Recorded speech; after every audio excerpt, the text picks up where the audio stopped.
Big up everybody. Yo, it's the big Sunday service. Come on. With your boy Reverend Oluson. You get me? The revolution will not be televised and it won't be on YouTube. Big up, big up, big up everybody for tuning in. You get me? You know how we're kicking this thing off, man. Let's go with our quiet music in the background. Come on your way into the church. You get me? Peace. Without you. Come on.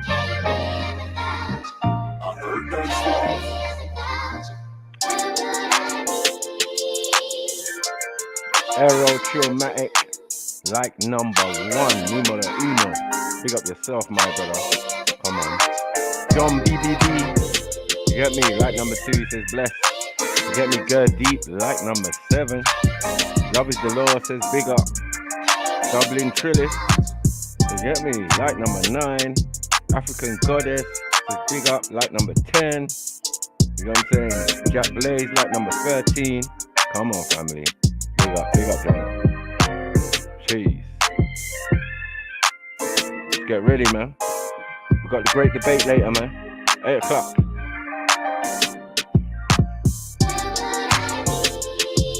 But now, it's just a normal Sunday service. Come on, man. Come on. But no Sunday is normal, is it? Every day is a Sunday. You know how I go. Welcome.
Yeah. Stay in control with Google's local services ads. In business,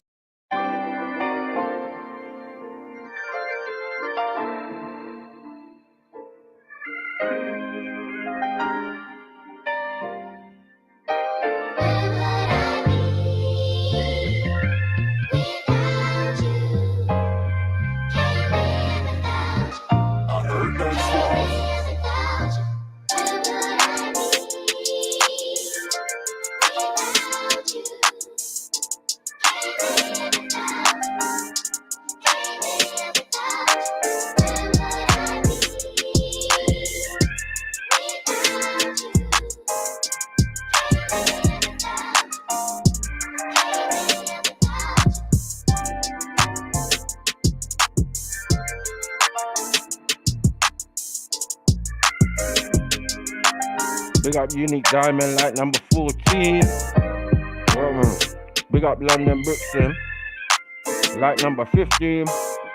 Big up Bibi Nana, my brother, like number 15 as well, yeah? I'll let you sort that out amongst yourself, man. Come on. Can't live without you. Welcome into the church. Grab a seat, grab a pew.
All right, you want some Sunday baths in the bedroom from the Reverend?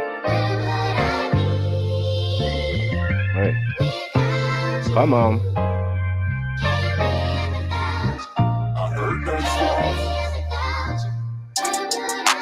Hey, welcome to my church. Yeah, let me speak a verse.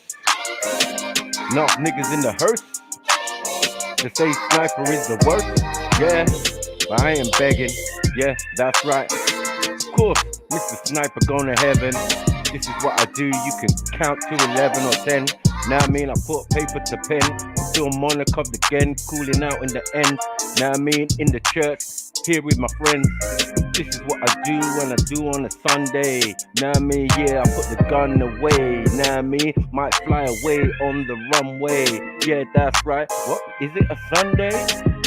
Every day's a Sunday. Sunday, Sunday, Sunday. Hey. You know, during the week, sniper do gunplay. Now me, but I'm Reverend Olushon. Yeah, that's right, so I have to look on. The original Dapper Don. Mess around and your life's gone.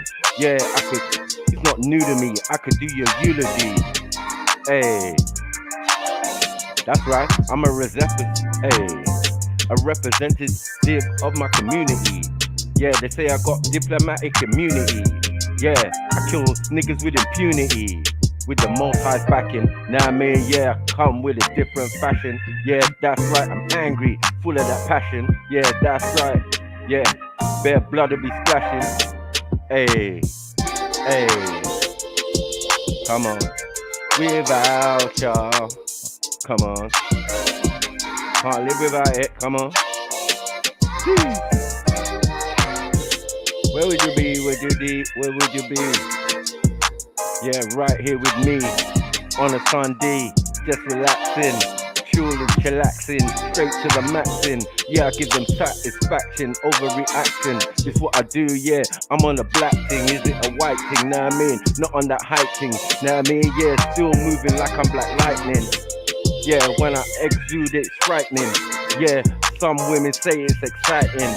Yeah, that's right. Niggas out on a spike thing. Yeah, yeah, watch Mike rocking the mic thing. Hey. Big up, big up, big up, big up, everybody.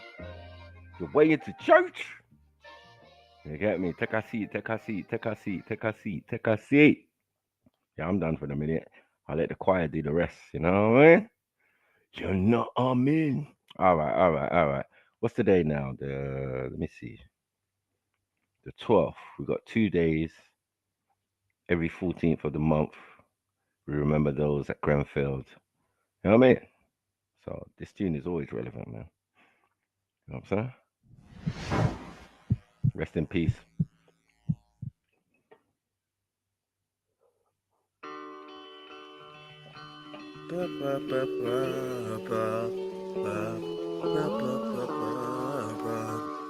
Yeah.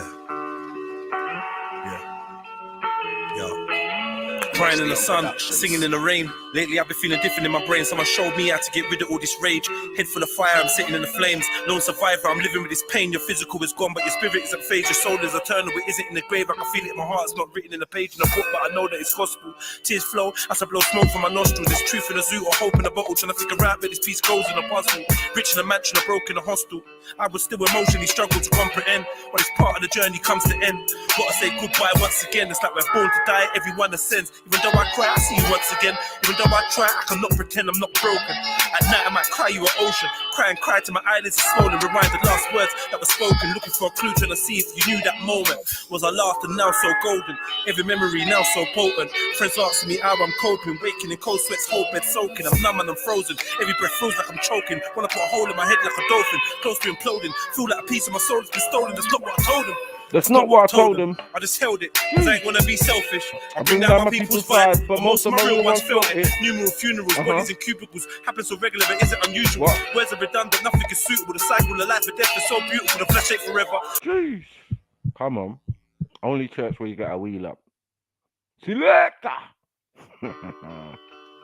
Back, man. R.I.P., man. To anyone who's lost family, friends over this mad thing. You know what I mean? Yeah. But we still here, man. But always give respect, man. Yo. Crying in the sun, singing in the rain. Lately I've been feeling different in my brain. Someone showed me how to get rid of all this rage. Head full of fire, I'm sitting in the flames. Lone survivor, I'm living with this pain. Your physical is gone, but your spirit isn't phased. Your soul is eternal, it isn't in the grave. I can feel it in my heart, it's not written in the page in the book, but I know that it's gospel. Tears flow as I blow smoke from my nostrils. There's truth in the zoo or hope in a bottle. Trying to figure out where this piece goes in a puzzle. Rich in a mansion or broke in a hostel. I would still emotionally struggle to comprehend, but it's part of the journey comes to end. Gotta say goodbye once again. It's like we're born to die, everyone ascends. Even though I cry, I see you once again. Even though I try, I cannot pretend I'm not broken. At night I might cry you an ocean. Cry till my eyelids are swollen. Rewind the last words that were spoken. Looking for a clue, trying to see if you knew that moment. Was I laughter now so golden?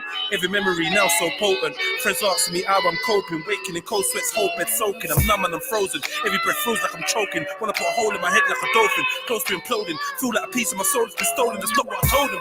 That's not what I told him. I just held it, cause I ain't wanna be selfish. I bring down my people's vibe, but most of my real ones felt it. Numeral funerals, bodies in cubicles. Happen so regular, but isn't unusual. Words are redundant, nothing is suitable. The cycle of life and death is so beautiful. The flesh ain't forever. We are delusional, and the grief goes so deep. How could the lifespan be so brief? And the thoughts of my head, I don't get no peace. Smoke a OZ or OG, feeling like G.O.D. owes me. Reason for taking my cold D's and snatching loved ones from my homies. Tell me. Why? Man, it's fucked up.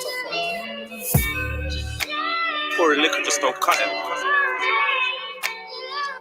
Yeah. It's one of the great wonders of life. What will it be like to go to sleep and never wake up? And if you think long enough about that, something will happen. You will find out, among other things, that it will pose the next question to you. What was it like to wake up after having never gone to sleep? That was when you were born. You see, you can't have an experience of nothing. Nature abhors a vacuum. So after you're dead, the only thing that can happen is the same experience, or the same sort of experience as when you were born. In other words, we all know very well that after people die, other people are born. And they're all you. Only you can only experience it one at a time. Everybody is I. You all know you're you. And wheresoever beings exist throughout all galaxies, it doesn't make any difference. You are all of them. And when they come into being, that's you coming into being. You know that very well. Only you don't have to remember the past in the same way you don't have to think about how you work the thyroid gland or whatever else it is in your organism. You don't have to know how to shine the sun. You just do it. Like you breathe. Doesn't it really astonish you that you are this fantastically complex thing? And that you're doing all of this and you never had any education in how to do it? You never learned, but you're this miracle? Well, the point is that from a strictly physical scientific standpoint, this organism is a continuous energy with everything else that's going on. And if I am my foot, I am the sun.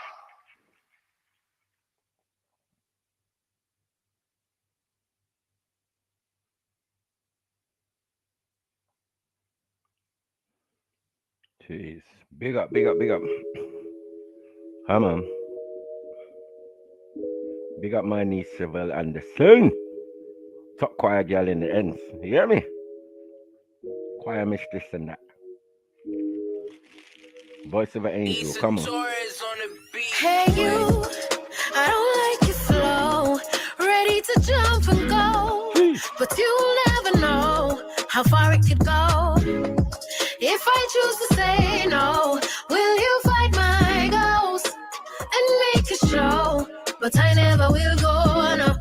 I know you want to see if you could be my one and only fantasy. Nah, I don't want you to be, so don't force yourself.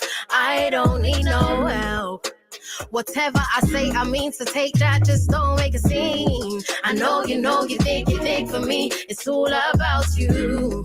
And what you want, maybe think from she to see if that's what she wants to. Selfishness is a crowd, boo. Take your L and move on, boo. Negatives ain't my strength, boo. Hold on to your pride. Hey you, I don't like your flow. Ready to jump and go, but you'll never know how far it could go. If I choose to say no, will you fight my ghost and make a show? But I never will go, no. I don't like your flow. Ready to jump and go, but you'll never know how far it could go. If I choose to say no, will you fight my ghost and make a show? But I never will go, no. I never will go, no. See, I never will go, no. I never will go, I never will go, no. I never will go, I never will go, no. I never will go, I never will go. Try to take for yourself, now me no inna that. One come feed the boss, can't understand that. Me no know where you come from or where you want chat. Come out on me women, I no time for that. You're too forward. Nah, no manners, me know say your mother is your better too sour. If it was the right attitude, me woulda answer, can give you a chance. You woulda mash up my empire, me have too much things for do, you just tired. Don't inquire, me no day, no liar. Say you want link up fast, body we have time for this scandal. Call me money, they pour my mind, is essential. Hey you, I don't like your flow. Ready to jump and go, but you'll never know how far it could go. If I choose to say no, will you fight my ghost and make a show? But I never will go, no. I don't like your flow. Ready to jump and go, but you'll never know how far it could go. If I choose to say no, will you fight my ghost and make a show? But I never will go, no. I never will go, no. See, I never will go, no. I never will go, I never will go, no. I never will go, I never will go, I never will go, I never will go, no. Never will go now. Never will go now. Never will go now. Never will go now.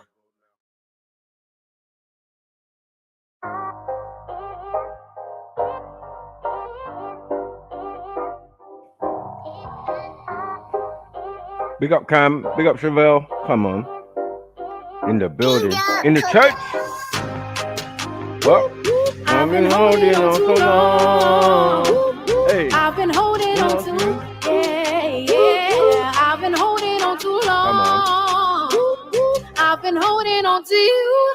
Can't say, no, that I never gave it everything you played me.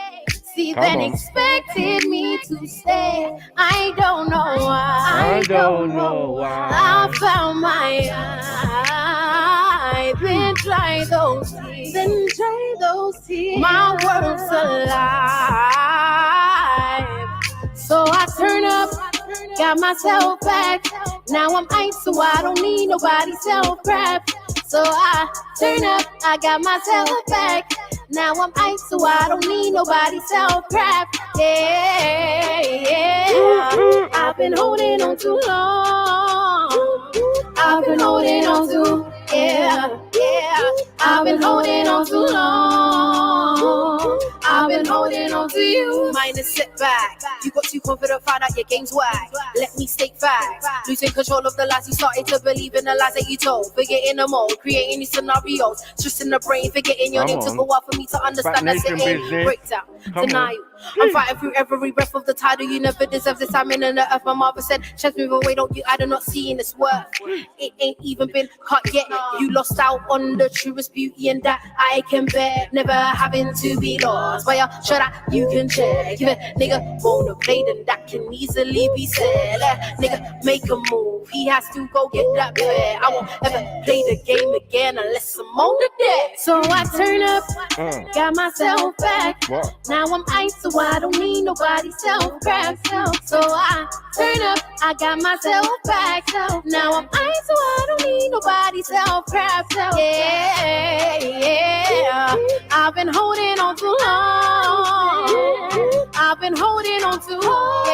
Yeah. I've been holding on too long. I've been holding on to you. I've been holding on to. Holding on to. I've been holding on to. Yeah. Holding on to. I've been holding on to. Holding on to.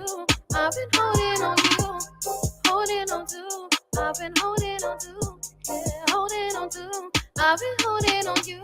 Yeah. Holding on to. I've been holding on to. Yeah. Holding on you. I've been holding on to. Yeah. Big up my niece, choir girl. You get me? Choir's on fire today. Oh. One more for the choir. From the choir mistress. Show them where I go on.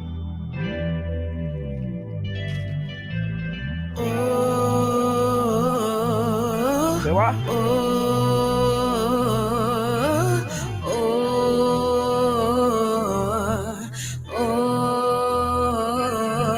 I'm not gonna lie, I'm sick of this life. These humble beginnings that come with the strife. My one only goal is to fight and get by, but sometimes life is fucked and it questions my mind. Fully one would know the pain that's inside is captivated by depression.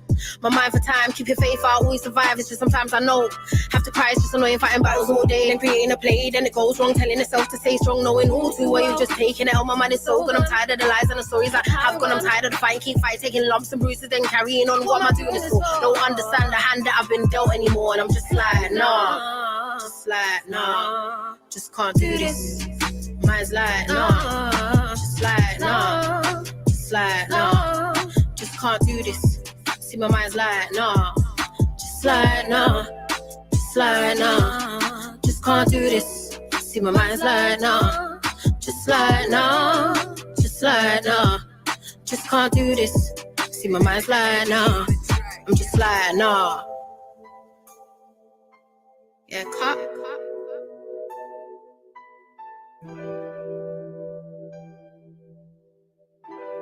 Boy, church is fire today, you know. Take your seats, everybody. Collection plate soon turn around. Yo, not a mercy. Up in the church. Come on. The big Sunday service. Come on.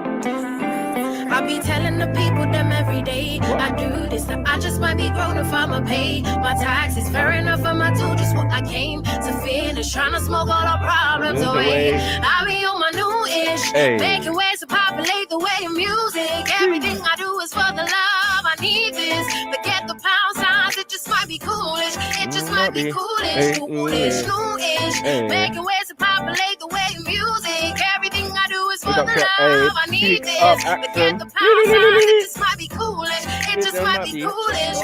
Walking into new places every day. I say this, bottles on top of bottles, I'm okay. I don't drink high enough for my own energy. It's true, but living the life that I have made. That's coolish, standing the toes on the beach. That's nice-ish. Sunglasses and shades all up on my face, cause it's bright. Block all of the stupidity away. That's fine-ish. That's my itch. I'll be on my new itch, making ways to populate the way of music. Hey. Everything I do is for the love. I need this. Forget the pound signs, it just might be coolish. It just might be coolish, foolish, new-ish. Making ways to populate the way of music. Everything I do is for the love. I need this. Forget the pound signs, it just might be coolish. It just might be coolish. It just might be coolish. As soonish I do this. Every time I put my mind to something, I achieve it. It's been a long time since I dropped something foolish. I'm sorry to the people that's been waiting, but you like this is a representation of more. In the purest, getting most of the darkness out like that shines cruise ship. Always rocky, but it's soothing like a smooth skin pressed against yours like spoonish, fully nude-ish. Make you wondering why you got involved in the first place. You don't wanna know where I'ma go, cause it's 30 footsteps that haven't made, so I can see my way. It's murky, but I'm gonna be the one to work it out in my own way. I don't say this ain't a park, so don't expect the signs to be changed in the first place. This is my territory, so I'ma play how I wanna make, cause it's my new-ish. Music can never deny it, mate. Deny me on my new-ish, making ways to populate the way of music. Everything I do is for the love. I need this. Forget the pound signs, it just might be coolish. It just might be coolish, foolish, new-ish. Making ways to populate the way of music. Everything I do is for the love. I need this. Forget the pound signs, it just might be coolish. It just might be coolish, foolish.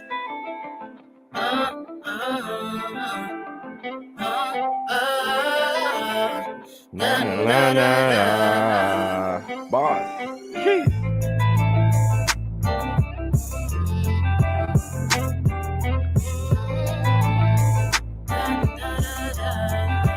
Purchase your tracks today.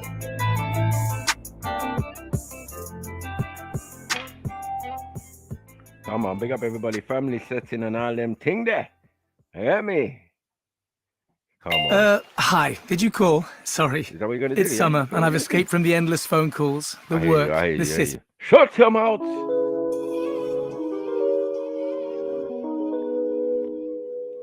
Send on the big tune. Send on the big tune. You know what time it is? Come on. Better run to church. You're late, man.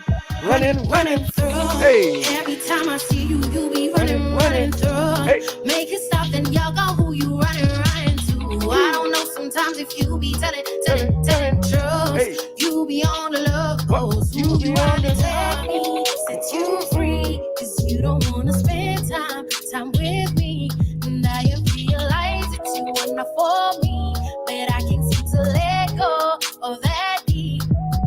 You be ringing my line. Then I pick up and smile. Asking you when you go best by. It's a waste of my time. You be telling me you're on your way. Then I'm up all night waiting for you to stay. All these lies you tell is leading me astray. And I don't really want to do it. It is just Come on.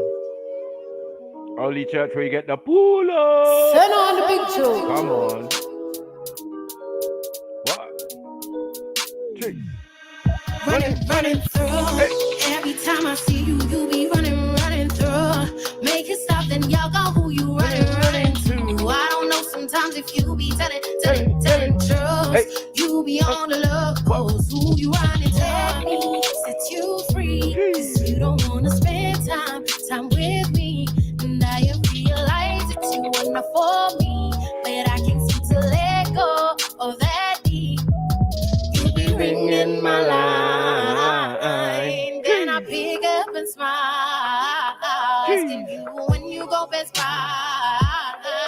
It's a waste of my time. You be telling me you're on your way. Then I'm up all night waiting for you to stay. All these lies you tell is leading me astray. And I don't really want to do it. It is just that way. Running through. Hey. Every time I see you, you be running through. Make it stop and y'all go who you running to. I don't know sometimes if you be telling truth. You be on the loose, you be on the top. Every time I see you, you be running through. Make it stop then y'all go who you running to. I don't know sometimes if you be telling truth. You be on the loose, who you running to. Lies I don't, but don't know how far far to go. All these ups and downs is killing me, but right now I'm not no joke. Can't be playing with no girls' emotion, can't deny it, be too cold. I'm that girl that will roll up on you and show you I'm no joke. Setting up meetings and greetings is great, but what happens when a nigga be late? Why would you tell me to meet up if you get no communication that day? Let me down all the time is no option. I am not here to set things till you lost. I don't ever think of coming back. My G, car, your time will be up.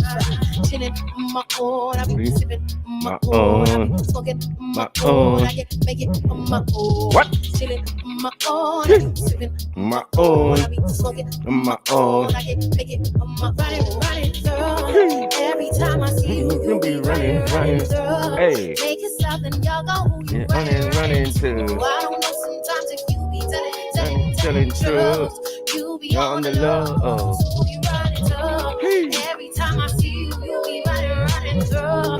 Make it stop then y'all go running through. Hey, sometimes if you be telling truth, you be on the low. Big up Eunice. Hey. What? Hey. What? You be on the. Every time I see you, you be running through.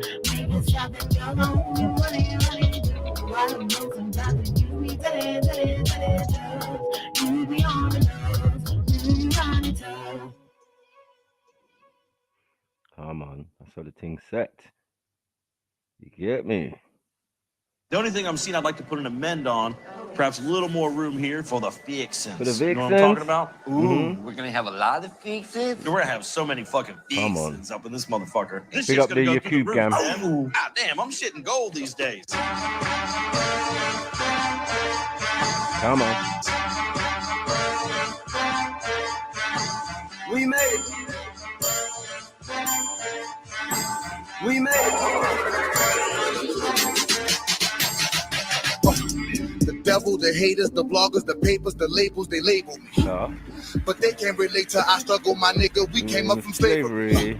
Apologies go out to all of my fans because they waited so patiently. Jeez. This one is for all of the lost and forgotten black angels that pray for me. A million niggas love me because I'm ill. The greatest story ever told, niggas in the field. From Solomon to Sambo to Django, it's fact. I'm the Farrakhan of rap and I get it from the wheel. The son of WD who hung around in deep, who ran around in the street. The trap gods raised, face all on the Sphinx, story all on the wall of the pyramids. Niggas know the black god saved me. You can blow the nose off, that won't change it. Obamacare won't heal all that anguish. We came a long way from the bottom of the boat. All praise to the Mac, we found our language. Gold necklace, middle finger erected. God cloud. Mud. The only thing I'm seeing I'd like to put an amend on, perhaps a little more room here for the fixins. You know what I'm talking about? Ooh, we're gonna have a lot of fixins. We're gonna have so many fucking fixins up in this motherfucker. This shit's gonna go through the roof. Ooh, damn, I'm shitting gold these days.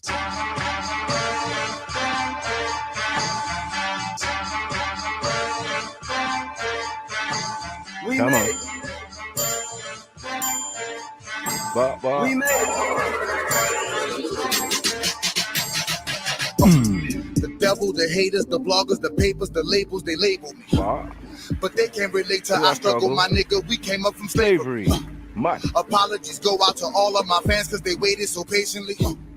This one is for all of the lost and forgotten black angels that pray for me. A million niggas love me cause I'm ill. The greatest story ever told, niggas in the field. From Solomon to Sambo to Django, it's fact. I'm the Farrakhan of rap and I get it from the wheel. The son of WD who hung around in deep, who ran around in the street. The trap gods raised me. Face all on the Sphinx, story all on the wall of the pyramids. Niggas know the black god saved me. You can blow the nose off, that won't change it. Obamacare won't heal all that anguish. We came a long way from the bottom of the boat. All praise to the Mac, we found our language. Gold necklace, middle finger erected. God clouded Shabazz, styling on the record. Lost sons of Muhammad, we wildin' in the record. The Shad to the lad, and the hat is the message. All these niggas, I got to fight one. All these devils, I got to strike some. All these rebels just waiting on the wall cry. Mama said, son, you got to strike drum. Rock nation, celebration, motivation. Elevation. Nigga, we made it from slaves on the slave ship, live from the cotton field, straight to the spaceship. Kind of makes me wonder why the hell so many people are trying to tell me to slow down. Seems like motherfuckers should be shutting the hell up and enjoying the show. Hopped up a slave ship, hopped up my chain and took it to Jacob. I gotta go play it. More than that bitch, like nigga, we made it. I own my own masters. That's right. No, I ain't missing no royalty statements. I can't be rated. Damn, ho, stun on them haters. Sorry, Mr. Drizzy, for so much y'all talk. Silly me rapping about shit that I really bought. Why these rappers rap about guns they ain't shot. And a bunch of other silly shit that they ain't got. I'm on my loop, beat up, young go. Stunting on stage after 12 years a slave. This ace of spade look like an Oscar. Black chucks look like a monster. Don't make me ride ya, nigga, watch your tone. I come to court with black boxes on. Y'all hella jealous of my melatonin. I can black out at any given moment. I'm God. Jesus, 7-letter maid, so with my arms to be shackle, I still get paid. All praise is due. I'm ready to chase Yaku back in the cage. These are the last days. All praise is due. I'm ready to chase Yaku back in the cage. These still get paid. All praise is due. I'm ready to chase Yaku back in the cage. These are the last days, but do I sing faith? Showed up to the last supper, it's a brand new J's. I'm the true living, book a hoe. New religion ain't from the other world. Alien superstition. You blind, baby. Blind to the fact of who you are, maybe. My bloodline's crazy. Kings and queens and Michael Jordan rings. I go stupido. Sucio. The flow's filthy. Y'all can't kill me. I've been inoculated from the snakes in the face and your corny handshakes. Cocksucker, we made it. Come on. Killing with the fire. You know what we're dealing with, man. Come on. Big Sunday service. Let's get to it, man. Let's get to it. Big up Jay-Z and J Electronica on that track. You get me? That's an old school one anyway. You know what I mean? What have I got to you today? Jump on, people, man. Jump on, family. You might have something you want to discuss with me. Or you want to bring to the table.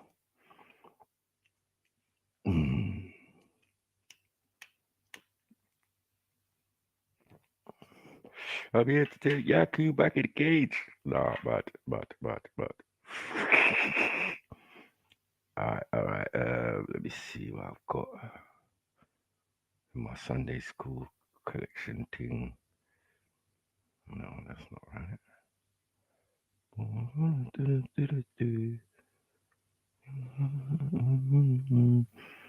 All right, let's see. Let's go on the Sunday school team. See what we got here. You'll be ringing my line. Stays in your head, innit? You be telling me, walk away. Come on. All right. Let's go. I got some. Boom.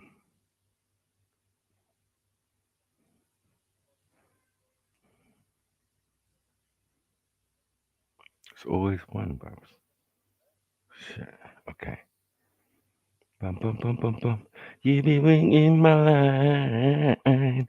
Better jump on one time. You be talking away in the chat. And I can't even deal with that. Man, I'm going like an idiot. Hey, you should step on stage and try and get a slap. Running. Hey, you can make up all sorts of lyrics. Bad boy too. Get me? Unrequited out now on all platforms. Make sure, support the cause, man. Aye. Here we go. Get your Sunday school hat on. Chill out. Get your drinks, your food, your popcorn or whatever, your smokes, and chill, man, and enjoy. You know me? Sunday service. You know how we do. We trying to open up the mind. Let's see what's going on out here. What are Jinn? Interesting, right? Let's go. With the popularity of movies like Disney's Aladdin, the Jinn or genie has become a mainstay creature in the West. Big up, accent. Video games and all kinds of media. These beings, perhaps most famous from their frequent appearance in the Arabian Nights or 1001 Nights, have a long and interesting history in the Middle East, one that is intimately connected with the religion of Islam and the pre-Islamic folklore of the Arabian Peninsula. So, for our 2020 edition of Shocktober videos, let's explore the mysterious world of the Jinn.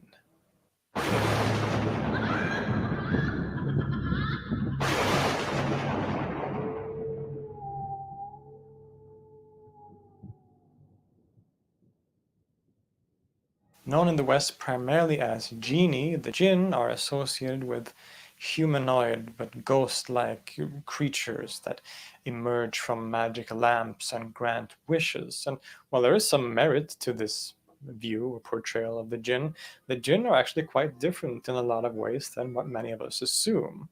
The name jinn comes from Arabic and is actually in plural form, the singular of which is usually jinni, making it closer to the genie used in English. The meaning of the word is probably connected to the root form jannana, which has the primary meaning of to hide or conceal. This makes sense, as the jinn are primarily conceived of as creatures who are hidden from our regular senses and occupy a different dimension of the world. They are sort of invisible creatures. The jinn originate in Islamic and Arabic folklore. They are mentioned in the Quran as one of three kinds of rational creatures that are created by God.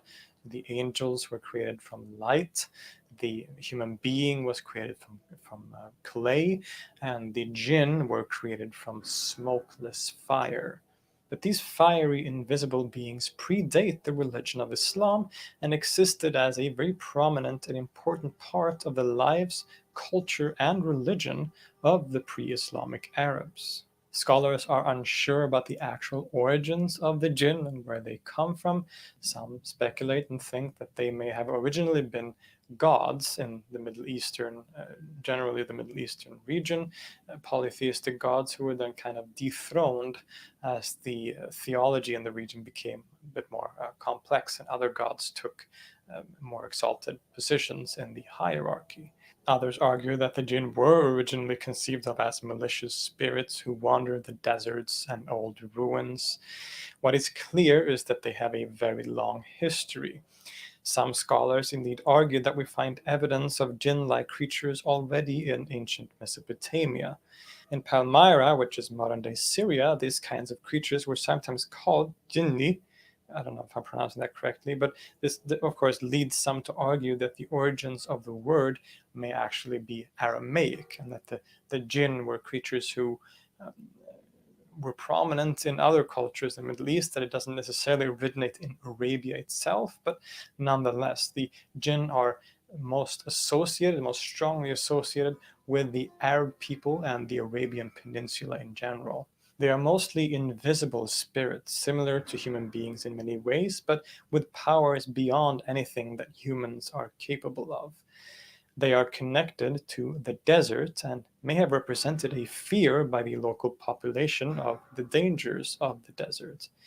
The jinn would hide and inhabit dark places in the desert, among old ruins and cemeteries.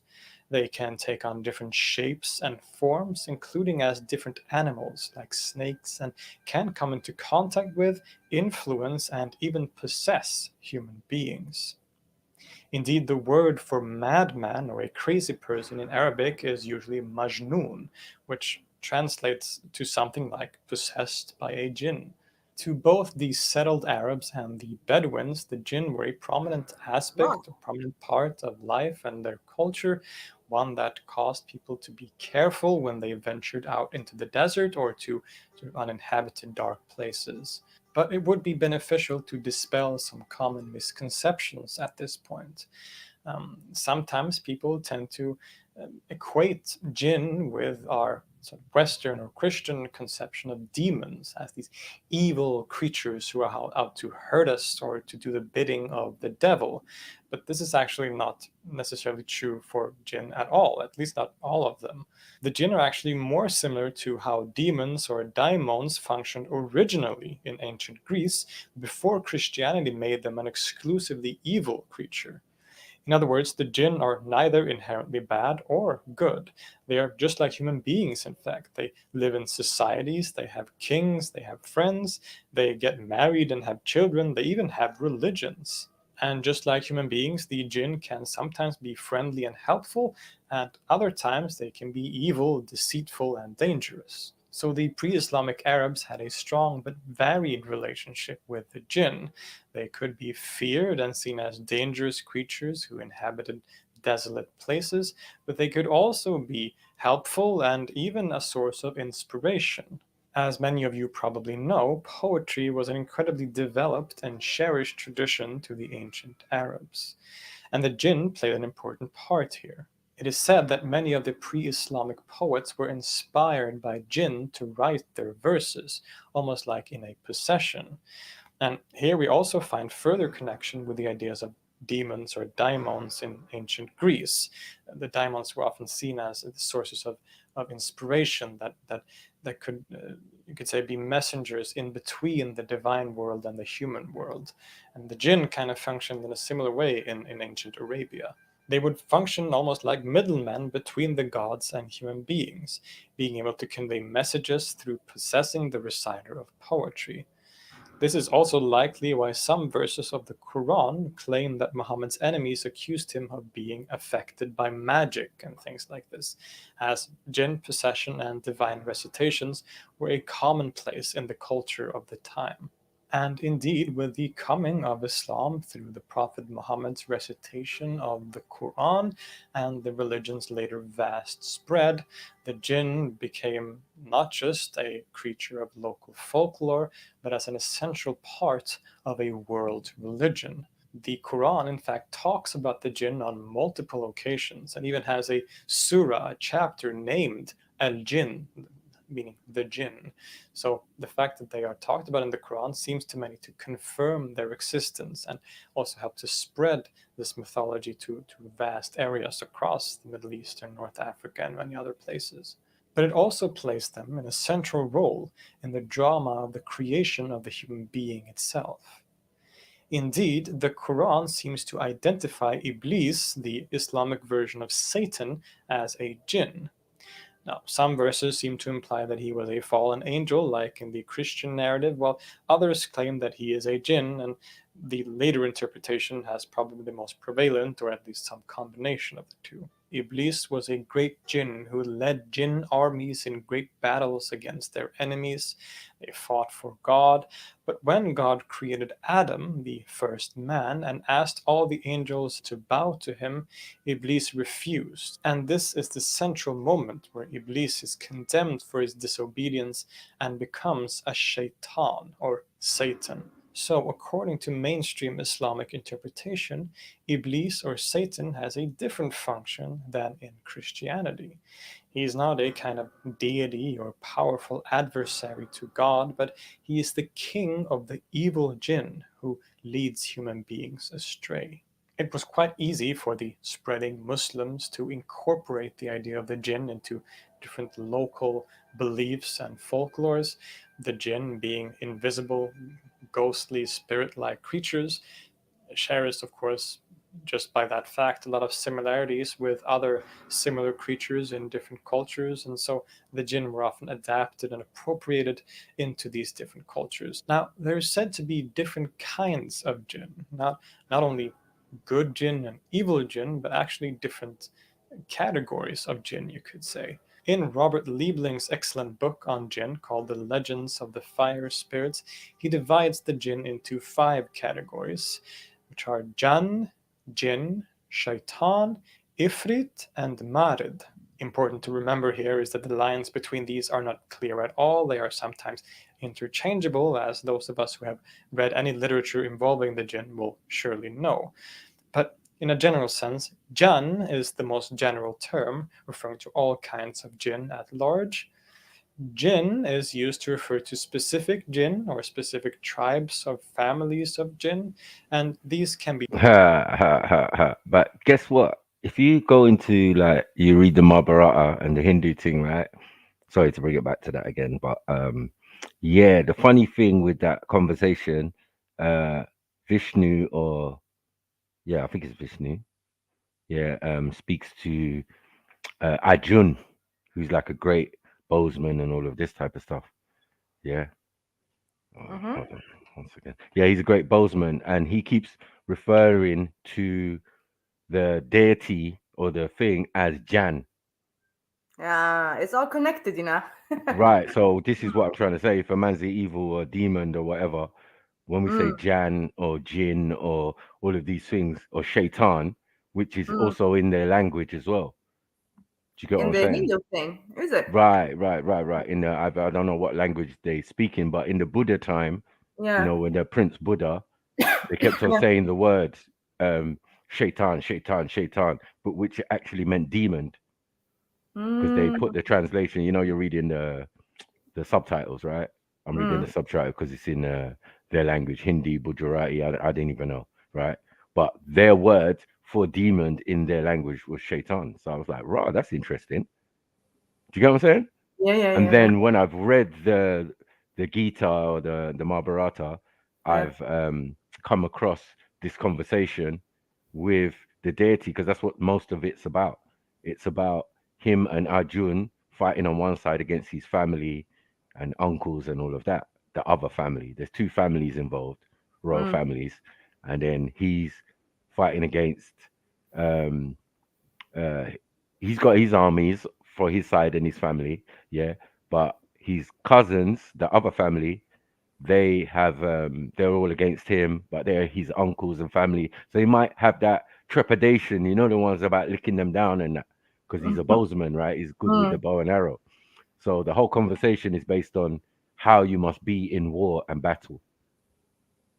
Do you get what I'm saying? This is what the deity's trying to thing, because the deity says, uh, I'll give them my army, yeah, yeah, and you can have me. To get it. So yeah. he says, yeah, all right, cool. I got my army and you. Do you get what I'm saying? And they've got your army and their army. It really should be a foregone conclusion that they beat us, right? But you Mm, always know if it's a story with a devi or deity, there's some other reason behind it. To get it? mm, So basically, he talks him through it. He says, don't be unconfident when you're licking down your family member, because they'll probably do the same to you. All of these type of sweet words, basically styled out. But the bottom line is, it's just how to do battle, and how your conscience and how how you feel about it, and have no remorse and all of these type of things, said beautifully though in these texts. yeah. You know what I mean? So I'm like, raw, that's deep. You know what I mean? But the main thing was, yeah, he kept on calling him Jan, Jan, Jan, Jan, Jan, Jan, Jan. When he was referring back to the deity, he's calling him Arjun. He's saying Jan, Jan, Jan, Jan, Jan. Yeah, just like the guy said, yeah, this is like from pre-Islamic, Mesopotamian. I Yeah. mean, yeah, But he I'm says not like he surprised. says Like it's been all mo- over the place, right? but he says most general term for all jinn, It's right? Jan, exactly. Right. So Mm, I'm saying these are jinn. These are fallen angels. These are demons. These are whatever you're saying, because mm, that's what they're saying, right, in the text. yeah, yeah, yeah, Birth of this peacock demon, blah blah blah. Each one has its own representation of, exactly. yeah. But as I said, they're malevolent beings, as in they're not they're evil or they're disagreeable in nature, but they're like the best version of that being. Do you get what I'm saying? The good version of that being, whereas the other polarized will be negative, evil, destruction, all of that. Where these ones seem to just come to humanity and whisper in their ear, da da da. It sounds like demons, right? Mm-hmm, mm-hmm. Right, but they come in the guise of devis, which is already telling you what they are. Devi, yeah, deity. Like no, no, no. The devi is first. We It's say deity because we're using English, right? yeah, yeah, yeah, And yeah. then deity means just a supernatural being. So it's But the like same goes for when he mentioned the Greek ones, yeah. yes, of course, Yeah, and the characteristics of them sounds like more Islamic, to be honest. Uh, right. yeah, where they can have different religions, they have Well, think offspring. about it. It's North Yeah, African. They've yeah, been in North Africa. You know yes. what I mean? I Yeah, hear they've that. been in North Africa. They Yeah. supposedly learned from the Egyptians, which is a lie. They just went there and they mixed their um, what do you call it, Hellenistic views Mm-hmm. with whatever they had in Kemet and what they thought they had, to get it, because there was no Kemetans there to teach them. They were just in that region, so they weren't going deep into Egypt or the different cities like Memphis and Heliopolis, and these are far places down the Nile. Yeah, You yeah. understand? Nowhere near That's the actually Giza. Africa, Yeah, so yeah, it's proper Africa. Yeah, like mm, where Alexandria is on the coast, sure, as you sure. know, like yeah, some holiday resort thing. But there, they wrote books, they did thing. All this philosophers was there studying. Josephus, all of these characters. Mm. You know what I mean? Who they rate highly. So this is the reason why sometimes people think, oh yeah, look, when you see these Masons doing these Freemasonry or whatever they're doing Egypt, but they're doing not Egypt, they're doing Alexandrian Egypt. They're doing the most. They're doing the Alexandria. They're doing some Kabbalah. Yeah, Different because stuff. obviously it connects to what they eventually take on. Mm-hmm. They eventually find themselves in the Middle East. They eventually find themselves in North Africa. And with all those places, they took as much information as they could, remixed it. Now we have Britannia. They even calling their names after the places or the information or the civilizations that preceded them or they took information from. Mm. So they make no ifs or buts about it, Yeah. They don't hide anything. But as I said to Jeds and Zulu, that's baby food. The existence of these things, they start telling you 2,000 years. Like, bro, Nah, man, they've been around for longer than that. I'm saying for some of them concepts, they haven't been around for longer than that. In that Nah, sense, but in just like organized. it's been there before all these, mainstream religions. So Yeah, our thing has been there for obviously for time. But mm-hmm. yeah, how they came and remixed it and took it and wanted to do whatever they wanted to do with it, that's their business. We don't have to accept that or think that our thing was their thing. That would be ridiculous to think, So you say, sorry, I'm confused. Sorry, I'm a bit mashed up. Hmm. Yeah, but okay. So you're saying that they didn't actually take it from our things, No, like it is, yeah. But you think they came there, they did the thing, and Yep, remixed it into their yep, own bullshit, yeah. right, easy. The evidence is there. Like, otherwise, we wouldn't be talking about Alexandria. We wouldn't be talking about the great libraries of Alexandria, right? That they say Mm-hmm. burnt down. Yeah, the but yeah, I say yeah. lie. I say lie. So you don't think it's burned down? No, they took the information and went back to where they came from. What were they? They were Greco-Romans. So where they going back to? Yeah, the Greece. Yeah. Greece and Rome. Rome. Yeah, yeah. Right. So then from there you get Do the you think Roman everything got stolen from there and just put in the Vatican, maybe? Catholic Church. I'm just Because the saying. Roman the Catholicism or holistic or worship of the Sphinx, yeah, came from Alexandria and Cleopatra. Because that's the last dynasty of Egypt, right? Yeah. Yeah, they're the last dynasty. So where did they go to? Where did the descendants go to? Where did the information go to? It went back to where they came from. Greece. Even though they had been there like at least 3,000 years. They've been occupying that area. So if you go to that area, Alexandria, you'll see many style buildings that look Yeah, like you have Greece. everything there. You have Yeah, everything. like Greece and Rome and all of that. Yeah. But it's really originally Egyptian. Because if you go to other parts of Egypt and see the temples, you see the building structure designs where it first originated.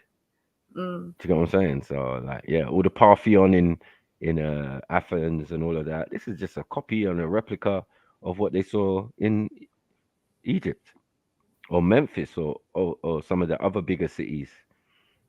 Yeah, Further down the Memphis. Nile and that. Yeah. Because if we know how to build, we know how to build, isn't it? That's the bottom line. It's like, doesn't matter what structures we build. Yeah, you can see like the most significant ones, but we're building temples, palaces, all sorts. They keep leaving it out like, yeah. Oh yeah, by the way, they did this. But yeah, we already did discover that the architecture level can't be matched even now, to this day. Yeah, no one can build that again. Come on. Yeah, and they're exactly similar to each other. So the Sumerian one and the Kemet one is exactly the same. What you're talking about, the actual pyramids or mastabas and that? No. But we're talking about the actual building of the city. So the city, how it's built, and Kauna, Babylon, and all of these places were built in the same style as what they do in Egypt. Other than the pyramids, that's what I'm saying. Pyramids are not the only structures. No, You can see by the temples and the living quarters that they made, Yeah. that they can only see from space now by the Giza Plateau. So you wouldn't know that there was a civilization there or how it looked until they used their satellite and started And penetrating X-rated through through the everything. Yeah. That's right. That was years ago, man. But I watched them. I watched in everything they do. You have to keep a little keen eye and watch what's going on in the world. This is why I know some of this stuff. I'm like, ooh, okay. It might seem like a normal investigation, but it turns out to be something else.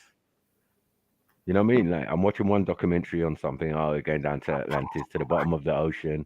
I've learned about little crafts that man have made up so they can go further down because of the pressure and all of these type of things. You know what I mean? Just this one documentary or whatever from back in the day, you know. And I watched so many because they're out there doing so many things. They want to find out if the Bible's true. They want to find out if the Ark of the Covenant was real. I've watched all these investigations, mixing archaeology with anthropology and the wars of Kemet, because it seemed that the Kemetans kept the best timeline. Yeah, and the timeline of natural events, you know, like things like volcanoes going off. Yeah. If they're recorded in other places, they're also recorded in Egypt because some of these places ain't that far from Egypt, so it will affect them. So they'll write it down and yeah, the water rose and we could see smoke, blah blah blah. It came as far as us and all of that. So all of these things are documented and help to find timelines. But they found a lot of the time their timeline is so short. When they push it back now and it matches up to what's I feel recorded. like everyone is going by their own timeline, yeah. So of course. So it's just. But you have to understand that them implementing certain calendars is only recently. Like we're using Gregorian, right? Yeah. Right, throughout. So it's not the smoothest calendar. It's not the best. Yeah. But it's still pimped off other calendars that already existed. The Egyptians had their own calendar. Everybody had their own calendar. Sumerians had their own calendar. You know what I mean? True. And it's not much different from what we're using. That's why we know where they got it from. Because they weren't recording certain things at certain times, you know. Even though they existed, it doesn't mean they were civilized or civilized enough to be sitting down and making records. We were so civilized, we were doing it. We're making stellars. And all that relates is the year's taxes and that for the country. That's mad. That's crazy. See what I'm saying? And then they talk about, you lot can't form unions and that. We can build pyramids. You cannot form unions, yeah. But anyway, let's go back. Yeah. So that Jan thing, it was. It's a general thing in those all over Asia, really. Right. So this Jan now, if anyone who knows the Hindu texts knows that Jan, Jinn, same thing. Jan is Krishna, you know, another name for Krishna or whatever. It's like, bruv, I'm not involved. Yeah. But I just read the information to learn and, you know, forward my knowledge on certain things. Mad. Be either evil or good. So both Jinn and Jan are very general categories. Shaitan, however, are always evil, thus more akin to demons, as they are the children or servants of the... You see that? You see what happened there? Yeah, he switches to demons, yeah. Right. And I'm saying that when I'm watching the thing about Prince, the prince who became Buddha, and they're just having conversations, the father's thing, and every minute there's a mystic there, and someone keeps saying, Shaitan, and I'm seeing at the bottom of the screen, Shaitan, brackets, demons. Right. Yeah. Do you understand? So now we come over from the Islamic to the Islamic side. It's like Shaitan, don't just mean Shaitan as in the devil himself. Devil himself, exactly. It means also the demons. Right, because he has his own name. Yeah, but in Arabic you say shayatins, right? Plural, so multiple demons. So yes. Yeah. And here is Yunus. Mr. Osman. Hi, how are you? What's going on? You good? I'm good, yeah. How about everyone? Not too bad, man. Not too bad. Well, you like the topic? Interesting? Yeah, it's all right. It's all right. I've heard the fifth bit anyway. I heard this, it's... Which one? It's sort of like demonic, I think. Married. Which one? Married. Oh, married. Yeah, Okay, the fifth fifth one. demonic. Yeah, I get you. Yeah. You've heard that term used, right? Mm. You, Axum? No, actually. Hmm. This should be interesting. Keep on. Let's do this. Okay, let's go. Chief shaitan, Iblis, or Satan. Ifrits are generally more powerful than shaitan and are sort of more morally ambivalent, but they are mostly evil. We find the Ifrit a lot in the Arabian Nights. They like to hang out around ruins. They're often winged creatures. They can cause things like sandstorms and shapeshift into different animals. Mm-mm. And lastly, the Marid are the most powerful kind of jinn and again are mostly evil. This is the kind of jinn we are most familiar with. The very large wish granting kind are often a Marid category of jinn. Okay. For context, some interpret that in the famous story of Aladdin, there are two different kinds of jinn in this story. The jinn of the ring is a type of ifrit, and the jinn of the lamp, who is much more powerful, is a kind of marid. So, of course, in the Disney version, a lot of this isn't there, but in the original version, Aladdin has both a ring that has sort of magical powers and of course, the lamp. And so the jinn of the ring is thought to be an ifrit, and the jinn of the lamp is a marid. There are Does it also remind you further of types something, of jinn Matthew? and names, Yes, including that's what I the thought ghoul, instantly. which is a Yeah, type me of too. jinn. Instantly. I was like, raw. Yeah, I was Raw. like, Solomon. Yeah. That's the first thing that came to mind. I was like, oh Yeah, I man, was that's like, interesting. King That's Solomon. interesting. Yeah. So amongst the Middle Easterns, these stories, as I said, the Arabian Night stories. Remember that these stories were told to a king to appease him. He wanted to be entertained. So this individual came with all these stories that not his stories, but obviously things that he knew, from his ends. Chase. Dun, dun, dun, dun. Reverend Borich. Hey, sorry, I'm late for church, guys. Sorry, I'm late. I'm sorry, I had a long night. Reverend Born. Jeez. Sorry, I'm late, Up man. in the building. I'm feeling it, boy. I'm feeling it. Thank you. Yeah, Sunday man, that's service, swag. man. You know. Yeah, straight up. Yeah, man. Big up. What up, man? What up? Big up everyone, man. Hit the collection plate, man. You know what time it is, man. We're sending that out there. You get me? Hit the PayPal, hit the Cash App. All there, links in the description. You get me? Come on, man. You get me? It's gonna be a good show. It's gonna be a good show. Get me? We got the big debate later, 8:00. You get me? Yeah. Are Arabs African? Matting. Mud. Mud. Yeah. But now, when we're getting into the Arab thing, it's a desert thing. It's a Arabian Nights thing. It's a. Do you get it? It's a Sumerian thing. It's a this one. It's a Babylonian. It's everything. Right. There's so much. As I said, we're fixated with that area for that particular reason. There's so much kind of God concepts and ideologies that came out of the Middle East, and North Africa. So it's just a mix and blend, waves of people have lived there and stayed there and which is kind of obvious. But yeah, we was there first, man. Normal. So everything is kind of laid down thing, the civilization, the actual building structures, the town, the city, blah blah blah. But we might have left, and then the next wave of people later on, Mongolians, Asians, whatever, come and settle there. Boom, build up their thing, do their thing for a couple hundred years, and then boom, it's the next wave, next set of people come in from somewhere else. Yeah, now you got Persians, now you got Phoenicians, now you got this, now you got that in the same region. Oh, there's so many people groups over there, man. It's Right. It's like the whole world in one place. But really. it's been taken over so many times. You get what I'm saying? So yeah, man. Let's get back to it. All right. Any Arabs in the chat or listening, jump on, man. We'd love to have you on. Come on. We know who the Arabs are. We know who they are. We know who they is. Ghoul. Oh, here we go. Next You demon. know what a ghoul is, huh? You know what a ghoul is? Huh? A ghoul. Yeah. A ghoul is a ghost. It's Supposedly, from our point of view, yeah, ghoul. Like a ghoul or goblin. Yeah. Same type of shit. Ghoul, goblin, ghosts, all of that is all one. 1 second. Who's knocking at the door of the church?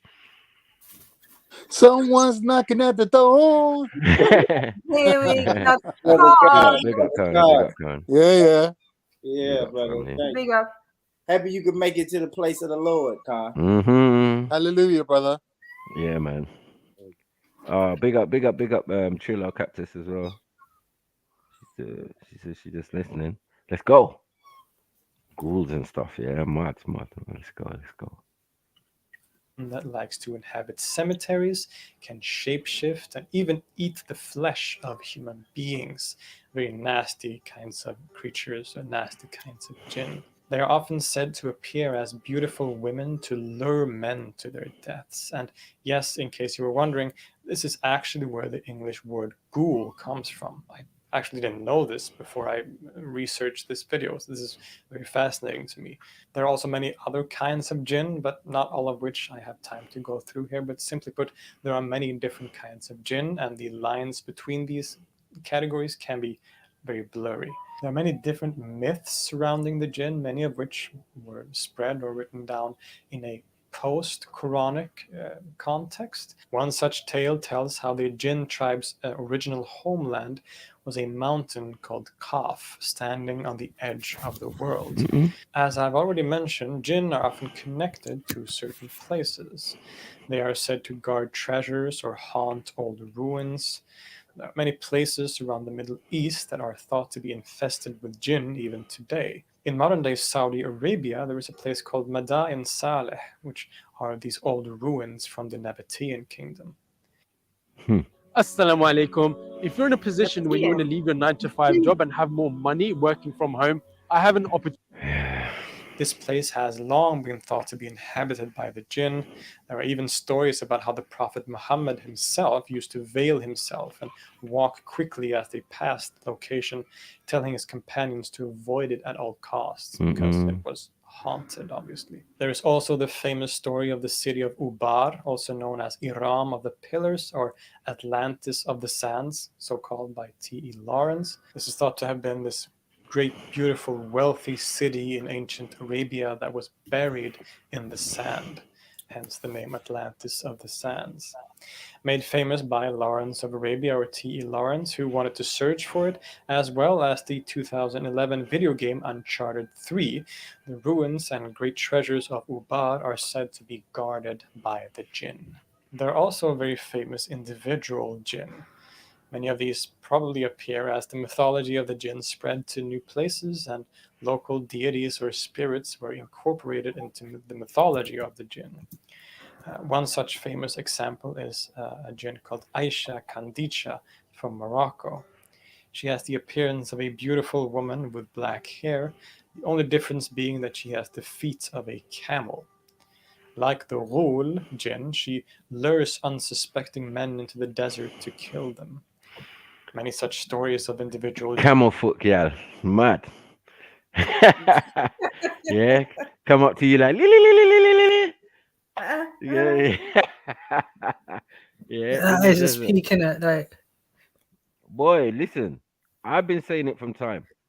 If you don't live in the desert, yeah, do you think that a lot of this stuff that you're you don't know about or is admissible as a Muslim, you get what I'm saying? Because this is desert people we're talking about. Desert lifestyle, desert thinking, you know, desert survival skills. Like fasting and living in the desert obviously makes sense, right? Yeah. I mean, so these things and these processes that we do in Islam are related to the time. They're related to the people, and they were nomadic travelers and, you know, Arabs because they lived and traversed the deserts, right? Yep. So with the desert, traveling and all of that starts to become stories of certain places and passages when people are traveling that you should not go to, you should not wander through, you should not be caught out. If you see a woman walking, sliding across the desert in the middle of the night, run for your life. Right, this is pre-Islamic in a sense. You got what I'm saying?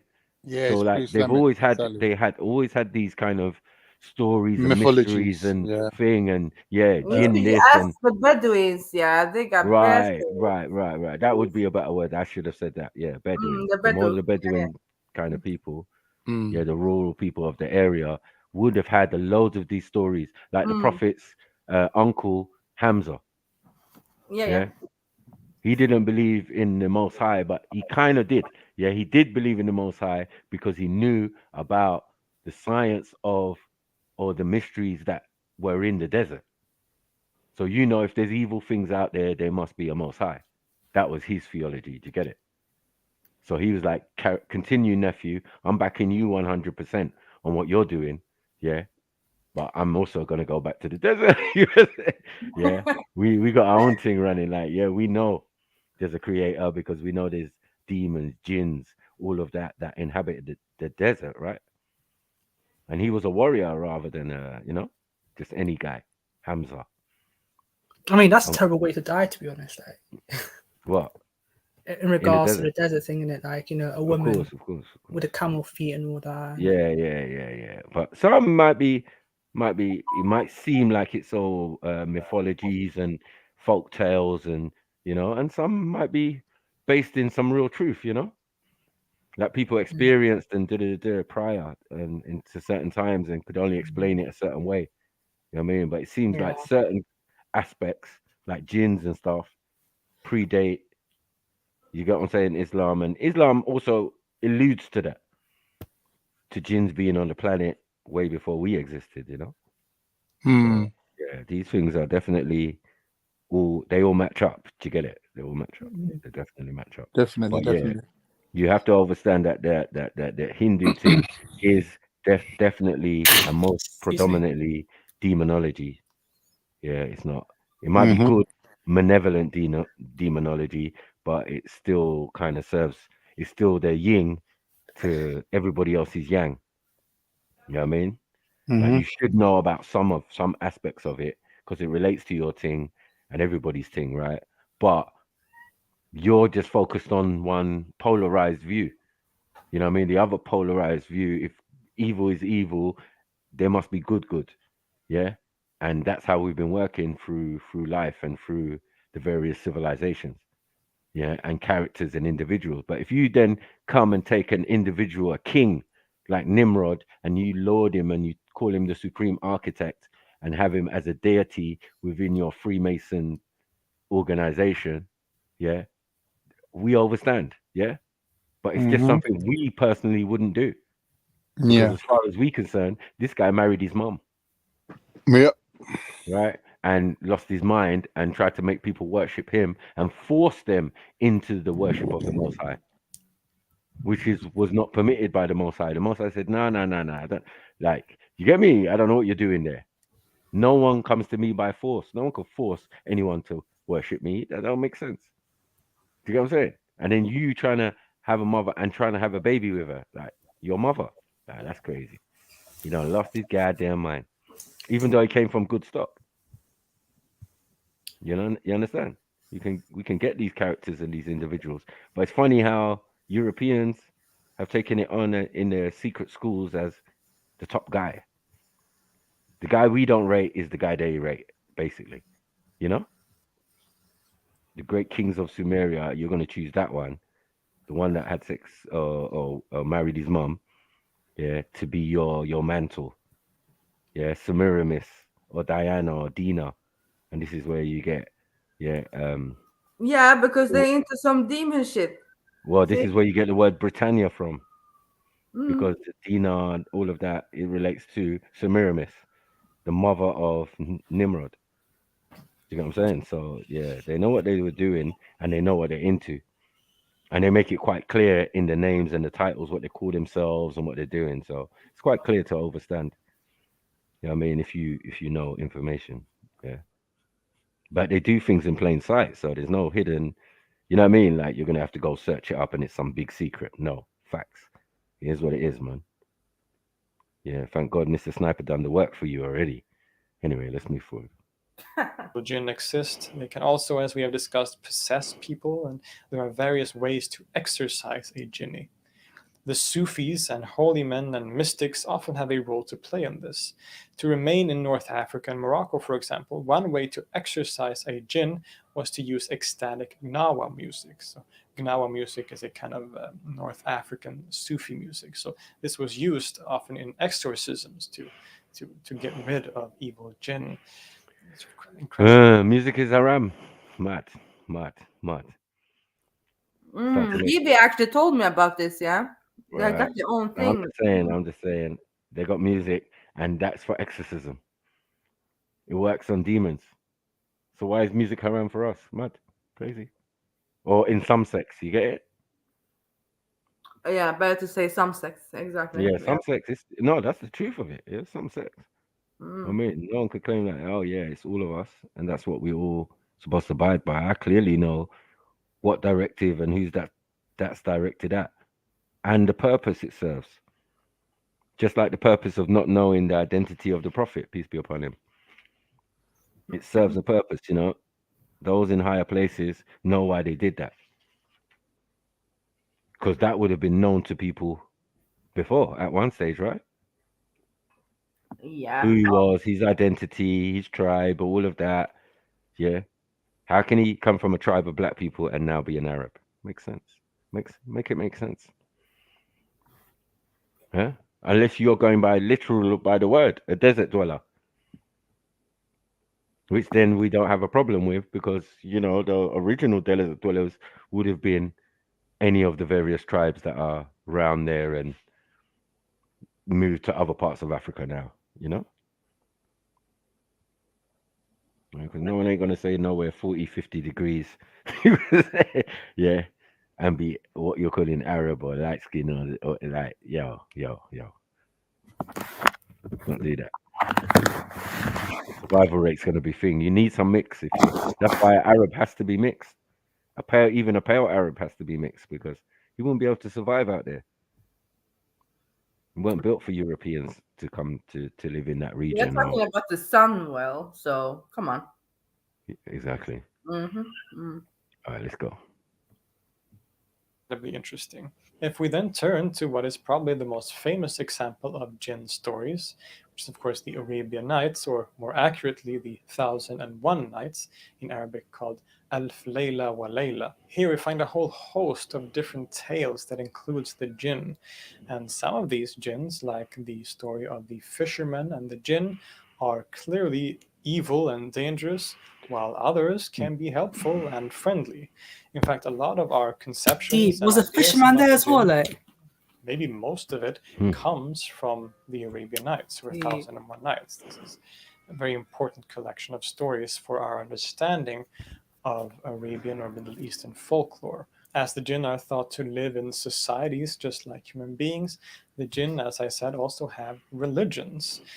There are stories about how some jinn would listen to the Prophet Muhammad as he preached, and who later converted to Islam. So there are Muslim jinn, there are also Christian jinn, there are Jewish jinn, and so on. And the jinn are subject to God's punishment at Judgment Day, just like human beings are. Even today, the jinn are an important part of the culture of the Middle East.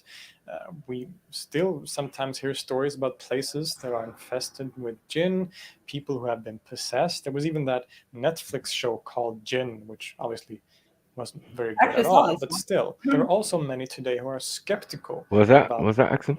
No, I saw that, the jinn thing. Did you watch it? Huh? I never watched it. Was it good? Was it good? Yeah. Well, obviously not, because you didn't even mention it. Exactly. Yeah. I don't know. That's what they're doing, yeah. So, interesting. All right, let's. About their existence as such. Many Islamic scholars, for example, favor a metaphorical interpretation or reading of those Quranic verses that talk about jinn, while others very much still believe in them as actual creatures. And this is actually an important part of our discussion. While the jinn feature prominently in Arabic and Islamic history, in different writings, and in general just in the Islamic religion, there has been a variety about how people have understood and interpreted these creatures. While many have, traditionally and today, seen the jinn as real, actual beings who inhabit the world alongside human beings, others have read things quite differently. There seems to have been some who used jinn to refer to any phenomena or force that was not detectable by the senses.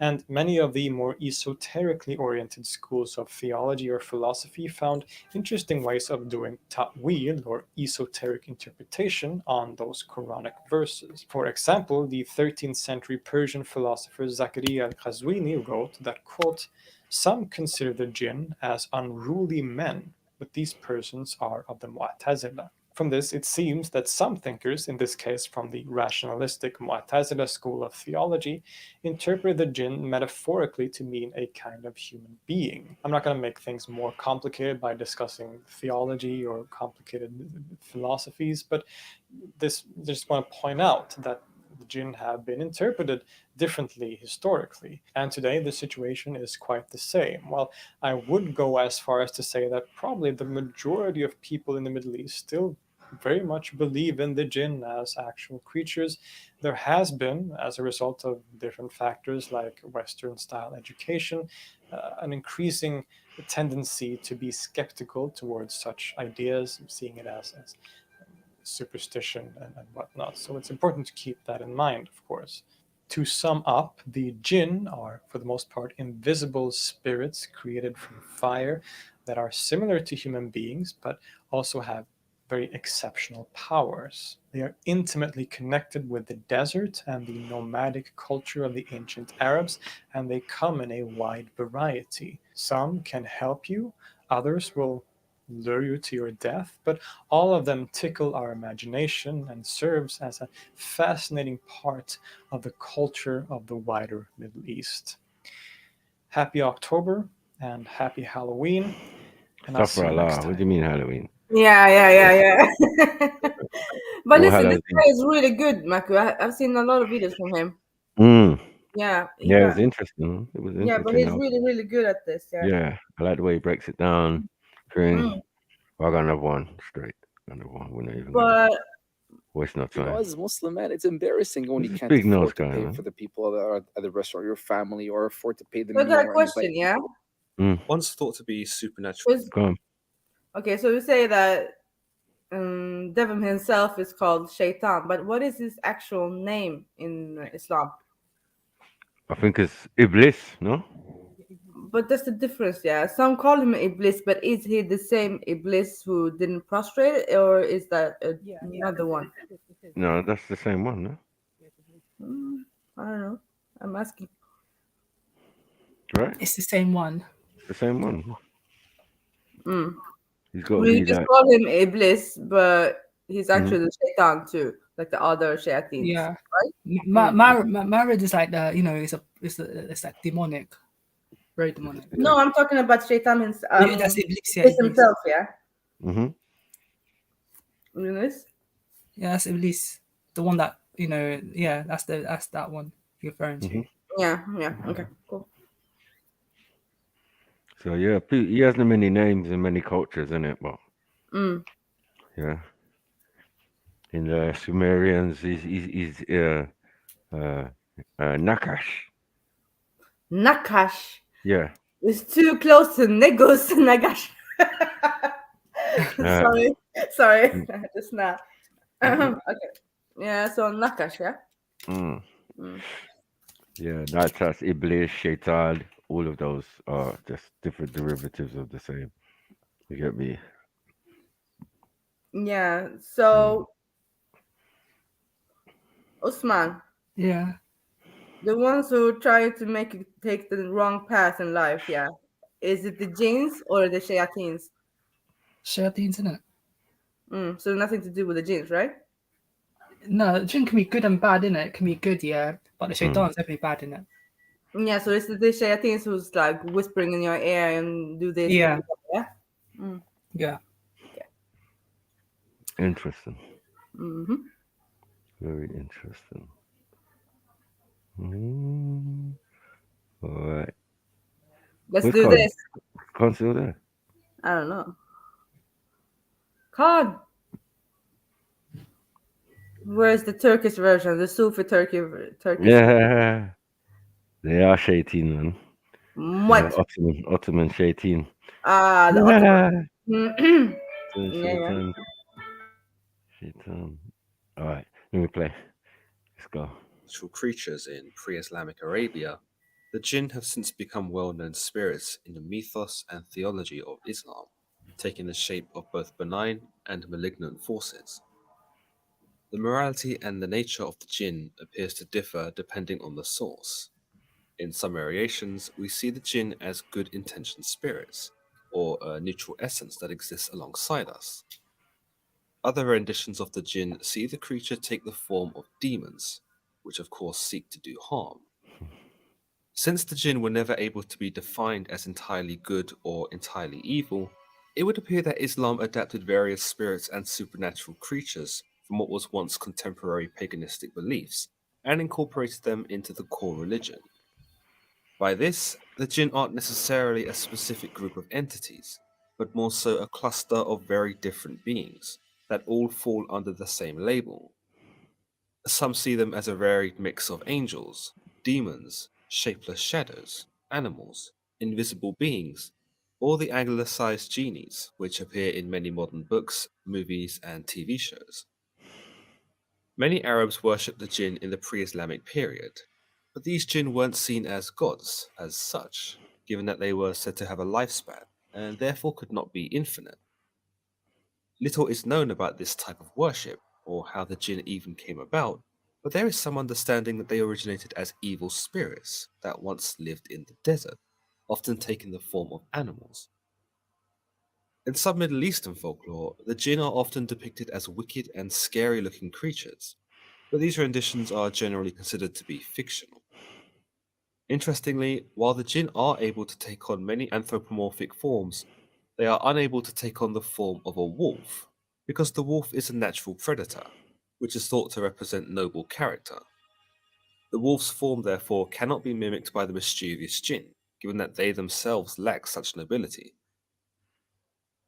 The term Jinn itself is thought to derive from Semitic roots, where it had the primary meaning of hidden or concealed. Semitic, yeah? Quite fitting Mad. for a creature that many of the Mad. Islamic Okay, Semitic let's do roots. this. So, if Semitic. they say Semitic roots amongst the what? Arabs, right? Mm-hmm. And the Arabs are Semitic, right? Mm-hmm. Then the Arabs are black folk. Mad. It's crazy. Like I said, this discussion today is debunked already.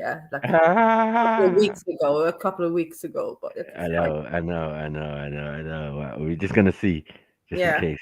Yeah, we're gonna see. We're gonna see. It's gonna be interesting. Let's see what they can do. What type of dalil they're gonna bring up. Well, yeah, when we go into language and stuff, and even if we go into DNA and language, which one's first? Yeah.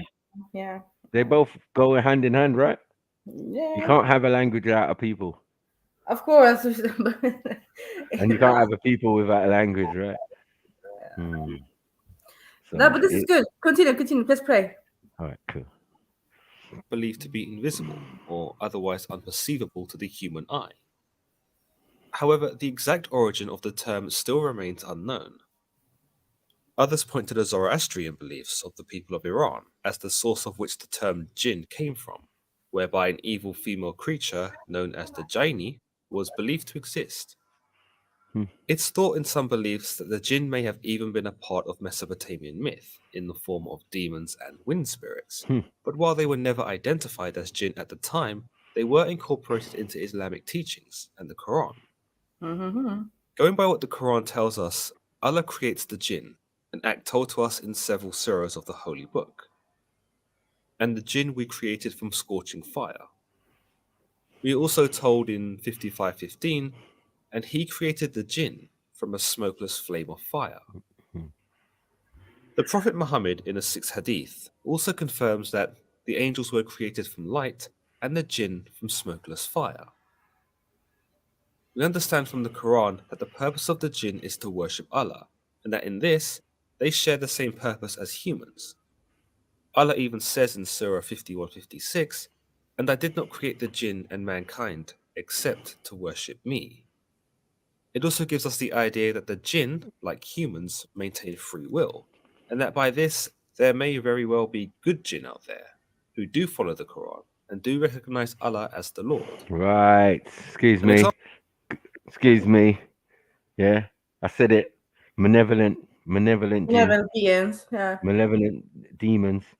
You know what I'm saying? Whatever you want to call them, but they will come and talk to humans and guide them through battles and different things, and come and destroy and breathe fire, even go to giant size with multiple heads, multiple arms, and chop up a whole army. Yeah, like what happened at the end of the Mahabharata. Crazy. Yeah. After all the fun and games, yeah, the Vishnu decides to just grow large, and he's got like 100 heads, 100 different heads. Yeah. And he just breathes fire and just destroys his own army and the other people. Mad. You know what I'm saying? Yeah, So Mako. that's the whole point, and the end of the story is like raw.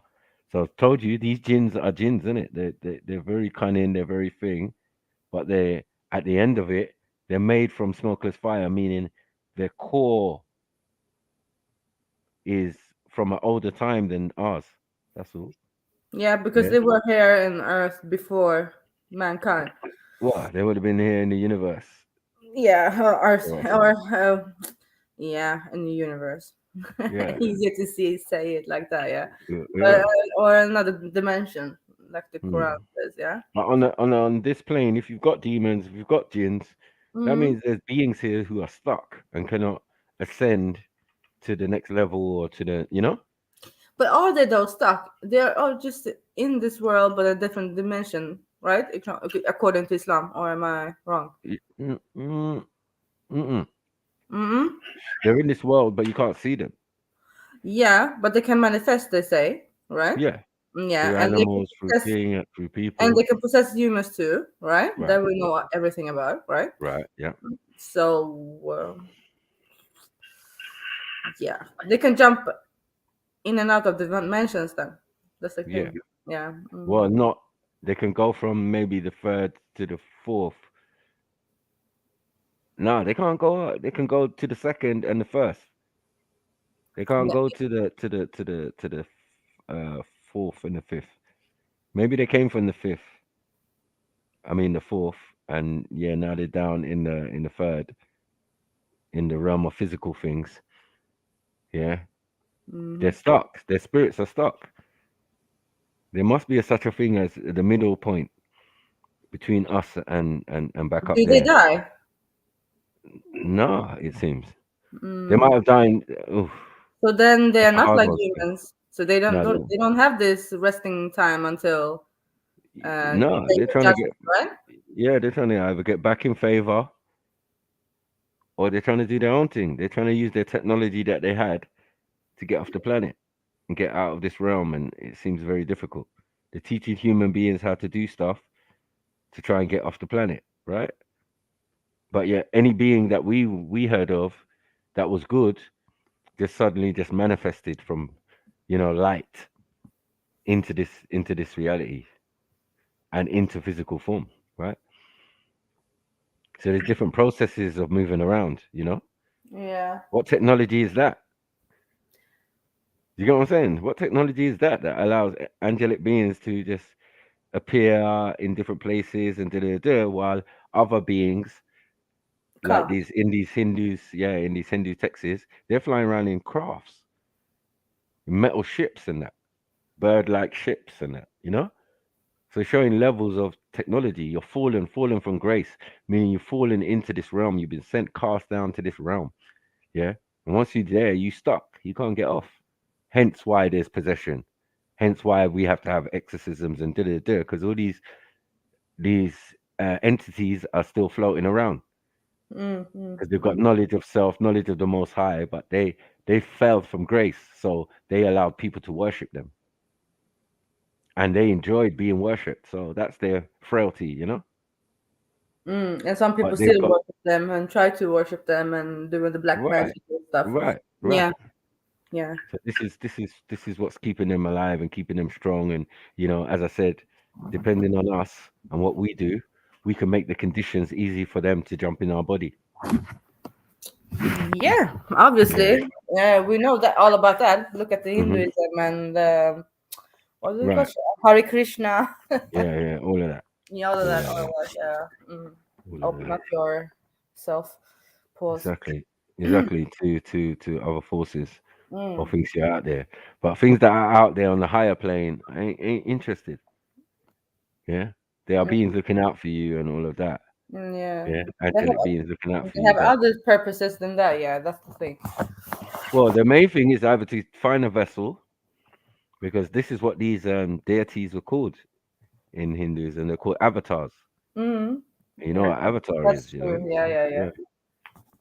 It's like someone's trying to do something with the body. Like, okay. All right, let me press play. An example of this takes place in Surah 72, where we see a group of jinn become Muslims after being compelled by the recitation of the Quran. We are told, "Say, it has been revealed to me that a group of jinn listened and said, 'Indeed, we have heard an amazing Quran. It guides to the right course. We have believed in it, and we will never associate with our Lord anyone.' Unfortunately, there doesn't appear to be a clear-cut definition in the Quran as to what the purpose of the jinn is outside of worshipping God. In a way, you might argue that our purpose as humans is equally ambiguous, and that the choices we make and the experiences we have determine the sort of person we will be, one who is good or one who is bad. The jinn appear to live under this same notion. I wonder who's the jinn then. I wonder if we're angels falling from grace. You know what I'm saying? If we're angels falling from grace, then we could be the fallen angels. Interesting. No one wants to believe it, but it could be.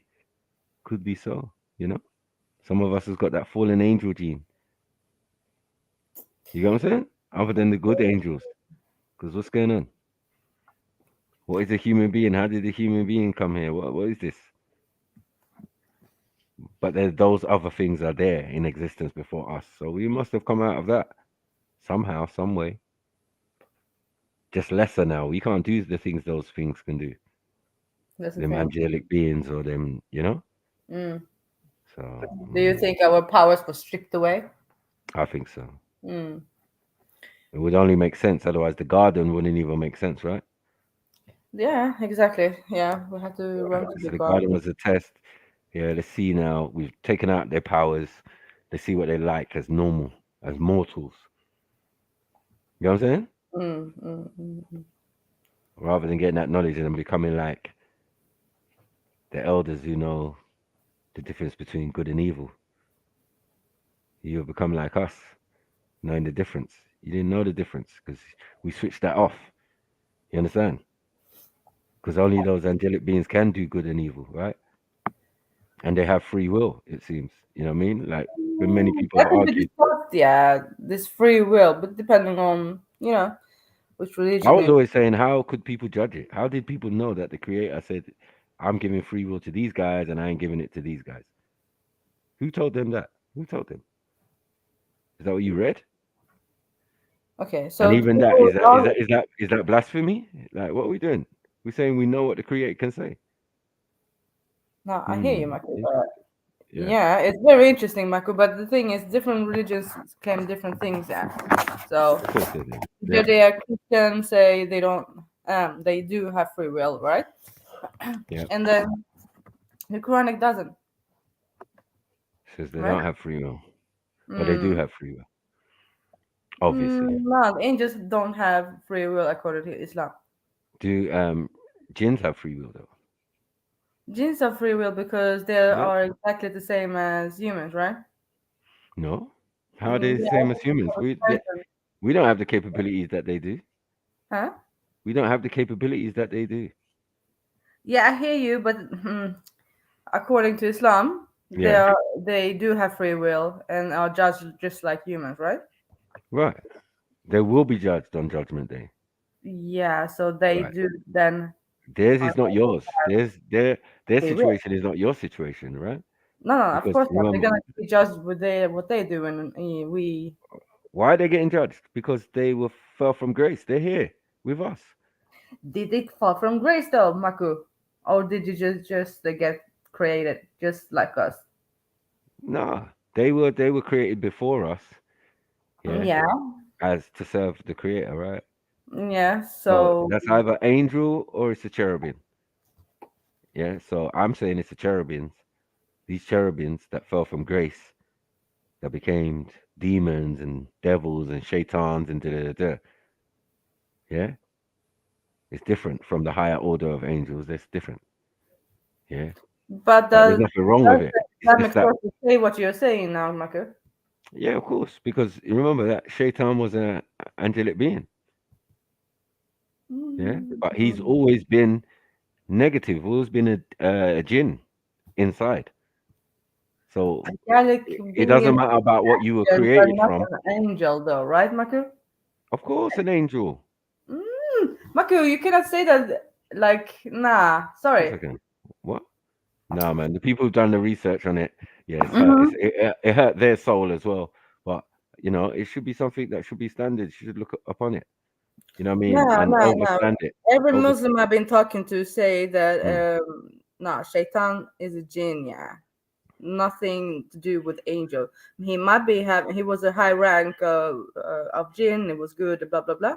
And then he didn't listen to God when he said apostate to God to Adam, and then he If caught up. if jinns are angels, yeah. Ooh. If the jinns are angels, because a jinn is an angel, right? He's not a high order. It's not a good angel necessarily. I don't know, but it's good for God. God's he's creating them. He's just making them. Some from smokeless fire, some from pure light. Right? There has to be balance. You make yin and yang. You don't just Yeah, make one. but you But call all them of all them are angels, celestial beings, though. right? Yes. You calling everyone an angel. That's the difference. If a colloquial term, yeah. If we're gonna say that, but Yeah. in essence, as I said, in essence, what you're In made essence, of. they're two different beings. Right. And then Mm. you're a combination of the two because you're made of energy and smokeless fire. You have smokeless fire, you're breathing in oxygen, breathing out carbon monoxide. Where's the fire? Do you get what I'm saying? It must be smokeless. It must be, a heat source inside you. Yeah. The light that lighteth within man and woman and blah, blah, blah, that they seeth not and all of that. You get what I'm saying? In the Hebrew, God or Yahweh is represented like a man with a candle inside his chest. You know what I'm saying? So we have I'm to hearing you. understand I'm that hearing yeah. If But they fell from grace, yeah, and what is grace? Grace of the in the presence of the Creator. So in the presence of Creator, what were you? An angel. So you could fall from grace. I You think could be it's a the cherubim. wording we're using right now. Yeah, Maku, sounds like Yeah. we're doing better of almost like a remix. But when we I'm trying to make sense of yeah. But the the thing information is, we're that just they've got. using. I hear you, Mm. Maku, too. But it's just the wording we're using right now. We try. It sounds like we're doing some mixing up to do. You see what I'm saying? But because Okay. you call everyone an angel, while some religion wouldn't class it as an angel. That's What why. religion? I'm saying in Islam, yeah, it's known both, right? The argument's been there, yeah, and when looked into and against certain scholars, they put that information out there and said, yes, look, he Okay, was an but what is the angel. common knowledge about this? That the devil himself wasn't an angel; he was a jinn. Yeah, that's what the common knowledge is, That's the common knowledge, right? right? But Mm. the real knowledge and the real facts of the matter by scholars and imams alike is the Mm. opposite, right? So I would rather go with that because those who know better, right? Right? Because I tested it out. We had a discussion, me and my Somali brother and sister, and they Mm-hmm. went away and came back and said, you know what? You was talking the truth. I said, nah, it's no problem. It's just knowledge, isn't it? Where you at with it? You know what I mean? That you have to go and do research. I don't have to research because I already done it. You know what I mean? I wouldn't be sitting here having this conversation if I didn't know what I was talking about. That's my thing. You know what I mean? And to underestimate the I black hear man you, but that we don't do. yeah. No, To underestimate the black man that we don't study, do research, and read books and that, it's very insulting, and that's what gave me my hunger to do this thing. Because they said that books was kryptonite to a black man. I was like, oh, is it? You know what I'm saying? So we started reading. We got pissed off, and so I say, all right, let's see what you're hiding in these books. I mean, but yeah, no, this is definitely been a discussion at Speakers Corner, many places, you know, and that discussion took place in my home while I was live streaming 3 years ago. You know, I was in my house, and I had my Somali brother and sister there. Yeah, and the girl cousin, she goes Speakers Corner. She's been Speakers Corner a couple of times, so she knew. You know what I mean? So she was arguing, no way, stuff like that. Okay. Go do your research and come back, man. And she came back and she was like, yeah, you was right. I said, okay, thank you. No problem. You know what I'm saying? It doesn't matter. What does it matter to the creator? He sets the bar, he sets the standard, he sets the jobs and the titles that these beings have to do, you know? Yeah. Facts. When he wants to smite people, he was sending Jinn. You thinking it's angels? It's not. It's angels, but it's those terrorist angels, the ones that are designed with the smokeless fire for that purpose. Because we can't all be lovey-dovey in this universe. A lovey-dovey angel is no use in battle. You understand? His good uses is maybe strategizing, maybe sending messages and all of that. That's why all of them have different purposes, right? Yeah, all of them angels do. Right. Yeah. You understand? So we can understand the balance. There has to be balance in everything. If the creator created them, he created them for a purpose. You know what I mean? What that purpose is beyond our comprehension still.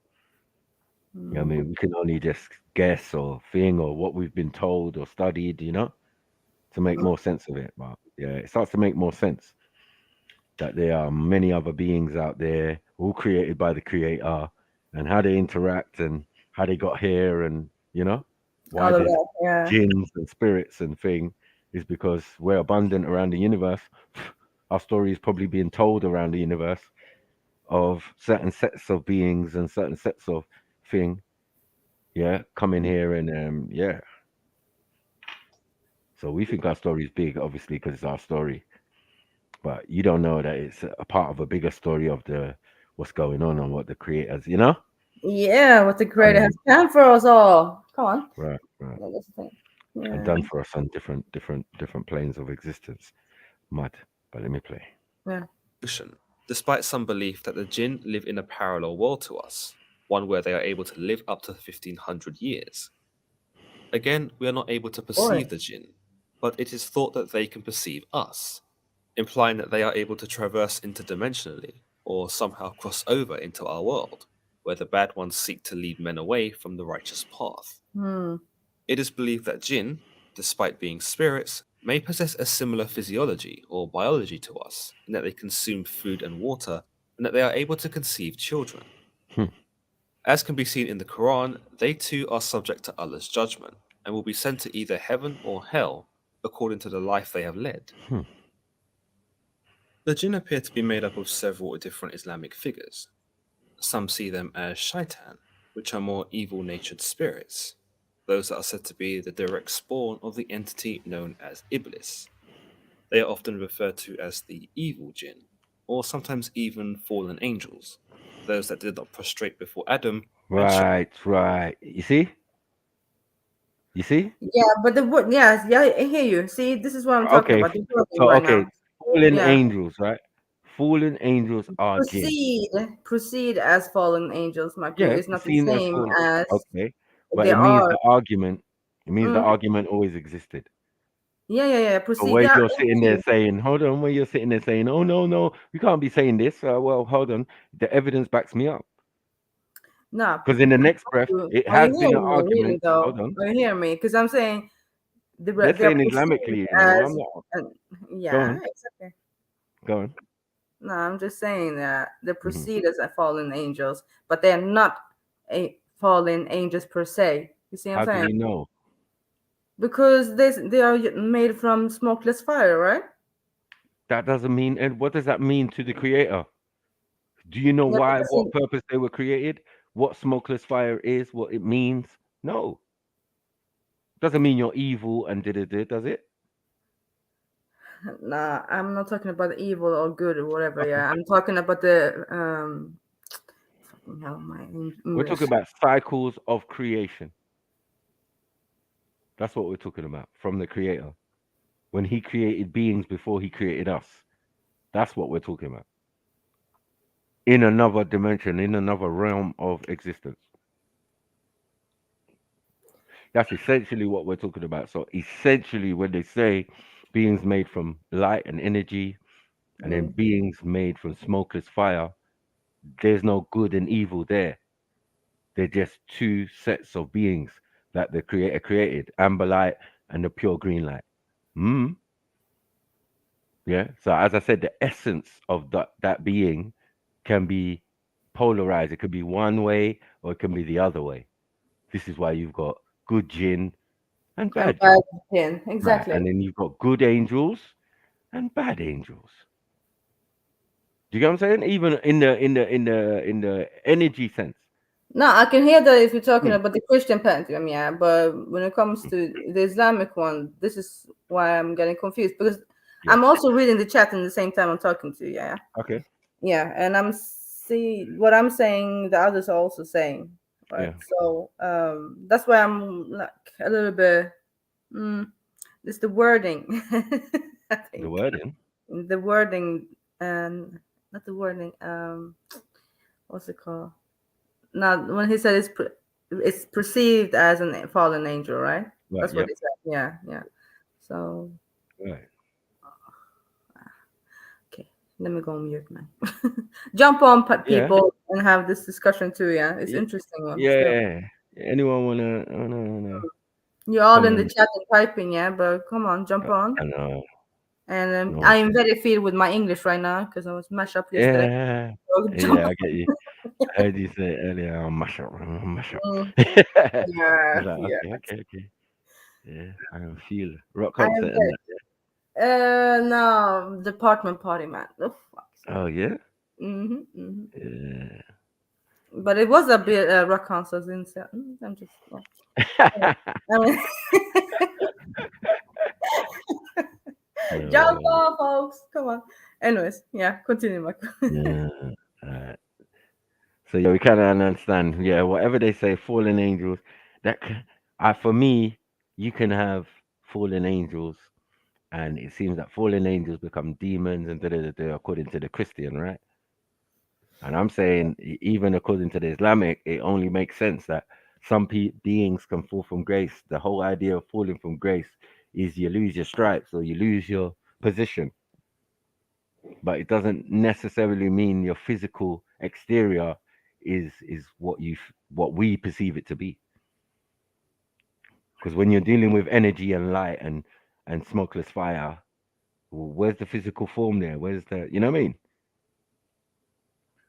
Yeah, this is another realm of beings or another level of existence that we're talking about when we're dealing with these things. Yeah. Only when they come into the physical. But right now, some of this discussion is not in the physical. You understand? Yeah, that's It's true. not. It was never been in the physical. No.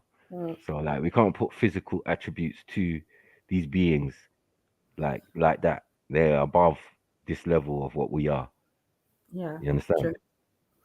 And what we came from. So yeah, if you understand how the heavenly order works, which has been thing in the book of Enoch and many other texts, then you get a better understanding of the fallen angels and, who a quarter of heaven's angels, fell with Lucifer. That's a lot. Quarter. That's a lot. Right. So once you fall in it. It's like whatever you was prior, it doesn't matter anymore. You're in a state of, I don't know, physicalness or something, or you're a jinn now, or something ain't right, or something has changed. Yeah, but not molecularly. If you was always an angel of a cherub or whatever of God, and then you fell from grace because you wanted to listen to Lucifer, and now you come down here, you become Nephilim, you become demons, you become all sorts. You know, there's a sign, a pattern for you as that entity that came down or was sent down or whatever. Yeah, you've been patterned up, not in a nice way. But yeah, you can fall from grace, man. It's just plain and simple. I would think, you know what I mean? Obviously, everybody can have their varying opinions, but that's where I stand on it. That there's many angels are jinn, and the jinn they are usually cherubim. You know what I mean? Because cherubims are usually the ones sent down to commit violence and great balls of fire and all sorts on people. Was it cherubims who taught man magic? Well, it would have been angels. They said 2 angels. 2 angels, right? Yeah. I don't know if they were what type of angels they were. Oh, okay. You know what I'm saying? But they were angels teaching badness. That's the way, yeah, because I was thinking about that. Right. Came So if down angels, and then right, if we're angels were doing badness, Mm. yeah, and they're angels, they haven't changed their position. Who told them to do that? Mm. Who told them to do that? Was it Shaitan? Was it? Or was it the creator himself who said, yeah, look, go down and test these people. Teach some of them certain stuff that the judge. Teach them the judgment. You know what I mean? Let's see who's going to take it up. That's really crazy, though. It sounds crazy, no? No, but it sounds crazy, but I don't know if it was like a test. You see? What? For the mankind. So why would 2 angels sent from the creator or from the creator, they haven't been stripped of their powers? They haven't, right? No, yeah, no. I mean, they came down. Yeah. Right. Oh, Juju Majuj. Yeah. Yeah, but they are something else, aren't they? No, they're angels, right? Ooh, I don't know, man. I don't actually know. Yeah, you better look. Yeah. Because angels can do some stuffs. You know what I mean? It don't matter if they're doing good or bad. Obviously, they've been assigned by the creator. The creator knows why he's asking them to do what they're doing, unless they're working on their own devices. Once you start working on your own devices, those ones are usually here already. But it can happen. It can happen that in the Bible, many other angels other than Lucifer fell from grace. Named as well, Azazel, all of these angels that fell. Yeah. Yeah, turned away or did something wrong to the creator, and now you're banished. You're banished to this plane, and you're gonna die like us. You're gonna do all the things like us, but your spirit is just gonna wander the earth until you can jump into people's bodies and this is why there's all sorts of possession out here. Good spirits and bad spirits, Yeah. It seems when a good spirit jump in your body, it's in tandem with who you are. So you're not stuck to the ceiling, or your body's not resisting it. Like when it's an evil spirit or when it's a entity that's not meant to be in your body, full stop. Oh, bro. I'm like, nah, when it comes to that, I'm not involved. Yeah. Yeah. We're saying, the Sufis got it locked, man. They got that music on tap for it. You know what I mean? You know what exactly to play for these men, for these demons, for these jinns and that. But yeah, let's get back to it. Chose to follow their leader Iblis into banishment. Others associate the jinn with the Ifrit, yet another Islamic creature that dwells in the underworld and desolate places, as well as taking the forms of more powerful demons. Other jinn are thought by some believers to be spirits of wind and fire, and that this is the form they take in our world. But others believe that the jinn are that powerful that they are able to take on whatever form they wish. As a form of wind, the jinn are thought to appear in mists or sandstorms, but even then maintain an ambiguous form, like a gas, as opposed to a solid. In some cultures, it is the jinn who cause sandstorms and high-velocity winds. Sandstorms in particular are also thought to be the result of jinn fighting one another, which goes to show how destructive these beings can be, and what sort of power they behold. Sometimes it is believed that the Jinn may appear as independent shadows that are cast upon surfaces. For the most part, though, Jinn appear to be abstract forces that tempt Muslims against the way of God and lure them onto a path that shames society. It fits the notion that the Jinn are able to manipulate us should they appease to our more carnal desires, but ultimately can be resisted through a strong mind and a strong belief in God. Historically, the Jinn were thought to be responsible for fits and seizures, quite similar to how sorcery and witchcraft were blamed for the same emergencies in Salem, Massachusetts in the 17th century. Without the medical and scientific knowledge we have now, many believed, and perhaps still believe today, that such conditions are a result of demonic or Jinn possession. Those afflicted with other ailments are also thought to be haunted by a Jinn within some communities. While this notion is widely debated within Islamic communities, some believe that the Jinn are able to possess humans and cause a complete personality U-turn, goading them into violence and wicked deeds. They are thought to be able to induce seizures upon victims, cause them grievous pain, and even have them speaking in tongues. Much like in Catholic exorcisms, rituals can be performed to banish the Jinn, which consist of reciting verses from the Quran. In some beliefs, the Jinn are bound to certain areas in our world, particularly the kind of areas that have been abandoned or are desolate. Here they dwell and seek to cause harm and mischief upon those who stumble into their midst. Such areas include abandoned houses, sewers, ruins, garbage dumps, and generally anywhere you would think twice about stepping foot in. Many, however, see the Jinn as more like a boogeyman story, something to frighten children with into obeying their parents and to warn them of the perils of straying from Allah. We also see mention of the Jinn in the Hadith, where they are furthermore categorized into 3 different groups: those that can fly, those that can take the form of snakes and dogs, and those that are more nomadic and in a human form. Whilst the Prophet Muhammad is thought to have brought the message of Allah to the Jinn in Surah 72, where we see some Jinn express their desire to walk with Allah, there is another figure in Islam famous for his interaction with the creatures. It is believed that King Solomon was granted a boon from Allah that allowed him to talk to Jinn, and granted him the power to rule them for a time. During this time, Solomon had the Jinn build his first temple, a story reflected in several other tales, including the Testament of Solomon, a pseudepigraphical text associated with the Old Testament.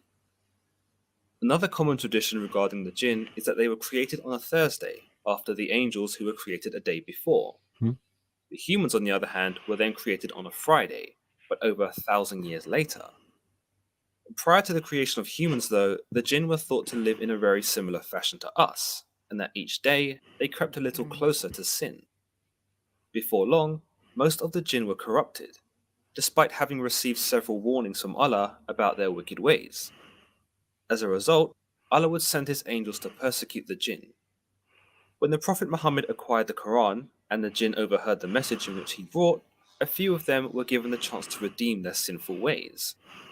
For the most part, though, we understand the Jinn are prideful creatures, and because humans were created so long after them, they refused to listen to Muhammad's words, and saw themselves as above him and every other man. Additionally, they are also thought to be stronger and faster than humans, and quite chillingly, choose to eat bones and rotten flesh. But are the Jinn real? Well, many have since debated this very idea, given the lack of any tangible evidence. Many believe that the old quote, "the greatest trick the devil ever pulled was convincing the world he doesn't exist," rings true here, for it allows one to become fully unaware to these dark forces and therefore susceptible to a Jinn's manipulation. Alternatively, many believe, as aforementioned, that the Jinn are not perceivable to the human senses, and therefore it would be impossible to prove their existence. But it has been argued that the Jinn must take some sort of form, whether this be an ethereal form or a solid form. If they are solid, we would be able to touch them, and therefore perceive them through at least one of our senses. And if they were ethereal, then they would not be able to physically manipulate the world in which we live in without defying some laws of physics. The counter-argument is that Allah can create whatever he wants, and if he wants the Jinn to defy the laws of physics, then his will shall be done. Critics who subscribe to this idea believe that the jinn, as mentioned in the Quran, are not spirits, but instead unruly and evil men. As the jinn are named in the Quran, some see it as a sin in itself to deny their existence. Another idea that may explain supposed sightings of the jinn could be due to psychological causes. Sleep paralysis also plays a huge factor in potentially being an explanation for some sightings of mysterious creatures, or jinn. Some believers see the effect of sleep paralysis as a jinn attack, and that many Muslims, particularly in the region of Egypt who suffer from sleep paralysis, believe this to be the doing of a jinn. The sufferer might experience an intense fear during these moments of sleep paralysis, and may even proceed to panic and hallucinate, causing them to see what they believe are demons or jinn. The jinn have also thought to have been used in witchcraft, usually pertaining to sorcery in the Middle East. Supposedly, practitioners of the occult are able to summon the jinn and are able to manipulate them in a similar way to King Solomon, where the jinn becomes their servant and instrument for them to do wicked things. A common idea is that the sorcerer will use the jinn to possess their victims. Other ideas suggest that the jinn are used by soothsayers or fortune tellers, and that the jinn travel through time to supply them with the information they seek. Unfortunately, there exists a plethora of ideas and stories regarding the jinn, most of which differ from culture to culture. Where one community may maintain some specific ideas about the jinn, another may disagree entirely. Whilst many Muslims agree that the jinn are present in the Quran and therefore should be regarded as real entities that should be cautioned against, many take the concept with a pinch of salt, and perhaps see the jinn in a more metaphorical sense.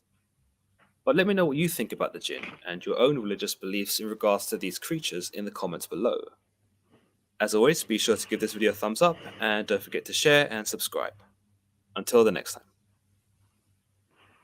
Great video, great video. Boom. Alright.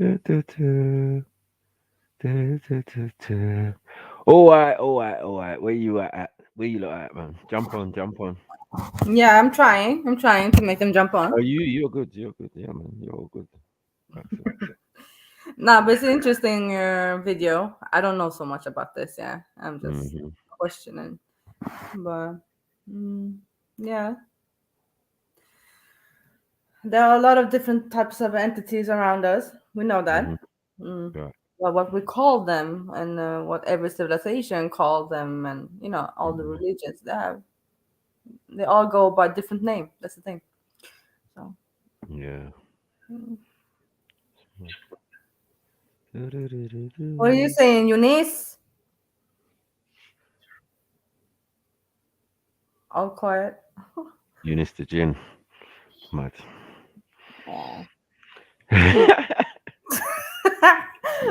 And I'm not involved. He's saying Eunice now. Jinn of the week. Jinn of the year. Hello. Hi.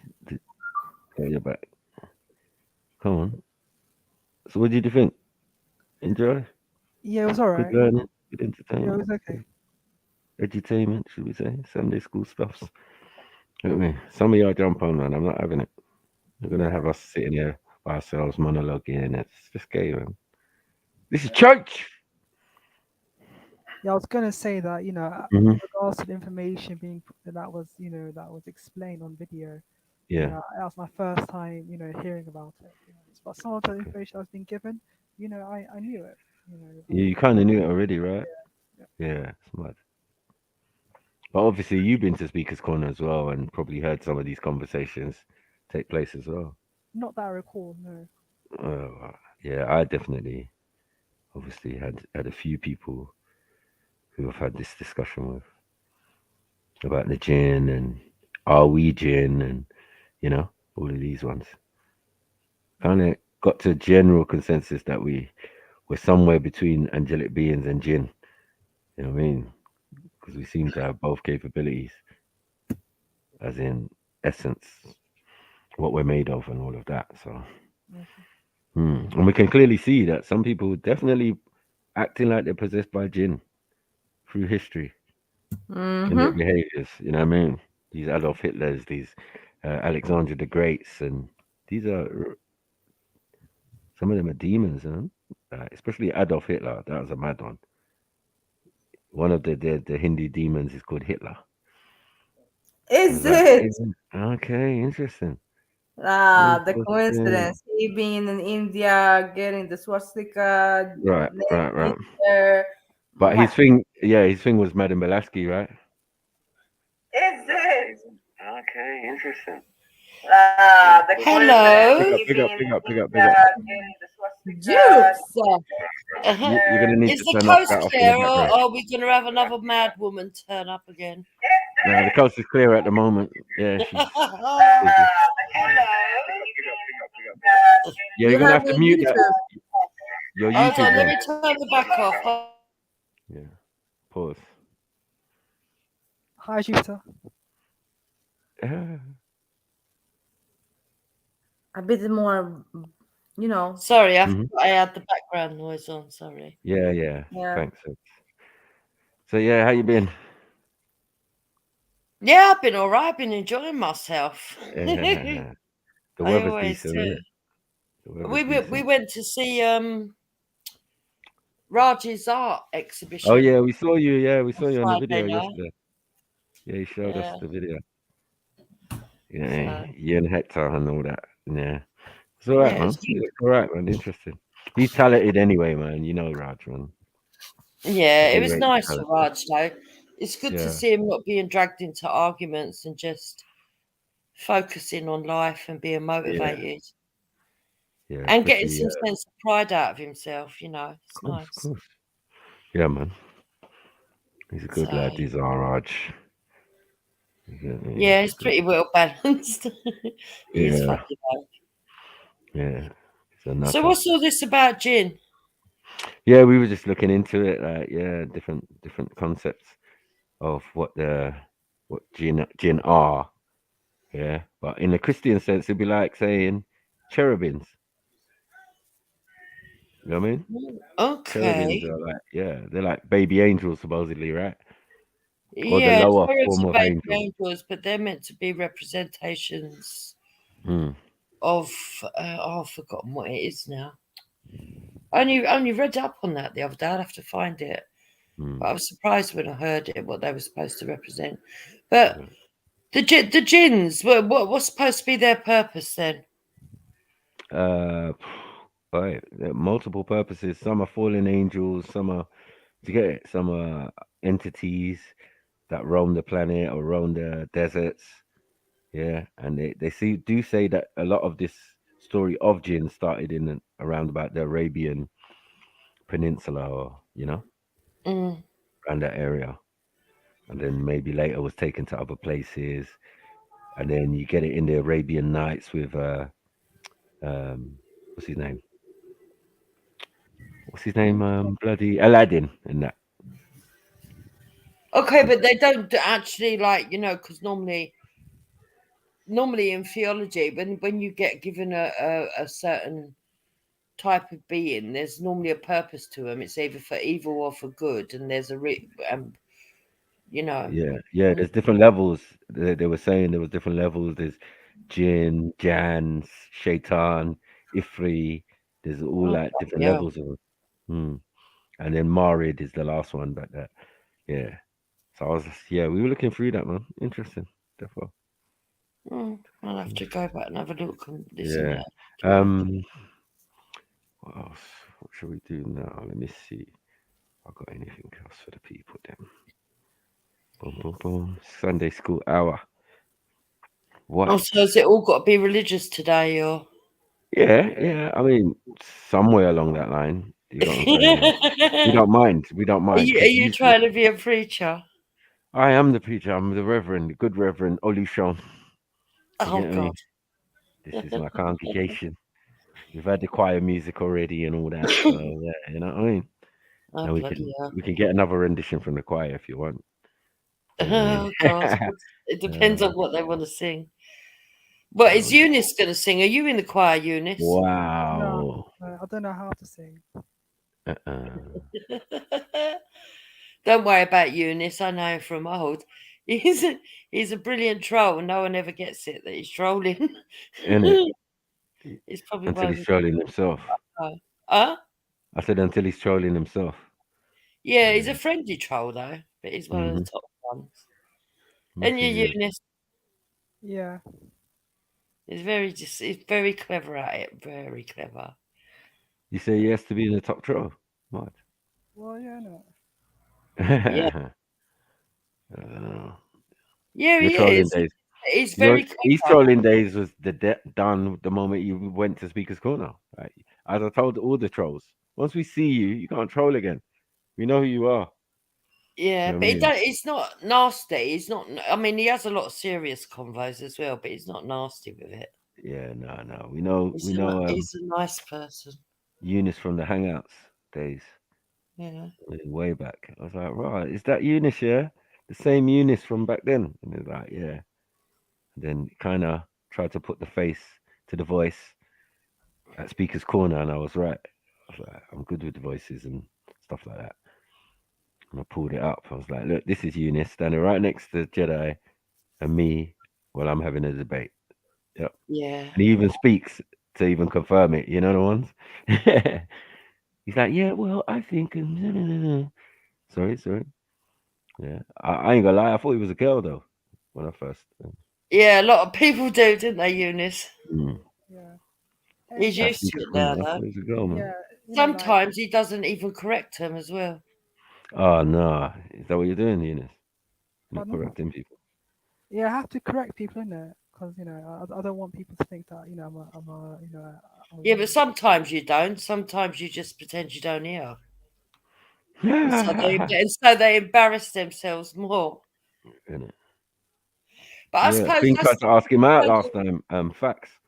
yeah, I think that's kind of a protective barrier that he's learned to deal with, though. If they do it, if he can turn it round where they look stupid, then it don't make him look stupid, does it? It's just, yeah. I don't know about all that. It does sound a bit weird. You sound like you're fucking half asleep. You mean? No, I'm doing some colouring in and that. All right. Oh yeah, I forgot you do paintings as well. Not just Have you magic. ever thought of doing an exhibition? Yeah, maybe. Still, I'm just going over Get in some touch old with stuff that I've Raj done. and see who he's in touch with and stuff. Yeah, maybe I might. It was well worth it. It was pretty good. They had free caviar all night and free champagne all night, like from 6 till 9. Say that going on. Yeah. Rich life. Come on. Caviar. I see Manny there. I didn't want the caviar though, 'cause it's fish Yeah. eggs. Yeah. I see Manny. I ain't seen or spoken to him for a while still. Yeah, Manny was there. Banksy was there. Banksy was there with his wig. Was it a wig? Yeah. No Well, it's a wonder. I was hairpiece. thinking, It's a hairpiece, actually. real It's a bit. hairpiece. Yeah, it's a bit No more way. designer than a wig. No But way. do you know what? It suits him, and you can't tell. Yeah. Yeah, we could tell. No, we could tell that was fake. But we was like, raw. I thought he grew hair over the lockdown or something. You know what I mean? But obviously, I didn't know Banksy wore weaves, innit? innit? You got the audacity. Audacity to do that weave, and he's got weave on. Mad weave on wig, a little hair front piece. It's all right, man. Big up Banksy. I put two and two together, and he went to Turkey. I assumed at the time because Right. he's going for a transplant, innit? Yeah. Okay. Turkey, I'm hoping to go to Greece later this year. I'm not going to say exactly when, but Yeah. Greece, you know. yeah. Greece is dead now, man. Who wants to go to Greece Oh anymore? no, the part Must be I'm cheap. going to. I don't want to go for nightclubs or anything like that. I just want to go. Yeah, of course not. Yeah. But it must be cheap now because they're broke, man. It's not great time to be It's still Greek, man. dearer than Turkey. All Is it? inclusive, it's still dearer than Turkey. Yeah. Oh, of course it's going to be dearer because they've got less money, so they need more money. Makes sense. So it's dearer. Makes It's sense. dearer than Turkey and dearer. I suppose Crete. If you go to Crete, that's cheaper. Yeah, Crete. It depends what part you want to go to be fair. Right. That's crazy. And Spain. If you just want a Yeah. cheap holiday, just do Spain. That's really, Spain, really cheap at the moment. Liberty. You don't even need a passport for Spain. They just no, you don't need a passport. You can have European ID, whatever. Just go true, man. You're basically crossing back into England. Wow. Very disrespect for the Spanish. You know what I mean? Like, yeah. Sad but true. That's why they don't mind coming out of Europe. Yeah, they don't mind coming out of Europe. I have no desire to go to Spain, to be fair. Well, expats do. There are a lot of expatriates. And they go to southern Spain, the bit that England owns, like Gibraltar and that. Yeah. So, yeah. The Costa del Sol or whatever. That's why they're down there. Yeah. Because England owns it. So they expect fish and chips and they expect people to speak English. Most places you go now do full English, though, don't they? What, breakfast? Most places abroad. Yeah. They cater for the English. Whether they like us or not is another story. But when I go, no, for me, the kind of holiday I'm looking for now is sort of like, it'd be to have nightlife there, but not 1830 like nightlife. I want to have like pools and fucking candlelit dinners and fucking snorkeling and all that kind of thing. All that. You and the hobby type stuff. Yeah. All right, I've got another. So, what else is going on? Not much. Pretty quiet over here. What's going on? I don't know. Everyone's sleeping or something. Yeah, they're chilling, man. It's Sunday, and they want me to do all the work. Bunch of bastards. It's like someone's just raided the place, and we've all got to be quiet because we don't have to coming back. or in shock. It's like everyone's sitting there thinking, "Fucking hell, what just happened?" We were fucking lucky.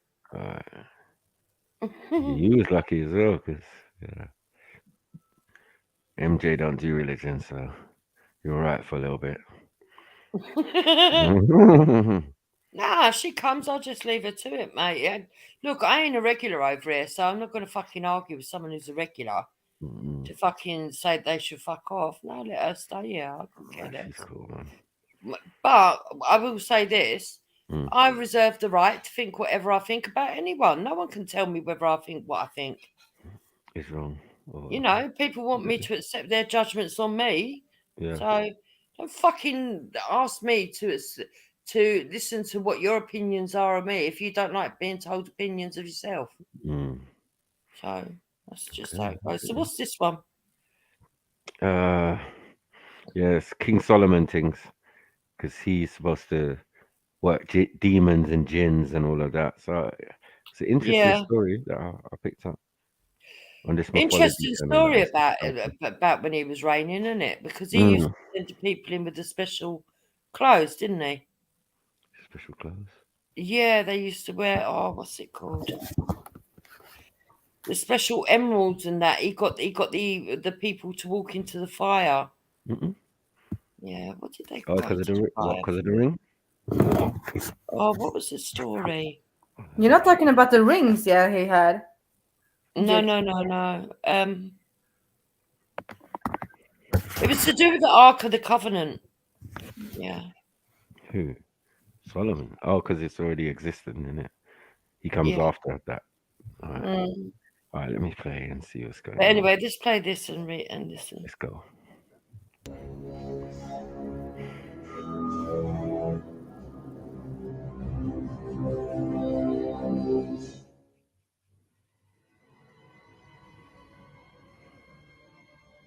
After he had dealt with the succubus, Onoskeles, Solomon at once bade another demon to be led unto him, and instantly there approached him a spirit, intimidating and menacing, but he was bound.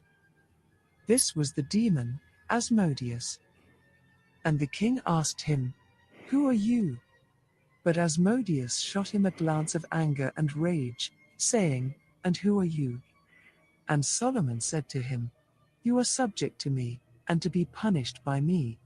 You must answer me. But the demon, with rage, said to him, How shall I answer to you, you, who are born of a man, whereas I was born of an angel's seed, by a daughter of man? No word of our heavenly kind, addressed to you, earthborn, can be too offensive and arrogant. Behold, my star shines bright in heaven. Men call it the Great Bear, others call it the Dragon's Child, and I keep near unto this star. So, do not ask me many things, for your kingdom will fall after a little time, and your glory is but for a season, and short will be your tyranny over us, and then we shall again have free range over mankind, so that they shall revere us as if we were gods, and being mortal men that they are, they shall not know the names of the angels set higher above our kind. And Solomon, on hearing this, bound Asmodeus more carefully, and ordered him to be flogged with the whip of ox hide, and to tell him humbly what was his name, and what was his business. And the demon answered him thus, I am called Asmodeus among mortals, and my business is to plot against the newly wedded, so that they may not know one another, and I sever them utterly by many calamities. I waste away the beauty of virgin women, and estrange their hearts. And Solomon said to him, Is this your only business? And the demon answered him, I tempt men into fits of desire and madness over other women, when they already have wives of their own, so that they leave their wives, and go off by night and day, to women who belong to other men, so that they fall into sin, and commit murderous deeds. Solomon listened in awe to this demon, for this was the same act for which his father, David, committed murder. He appealed to the demon by the name of the Lord Sabaoth, saying, Fear God, Asmodeus, and tell me by what angel you are frustrated. And Asmodeus said, I am frustrated by Raphael, the archangel, who stands before the throne of God. But the liver and gall of one fish also put me to flight, when smoked over ashes of the tamarisk. Solomon again asked him, Hide nothing from me, for I am Solomon, son of David, king of Israel. Tell me the name of the fish which you fear. And the demon answered, It is the glanos, by name, and is found in the rivers of Assyria. It is why I merely roam about in those parts. And Solomon said to him, Have you nothing else about you, Asmodeus? And the demon answered, The power of God which has bound me with the indissoluble bonds of your seal, knows that whatever I have told you is true. I pray you, King Solomon, condemn me not to go into water. Solomon smiled, and said to him, As the Lord God of my fathers liveth, I will lay iron on you to wear. But you shall also make the clay, for the entire construction of the temple, treading it down with your mighty feet. And the king ordered his men to give him 10 water jars to carry water in. And the demon groaned terribly, and did the work he was ordered to do. As an act of caution, Solomon had the liver and gall of the glanos fish hung on the spike of a reed, and burned it over Asmodeus, because this demon was so strong, because this demon knew even the future. And this he did, to frustrate this demon's unbearable malice.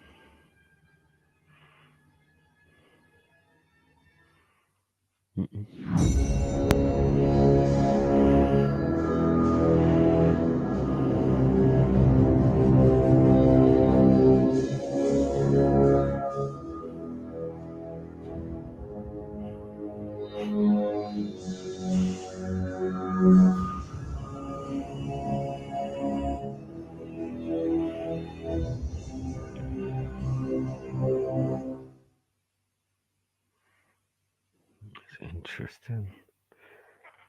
They're even saying that men cannot be possessed of demons in any shape, form, or fashion.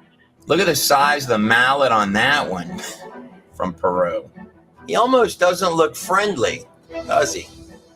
And this one here is from the sands of Iran. This is one of apparently about 20 from a dig site in Germany. Would you say there's anything at all about that guy there that doesn't look, I don't know, human? This one was found in Bolivia. Hold on to your seats. We're going to go over some unique features on these long heads in just a minute. Also found in Russia, Peru. The sheer mass on the back of some of these is astounding. Here's a child being held. Look at the size of that one in the middle. This may be the largest one in terms of head volume out of Peru. Now we're really starting to leave the it looks human range. This guy here was one of 13 found at a dig site in Mexico. It's a biblical Hebrew text, and you start finding a lot of strange anomalies. You read about giants when Moses sent the spies over into Canaan, and they described this land being filled full of giants. When the spies come back, they said, we're the size of grasshoppers compared to these men. The word Nephilim often gets translated as giants. It is true there have been actual giants in history. This is Robert Wadlow. He's the tallest man ever officially recorded in this modern time period at 8 feet 11 inches. This photograph was taken by Roy Chapman Andrews during an expedition to Mongolia in 1922. The image ran one time in National Geographic magazine. It was never published in the magazine again. Samuel's describing a guy with 6 fingers and toes, and he's not calling it a deformity. Now, I've seen people with kind of a split toe, but it's a deformity. These are 6 working fingers and toes. I actually found an ancient picture from Babylon of a giant with 6 fingers and toes, and the giant is actually holding a lion, and he is so large that the lion is held like I would hold a cat. Like I'm saying, Trey, only if you're reading in the Hebrew are you going to see how deep this goes and how actually clear it is. It is curious where the trail can begin to lead when looking at ancient bloodlines. When talking about the word Nephilim, what we're dealing with is a little bit deeper and darker and larger in scope than giantism, a really tall guy, or your favorite basketball player.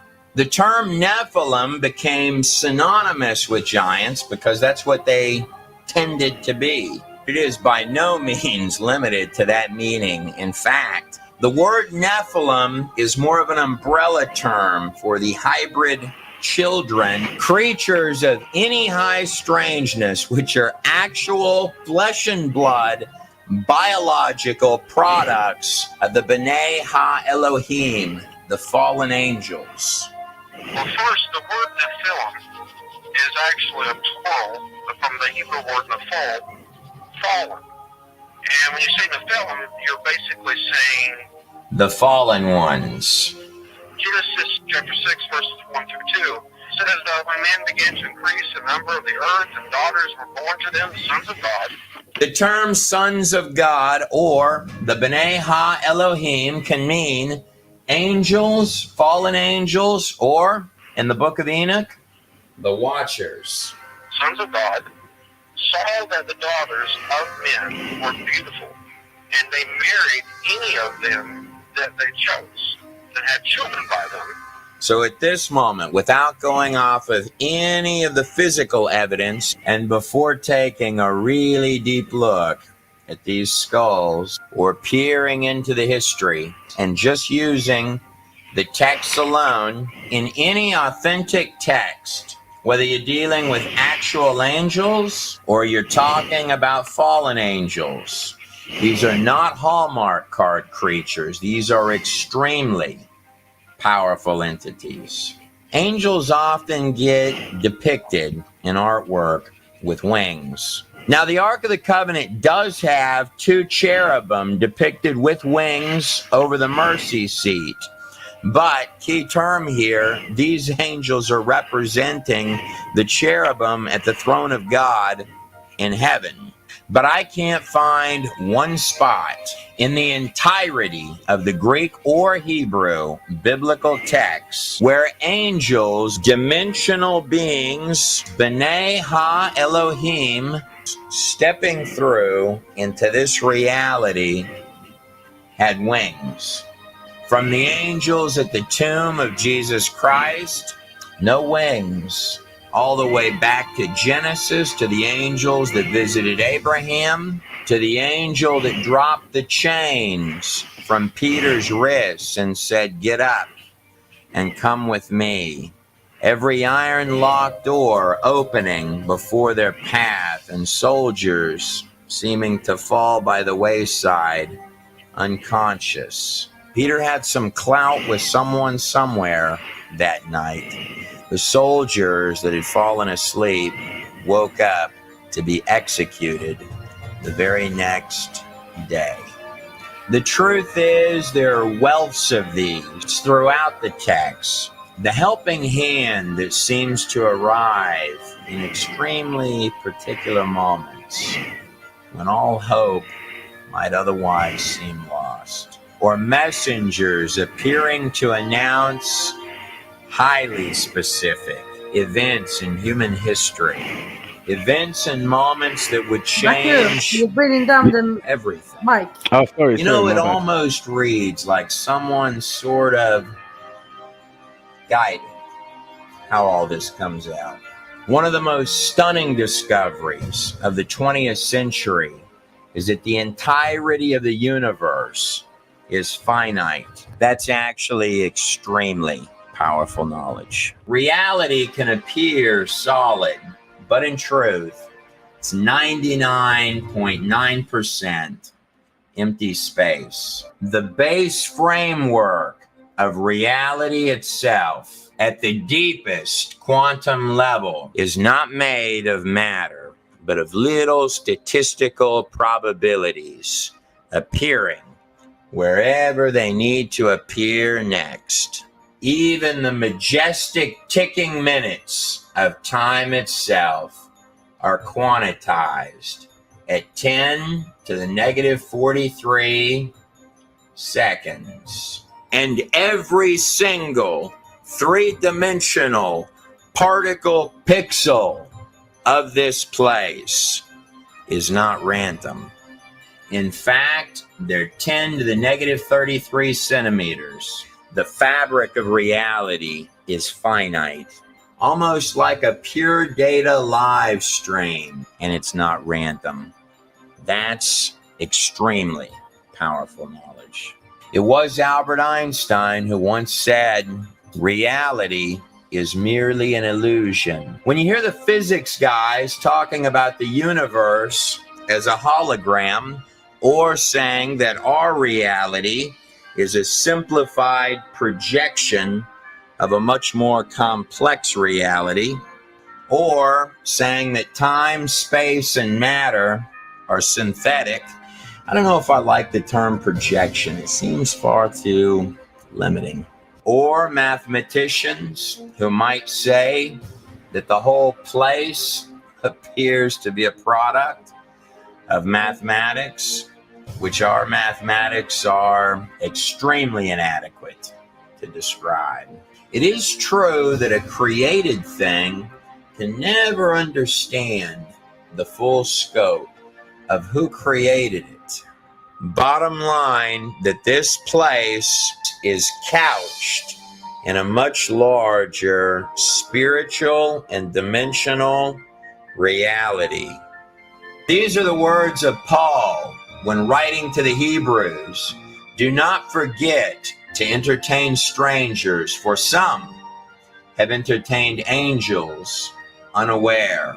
how can a spiritual being, an angel, or even a whole set of fallen angels give actual birth to its own genetic line of anomalies? How can something spiritual, dimensional, interact with something physical? I'm not sure that the lines are quite that black and white. It was Jude, the half-brother of Jesus Christ. Mind you, this comes right before Jude quotes from Enoch 1:9. Enoch would be the seventh from Adam, the great-grandfather of Noah in the book of Genesis. Genesis 5:24, and Enoch was not, for God took him. God really liked Enoch. And so Jude is saying, even the angels, which kept not their first estate, angels there is talking about fallen angels.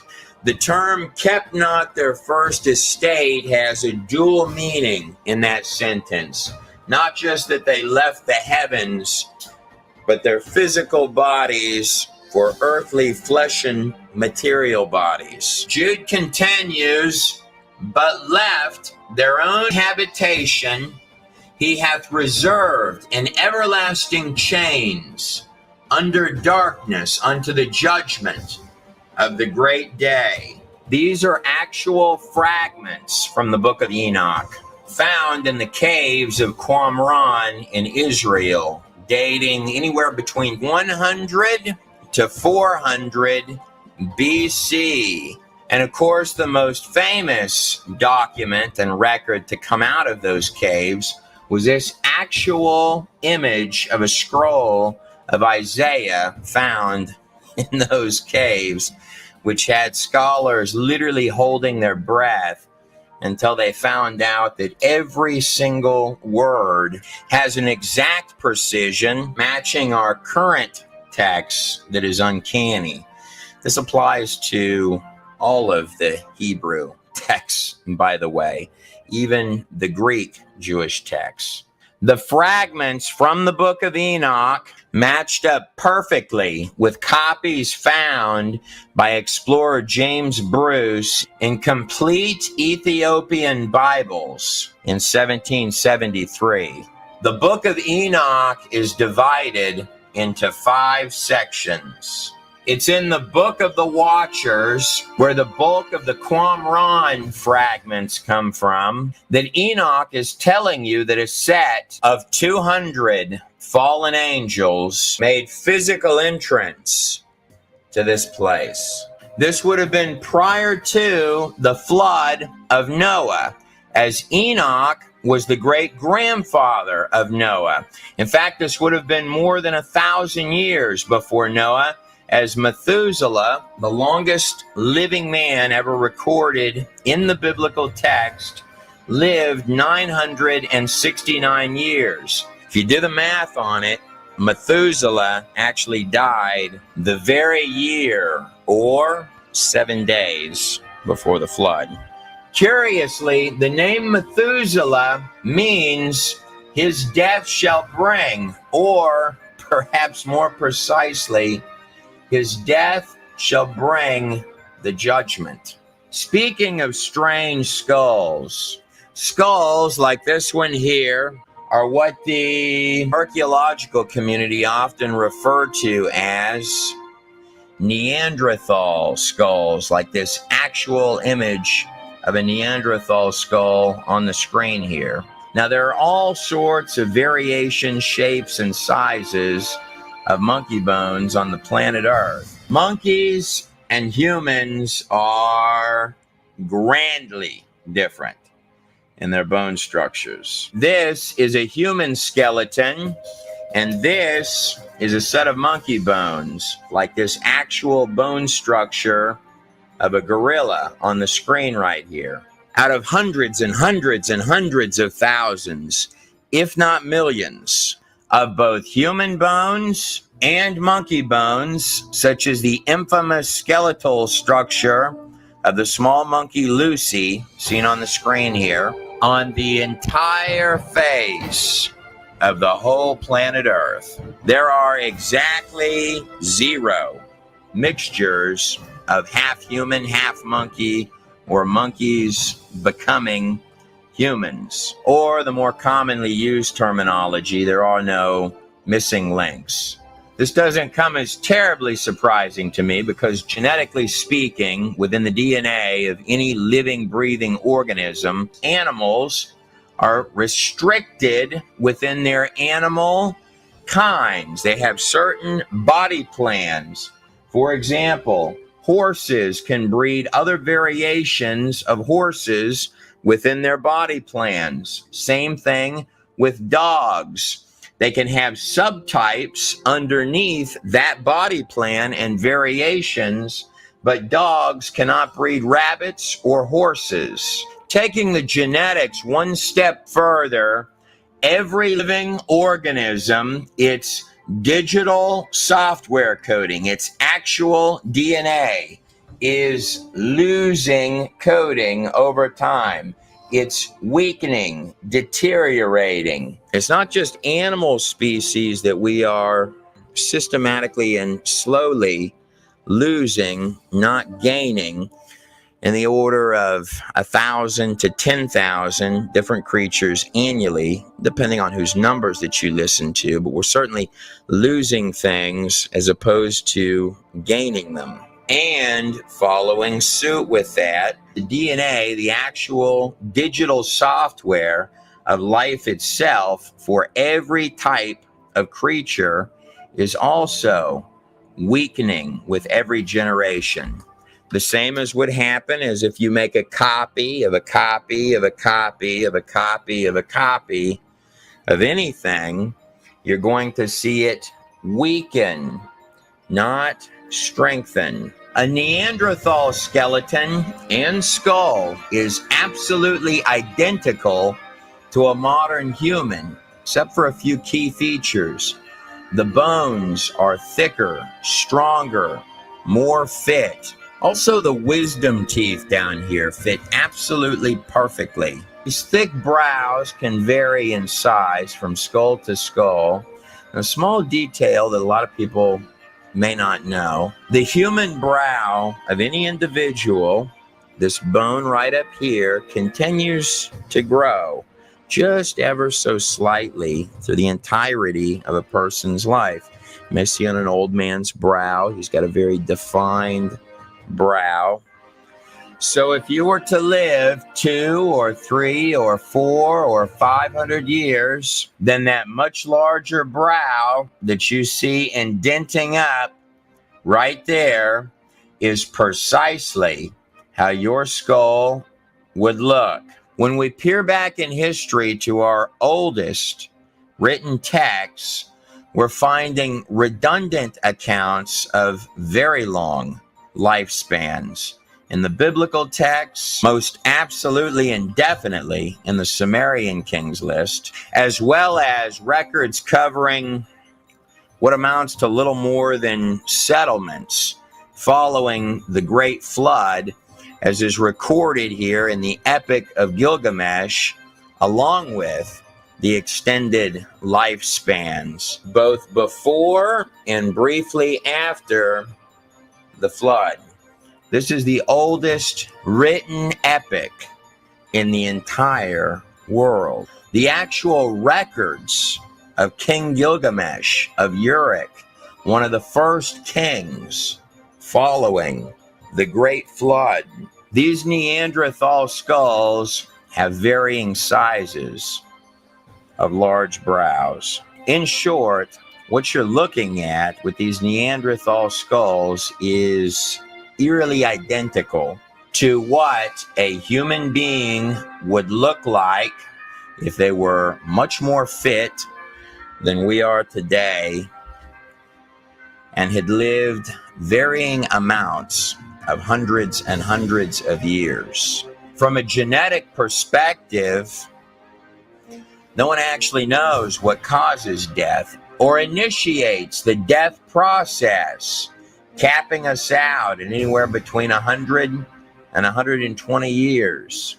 almost as if someone flicked a switch off inside the coating. Every single cell in your entire body is programmed to regenerate and renew itself. But when dealing with the topic of the Nephilim, we are by no means talking about elongated years and larger brows, stronger bodies and wisdom teeth that fit perfect like a glove, the extremely long years resting on the large brow of the forehead.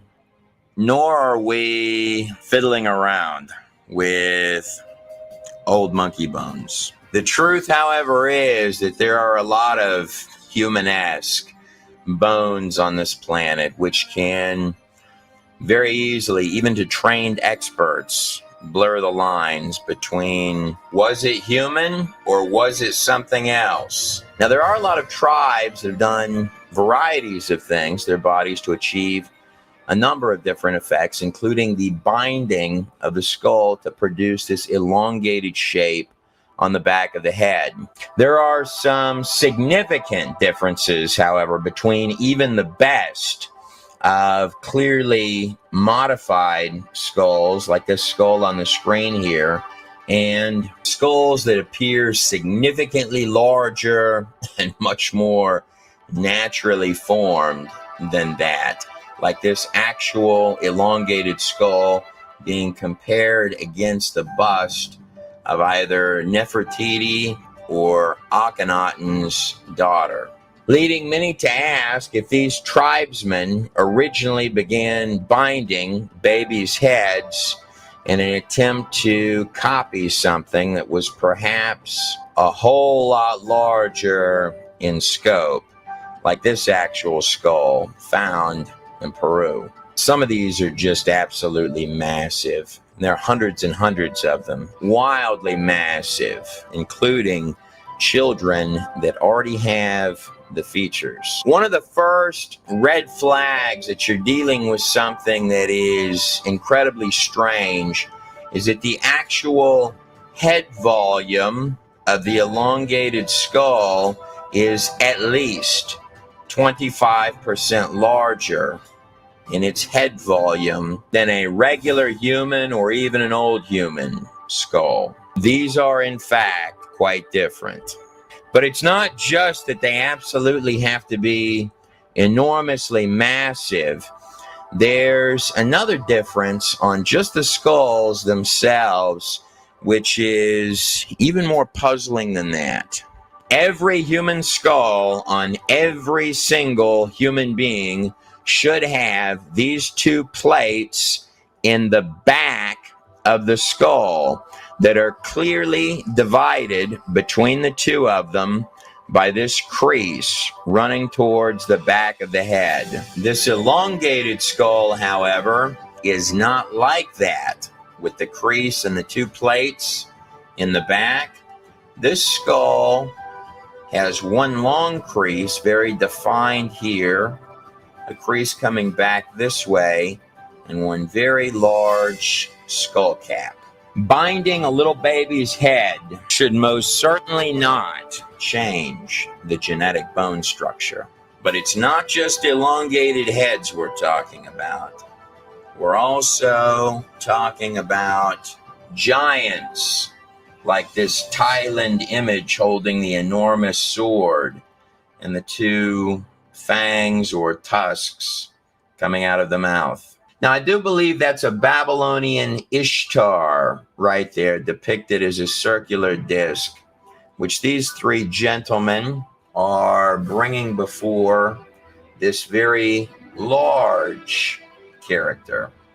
Babylon, particularly ancient Babylon, plays perhaps a critical role in all this.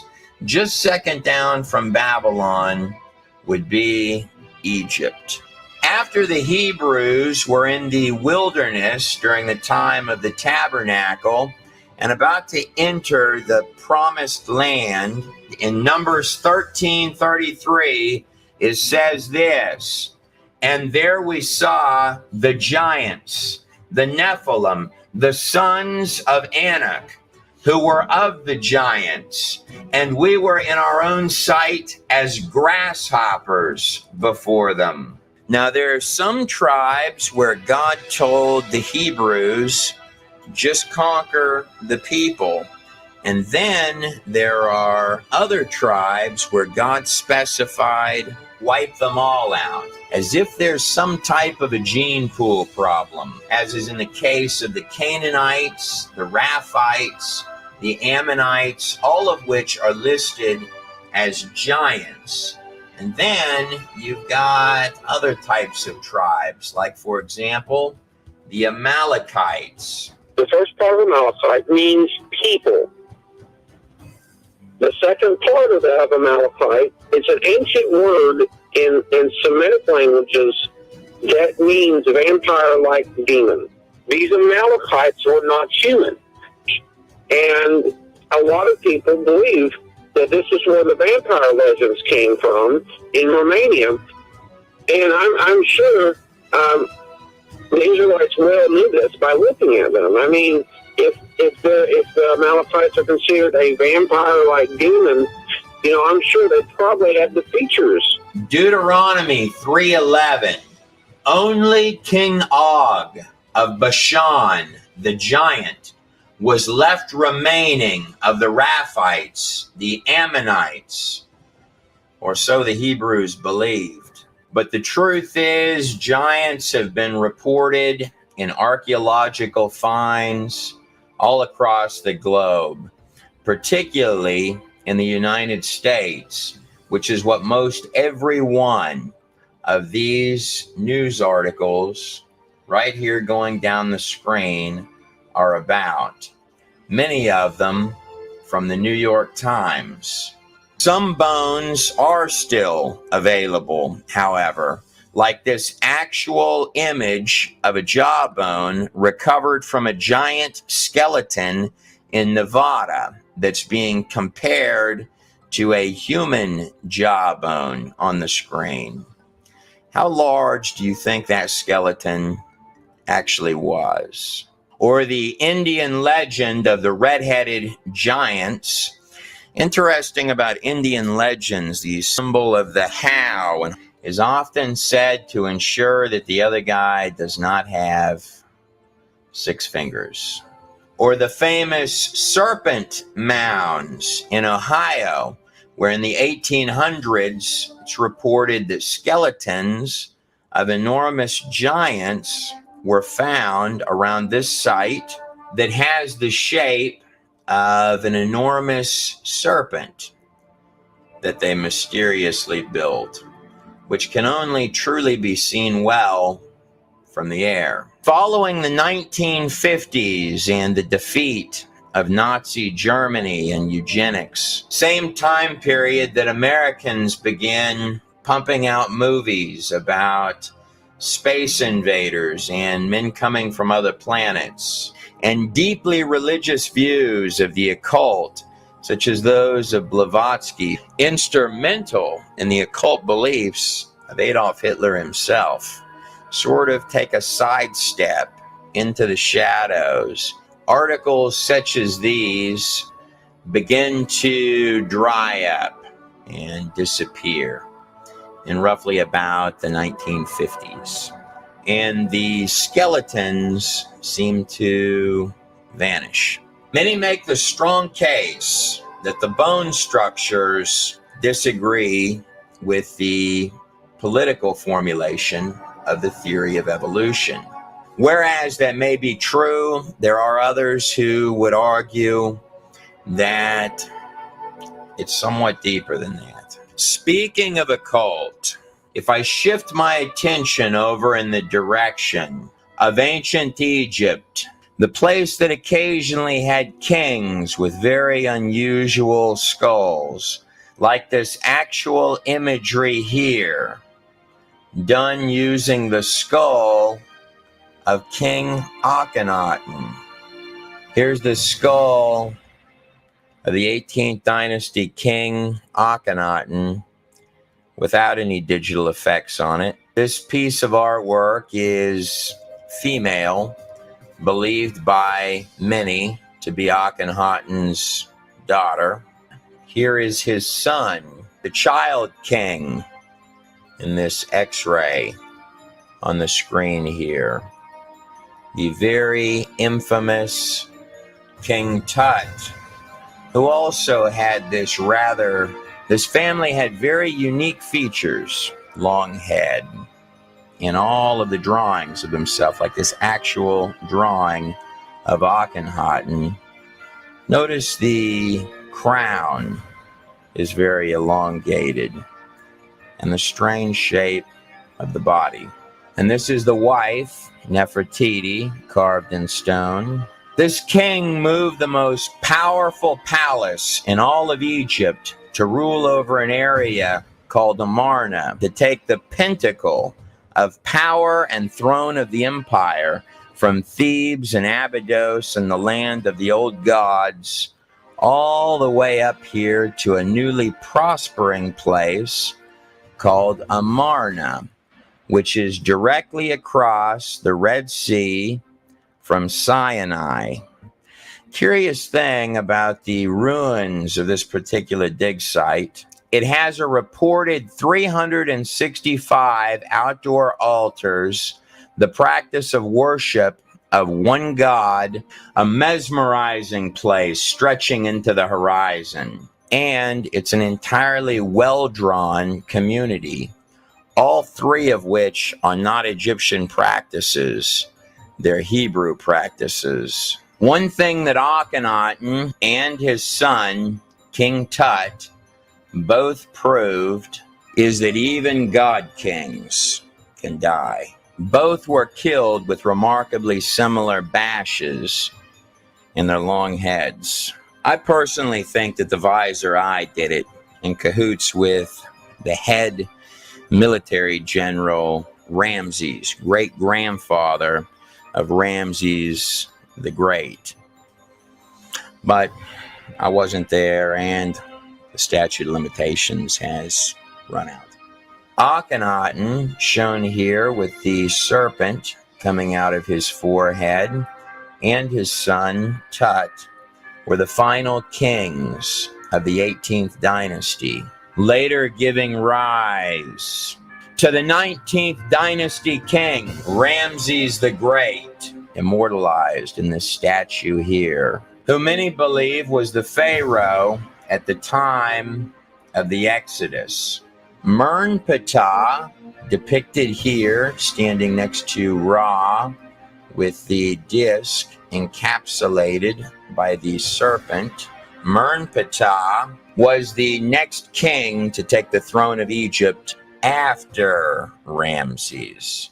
He was also the 13th son of Ramses the Great. On his victory stele, depicted right here, makes a strange statement.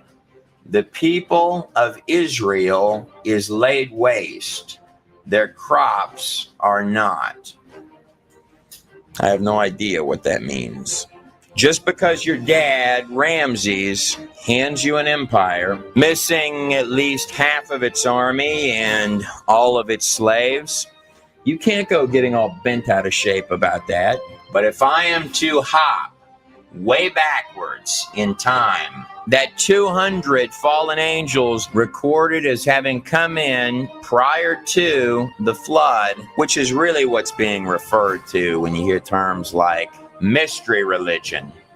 Notice the star inside of the golden jewel-covered crescent.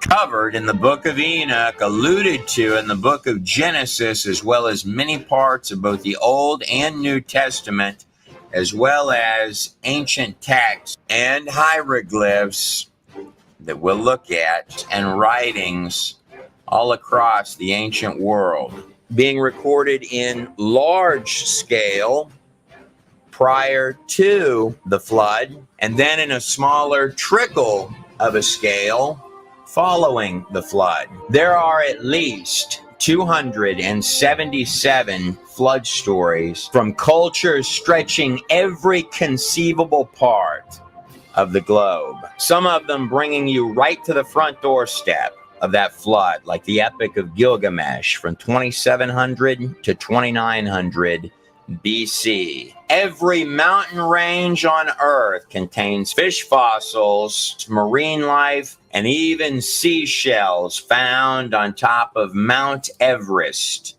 in the Himalayas, extending to include mass beached whale graveyards, turning up in the middle of deserts, like this classic example here of the mass whale graveyard in Chile, the most arid desert in the world. And here's another whale dig site from the other side of the globe in the sands of Egypt. Look at the size of that whale buried in that desert there. Plant and animals are found buried and fossilized in every single layer and strata of the top layers of the earth. Creatures of every possible kind of animal that we see every day are found mixed in underneath the earth, along with mammoth-sized creatures, which don't seem to be around anymore. And these animals of every genre and flavor are often found in mass graveyards, like this actual dinosaur graveyard seen on the screen here, as if the animals were herding, and whatever happened fast, hit all at once, and was unexpected. Strangely, when dealing with strata, it is sifted by sediments exactly as one would expect. If there were a lot of water pumping around on the surface of the ground, one of the enormous challenges of dating anything is that you have to know what the pre-existing conditions were. For example, this dragonfly fossilized on the screen here has a 2.5 foot long wingspan. Dragonflies take in perfectly the amount of oxygen that they need to fly. If one were to assume that atmospheric conditions, oxygen levels and carbon levels in the past were like this, when they were actually way up here like this, that would indeed pump out numbers that were very large all across the board. This dragonfly on the screen could not lift up off the ground and fly today. We find extremely high oxygen levels in little bitty air bubbles trapped in ancient tree sap, even buried in common things that we might not think about. Look at the size of this modern day elephant in comparison to this giant animal here, Bronchiosaurus. Much of this stuff requires an entirely different and much more lush environment. This elephant is about the size in girth as the base of the neck of this animal. Bronchiosaurus would have a terribly difficult time lifting its body today. And that is but one tiny example of an Everest-sized mountain of thousands. The most common method of dating in this present day is using fossils to date geological layers and using geological layers to date fossils. So some would call this circular reasoning. One thing that I find fascinating, not only are there mass burials of animals underground, but there are mass burials of trees going all sorts of different directions. Some of them, interestingly enough, going vertical. What this means is that you would have trees that would have had to have been standing up for millions of years while the layers of strata form around the tree. No one really knows how many of these there actually are, buried all over the place underneath the ground. This is believed to be the oldest living tree on Earth. Its name is Methuselah, and its age is believed to be 4,840 years old, give or take, which is interesting because if you're using the Septuagint or the Masoretic texts, and even using Gilgamesh, as well as the Sumerian Kings list as a reference point, you're going to come up with a flood date a pinch more than 3000 BC, maybe a few hundred years more. And old Methuselah would have been born just a little bit afterwards. I wasn't there, but I know this, that enormous whales really should not be turning up in deserts, and thousands and thousands and thousands of seashells should not be backpacking through the Himalayas. Trees don't generally stand up for tens or hundreds or millions of years while layers of sediments build up around them. I'm thinking that maybe real big flood did it. Occasionally I'll hear commentators state that ancient India is tens and tens, sometimes even hundreds of thousands of years old. And I've tried to chase the rabbit trails on what they mean by that. It's not just India. You'll find this pulling dates out of thin blue sky, particularly in media stuff, a lot. I can't find what they're referencing. The Empire of India began following the death of Alexander the Great in 323 BC. You begin to see the rise of the first empire of India, the Mauryan dynasty. Going back even further into the Far East, the rise of the first dynasty of ancient China, the Jia dynasty, its inception at 2000 BC, bringing us full circle to our first empires, which would rise right down here in Mesopotamia, where Babylon would become, and the ancient city of ancient Uruk, where Gilgamesh ruled. Land of the Star, which is rested inside of the Crescent. Babylon and Egypt, the two opening players of occult empires right after the flood. And then dropping down right over here, following alongside the Nile riverbanks, where Egypt would become, and where step pyramids and the first attempts at actual pyramids would begin to rise. Under Djoser in the third dynasty of Egypt, about 2600 BC. Land of the Eye of Horus, and disk between the horns of the most ancient Hathor, both stretches of land dropping down along the fertile land, the so-called cradle of civilization, where little bitty settlements would begin to take shape, with your first tiny fortified cities like Uruk in roughly 2900 to 3000 BC.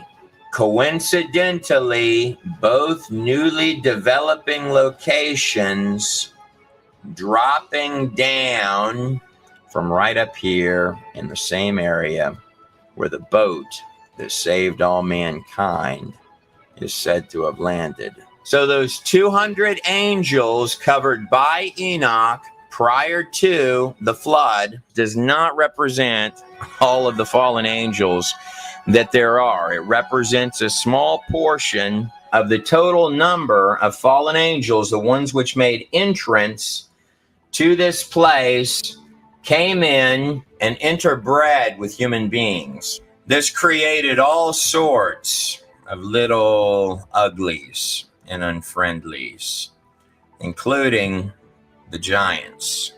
There's also indications in the text that this wasn't necessarily voluntary.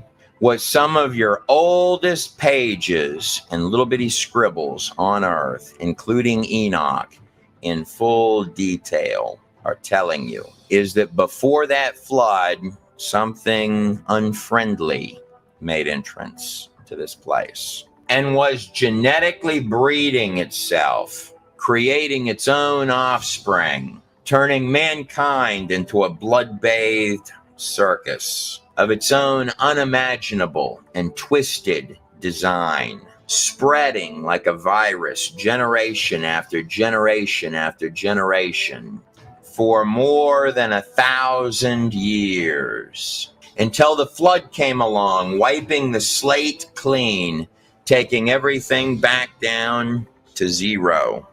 But then afterwards, another little bitty door opened.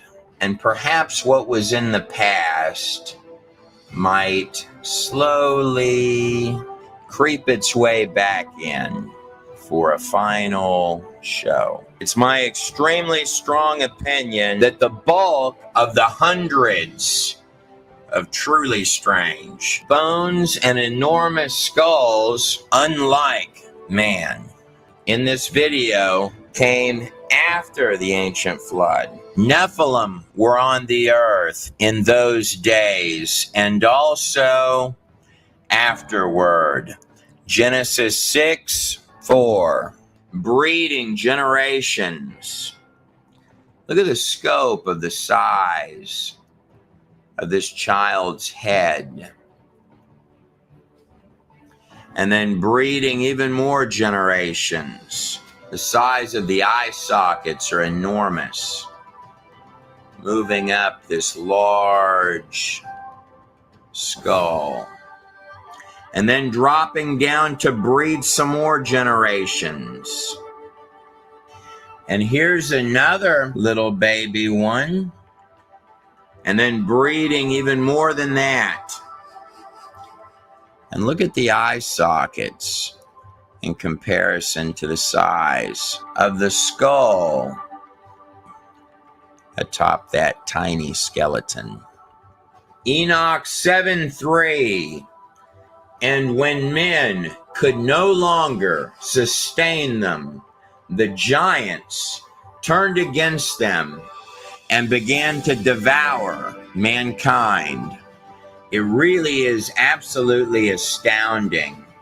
It's almost impossible to believe that what you're looking at really is real.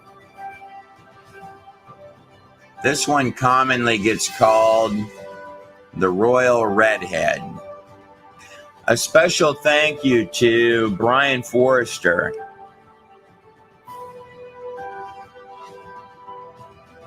as well as his team in Paracas, Peru, for making the footage, as well as the elongated skulls seen in this video, available.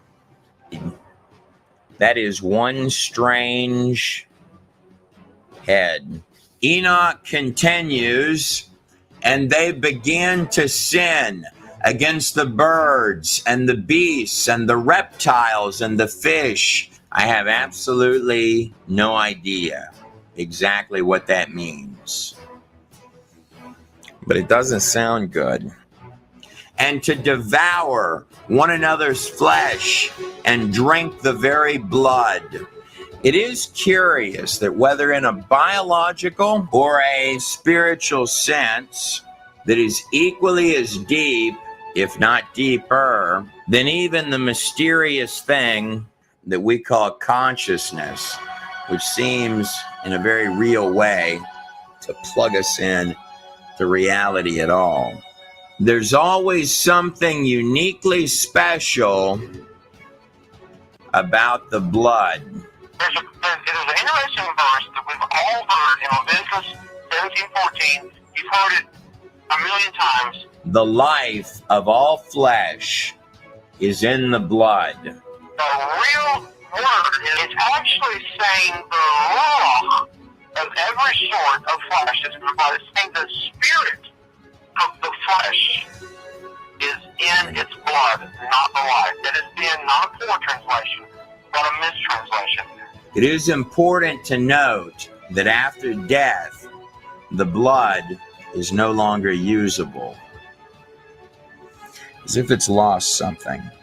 Every living organism on this planet is constructed of three-dimensional digital coding, like zip files, pure data, zero junk code in every single strand. Tit for tat, line for line, which opens up click by click by click to become a living biological organism, all of it fitting together like a perfect glove. And deeper inside the genome, the framework of pure biological software and precision operating system, file folders containing actual body plans, digital instructions, coordinating every strand, every cell, every little bitty part, pulling the molecular fabric of every piece together to create a biological masterpiece, literally written, birthed into reality itself from scratch, and seemingly plugged in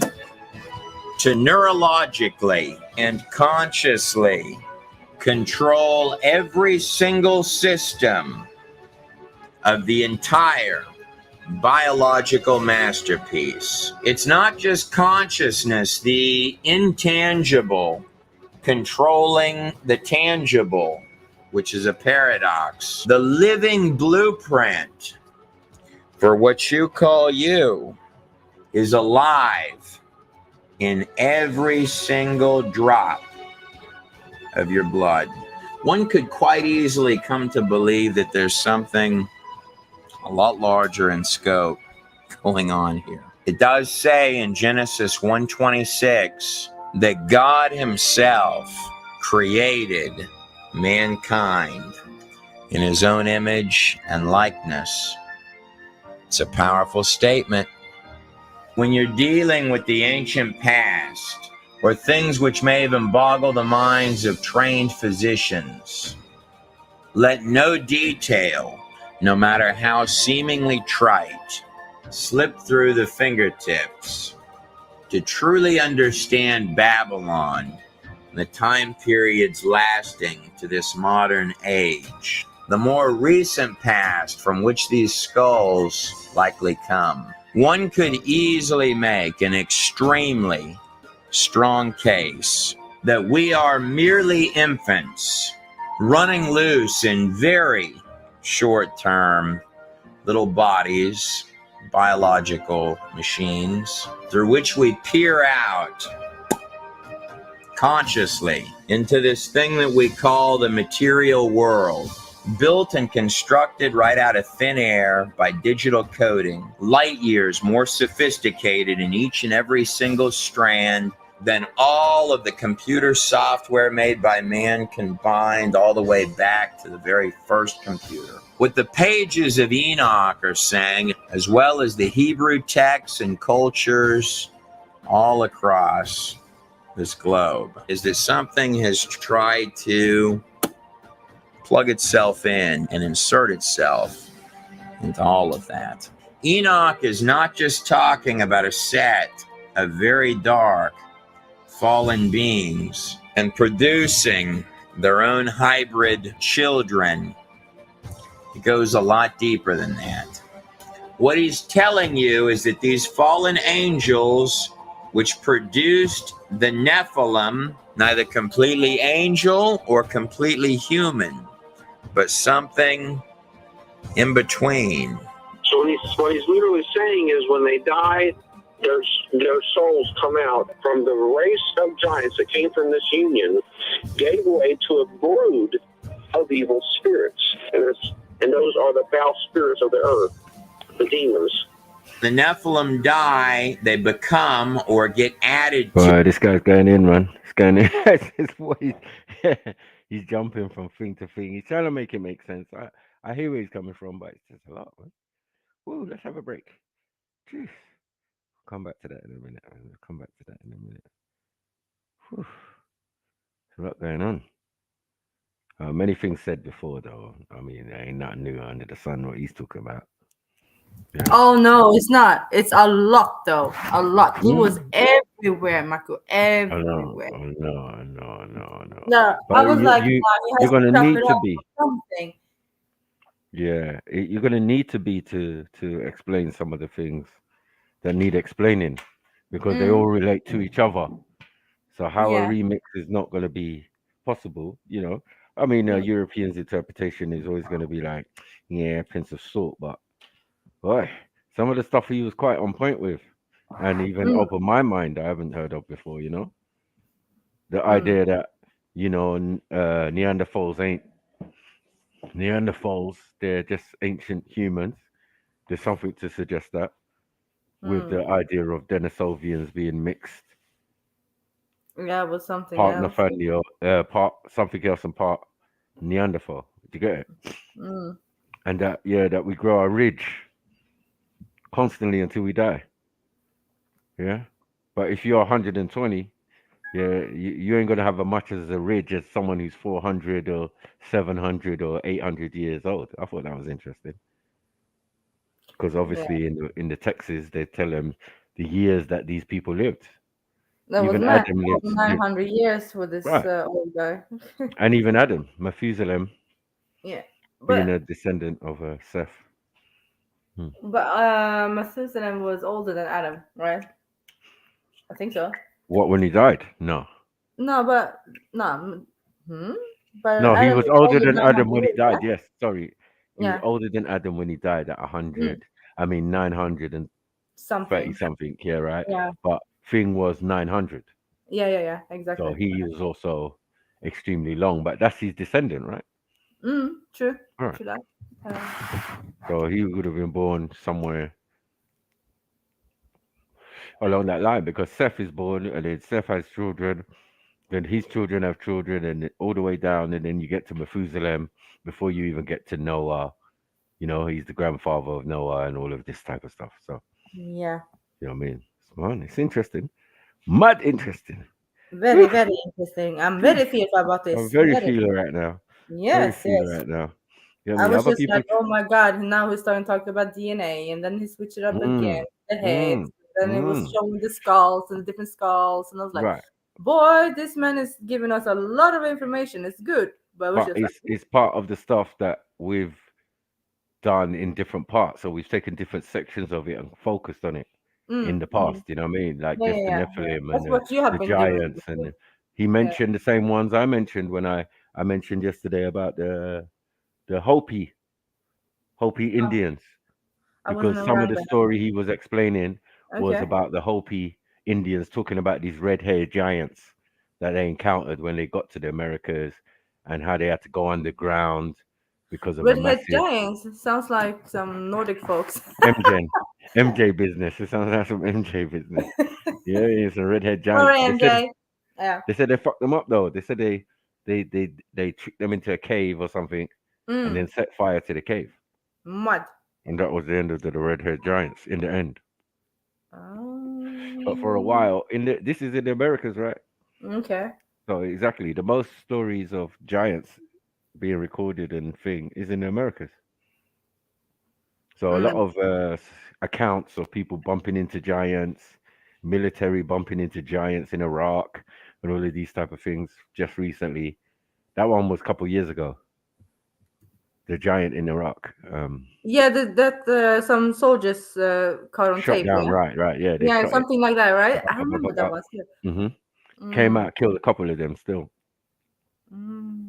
But only makes sense that what was going on in Iraq in the dark during the war, that we was trying to understand why you lot was blowing up mountains. You said you were trying to find Bin Laden. But we suspect Maybe they found some Majuj family. right. Who Jinns, knows? they're jinns. This is a rock we're talking about. Jinns and things that you don't understand, they're gonna be there, man. They've been there for thousands of years. Some people Yeah. worship them, some people knew not to mess with them, but all is there. So when you come with your European self or American self and we're come to take over, you go over there to the mountain bits. The bits where we don't go personally. Yeah, The bits exactly. only But you the guys want to gangsters go go. there? The gangsters go there because they want to grow. They want to move their drugs around, opium, poppies, all of that. They're moving it through the mountains, so they try to blow up the tunnels. But something tells me that there's been bare clashes where they just haven't mentioned anyone. They said insurgents and opposition or did. They haven't mentioned it. It's like, yo, isn't it meant to be Taliban only? How can you have all these titles for all these people you keep getting into conflict with and skirmish? We know what a skirmish means. It means all out shootout. You know what I mean? They just didn't know who was shooting at them. Oh Right. shit! That footage was crazy though. The The giant skull. Look yeah, at Akhenaten. We've also covered that. The yeah. fact that he was suffering from a condition that some hermaphrodites suffer from. So the most likely was he was hermaphrodite. You get me? He had a little cone head and he was hermaphrodite. He had breasts, he had, hips and all of that, but he leaned towards the male side, obviously. Yeah. As we explained many times, Lady Gaga is one of those. You get me? I thought Lady Gaga was is a woman. It's a It's an it. it's a thing. It's got Willie still. I unfortunately saw it How do you one know time that? when it was on stage. She looks like a woman actually when you look at her and all that. She looks like a proper woman. Of course, just like you look like a proper man, but yeah, things That's out of order, man. Like things could be me and her different knowing inside, you know. that situation. That's No out one of likes to order, say man. No, but all this when we talk about androgynous and we talk about that's what we're talking about. Things with double sex organs or um um have the appearance of a male more than the female. Like there's more testosterone in this female that's making her masculine and morphing and able to run long Yo, distances and all of the that. African woman has this Hmm. problem. The athlete. What's Yeah, her and they name? found out she was a woman. They Yeah, found out she was a woman, but she's had like a lot of testosterone in the body. yeah, Yeah. but she Yeah. wasn't hermaphrodite. No, she wasn't though. She didn't have both sex organs. Yeah, but so you take it one step further, you just add the sex organs to it.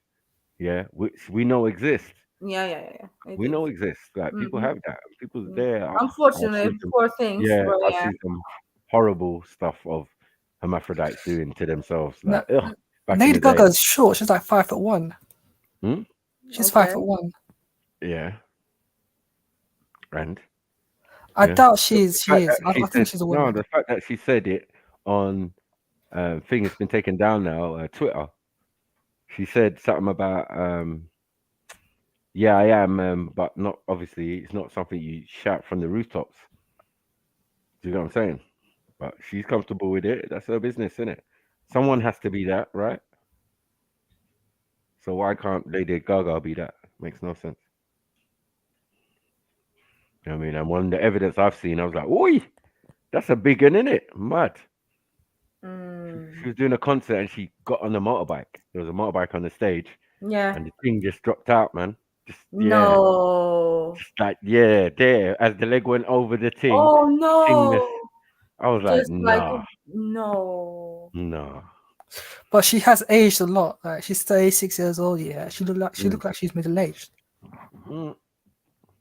Well, when you sell your soul to the devil, because there's a story in the paper about her PA, her ex PA. You know when they leave these people, then they want to tell their story. But this woman had a strange story. She said, like, rah, my duties was to lay in bed with her because she had problems sleeping. We're talking nightmares and all sorts.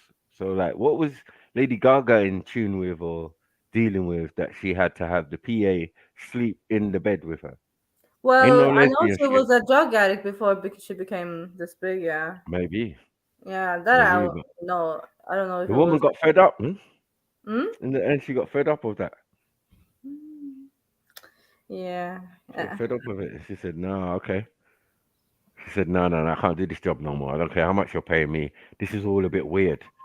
PA meant to pick up when the laundry, whatever meetings. You got to go video shoot. That's a PA, right?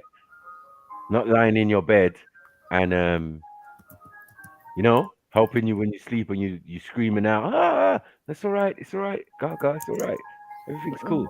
Like what? That will psychologically mess you up as well. Who's got ice cream van? No, I think it's Eunice, man. Yeah. Wow, hummus ice cream van, yeah. Oh, you really? Would you eat Hummus ice hummus cream, with ice cream? Yeah. No, hummus I ice wouldn't do cream, that. right? No. Yeah. No. Oh, okay. With with a flake in it, mad chocolate and hummus. And hundreds I of saw the thousands. hummus yesterday, yeah, at the Mm, thingy, and I was like, nah, I cannot eat hummus. You destroyed yeah. it for me, Mr. Osman. You see what Pardon? you done? Yeah, you messed me up with the hummus thing, you know. It's nice, man. I don't know why people are hating on it. No, the way you said it would no, you fucked it up for me. Yeah. It's just for me. It's just the taste, isn't it? I think. Do you like tahina too? Yeah. A lot. Yeah. Yeah. Sometimes I have like homemade hummus in it. Ah, okay. You can So do it that's by the main yourself, right? ingredient. Tahina's the main ingredient. Yeah, I know, but Homemade can you hummus, make it yeah. yourself, like the hummus? No, Huh? With I all can't make the it for myself. I you can't make it eat by it myself. every day, you should learn to do it yourself. It's easy though. What's hummus made of? Chickpeas, mostly. Oh man, you could do that, yeah. Yeah, it's only chickpeas, lemon, some garlic, olive oil, and tahina. Oh, You is mix it? it all up, it's done. That's it. That's your Yeah, hummus. that's your Yeah. hummus. Or blend it. Sorry. Yeah, you need to blend it. Sorry. Yeah, liquidize it or whatever. Mm. Yeah, man, that's easy. Come on. Yeah, you could have it with hot dogs, innit? Hummus with hot dogs. Oh my god. What's wrong with you, Eunice? Khalas, enough. I'm just What is saying, it? like, you add all the, the onions and all the, ingredients to the hot dog and all that, and just, Hot it dog. creates a unique flavor, a fantastic flavor. This boy needs help, Marco. Help him out, man. Hummus hot dog, yeah. Is that what we're doing, yeah? Hummus hot dog. Have you have you told this to an Arab guy or something? Like they would disgrace you too, you know. No, I'm just saying, like, like, it's a nice combination, isn't it? That's the one thing I've noticed. You're like, if I can't get like barbecue sauce, anything like that, I can always count on hummus for fries or fish fingers or anything like that. Barbecue sauce. So do you know the one from Tesco's, the hummus from Tesco's? It's really, really nice. The plain hummus. It's just pure nice. Having smoked salmon sandwich with hummus, it creates a unique flavor. No, what the fuck? You don't destroy the salmon like that. What? No, Eunice. I'm just saying, like, you don't know what you're missing out on.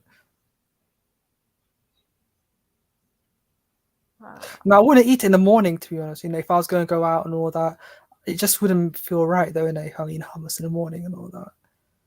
But yeah, so some mornings I have fish finger sandwiches and all that. I make myself 8 fish fingers, 4 slices of bread, Not make lunch, into but sandwiches, morning, early morning. and 3 cups of tea. Literally, No, listen, drink 1 tea before I have breakfast. Fingers in the 1 morning. tea, during I'm eating breakfast. Another tea after breakfast.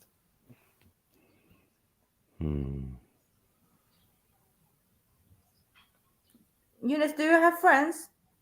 Yes. Do they know about I this? do have friends. Axel, you're my friend, isn't it? So we do. So obviously, I have a friend in it. No, I'm thinking in real life. Yeah, do you have friends like that? Yeah, I do have friends. I have loads of Yeah, friends. and what do they think about like your eating habits? I don't tell anyone about my eating habits and all that, but like It's just, I think it's a result of university, eating something really quick before, lectures or seminar starts and all that. When did you leave uni, Eunice? I had what do you call it? Do you know in Cooperatives had like a mango chutney sandwich in it, or something like that? What's up? Yeah, it's sort of like, it was like an Indian dish put into a sandwich, and it's had mango chutney with, I think, potatoes or stuff like that. Let me just check quickly. Let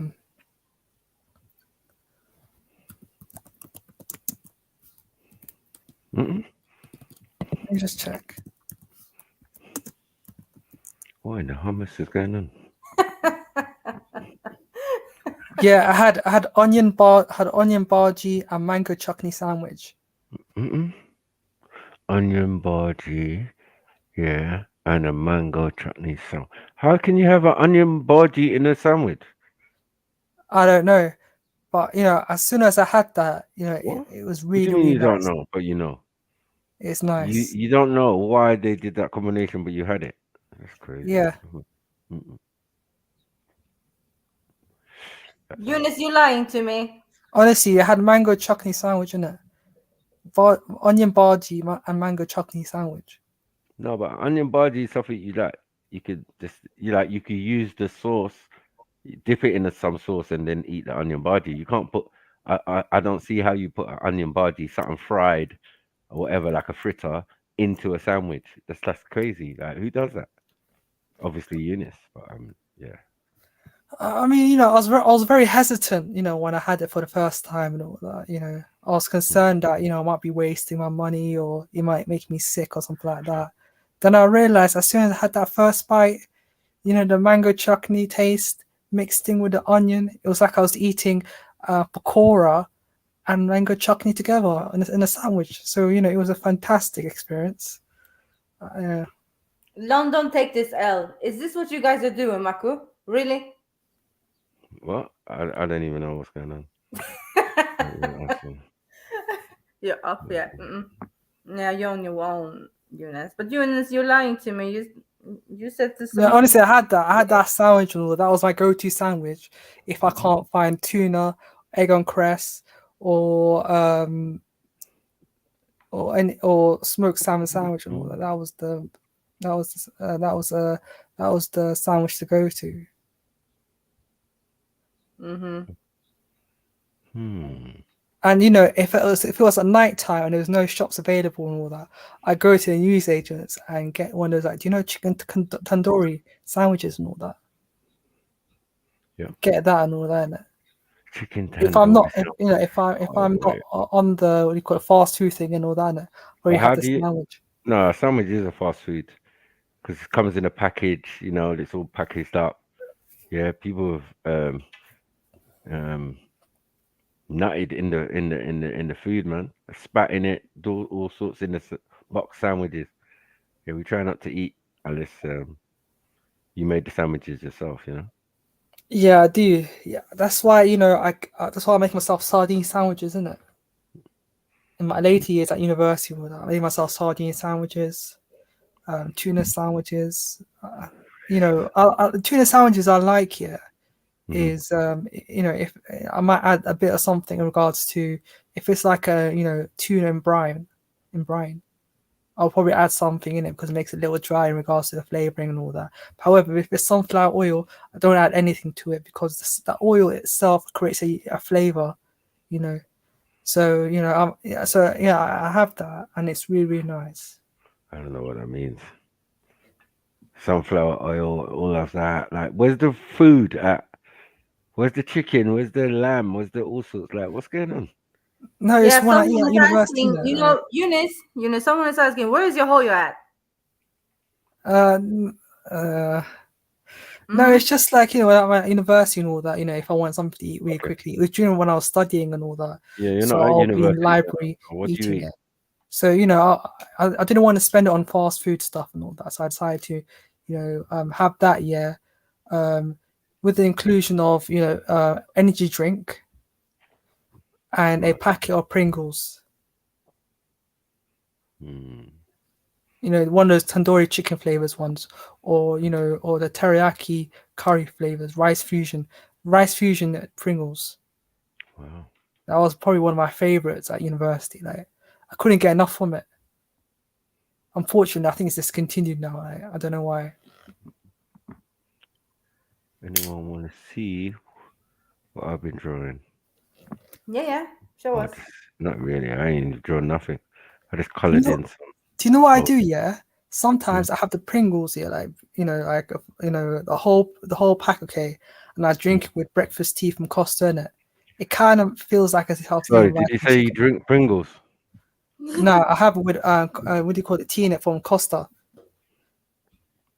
And yeah, so when I have that together in it, it sounds like as if I'm having rice and chicken with drinking tea. Mood best.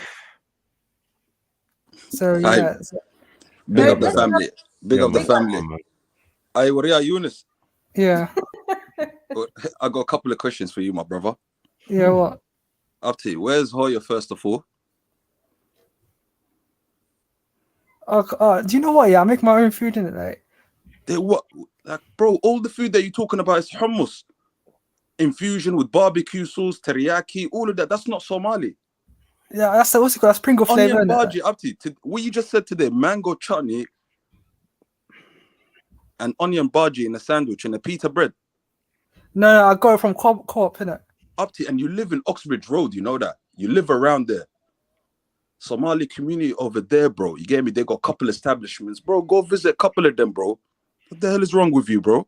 No, I just can't be bothered in it. So I just make you got one of the best restaurants in there on Oxbridge Road, Savannah. You know, I know you know about Savannah. Which one is it? Like, is it the one opposite Pizza Hut? Something like that. I'm not from West, but it's somewhere something like that, bro. I've been there a couple of times, bro. It's a nice restaurant up to you. Go there. Look at the landmark. Value for money, bro. Look at the landmarks he's talking about. Yeah, Pizza Hut. Is it opposite Pizza Hut? No, I know. Man's naming a Somali restaurant. His name in Pizza Hut. Pizza Hut. No manners. No that. Hey, Eunice. Yeah. Up to please. It's go eat something good up to. No, that's to be honest here, like, you know, like that's a habit that I create, that I adapted to, like, because I was at university. Dash all of them sauces away. Dash all of that barbecue sauce away. Dash the hummus away. Dash all of that away, bro. Do something. Start from scratch up to you. Get some chicken in and all of that. Marinate that. You get me? Rice cooker. Put some rice in there up to you. Do your thing, bro. Nice, Maku. Yeah. Yeah, come on. Yeah, just use What did you do? Did you draw that, Maku? Yeah, a long time ago. Yeah. For some reason, yeah, it looks like someone in it that I know in it. Maybe. I don't It kind of looks like Ali Dawa in it on the left screen. Oh, is that what you think about? Yeah. Yeah. Think about Ali Dawa, yeah. I'm just saying, it kind of looks like him. Yeah, it's definitely not Ali Dawa because he's reading books. So I haven't done the color, the facial color yet. I need to find some other pens. These Sharpies don't have brown or different shades of brown, so I'm gonna have to find some. Hey, what? Khan and Miso, don't flop the thing today, man. Man's waiting for the debate. Don't flop the scene. All right, that's another one, but I've just colored it in. Definitely, man. Definitely. You're an artist there. Artist, Maki. Gang. Yeah, the chain and everything. No, give it a little depth, a little color. Green bandana. So Maku, is that you? Yeah. No, I just drew it.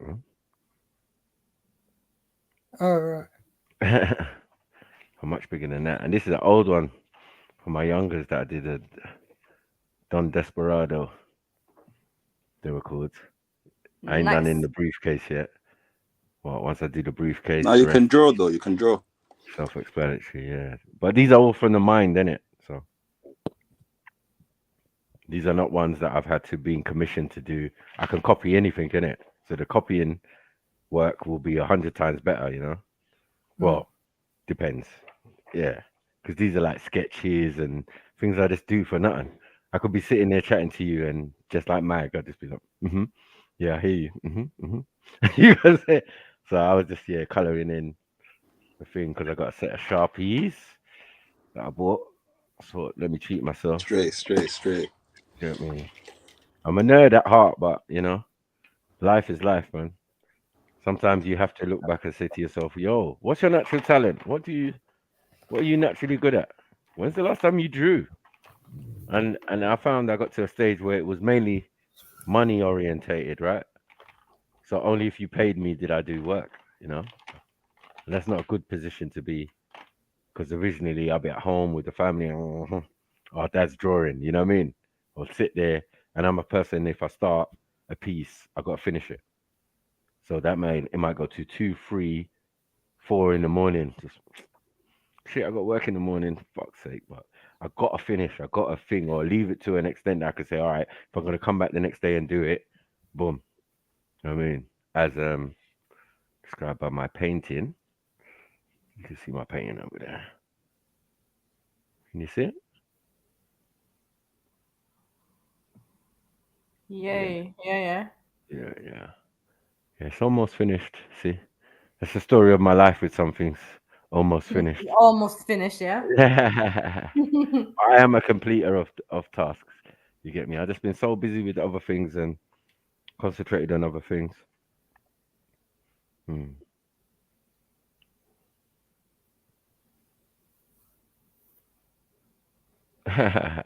said you don't want to see me with the pigeon in there. No. Fake hairline in that. Allow it. I still got my shit. So, yeah, man. So that's what I was doing, my little drawings and that. Just break up from the hummus, Yeah. But go on. Where's Mood Best gone? Mood Best is gone. He only came to tell you about the food, man. See? Sort your thing out, man. Mad. Big up Mood Best, though. Yeah. Come on. All right. What's it gonna do? Play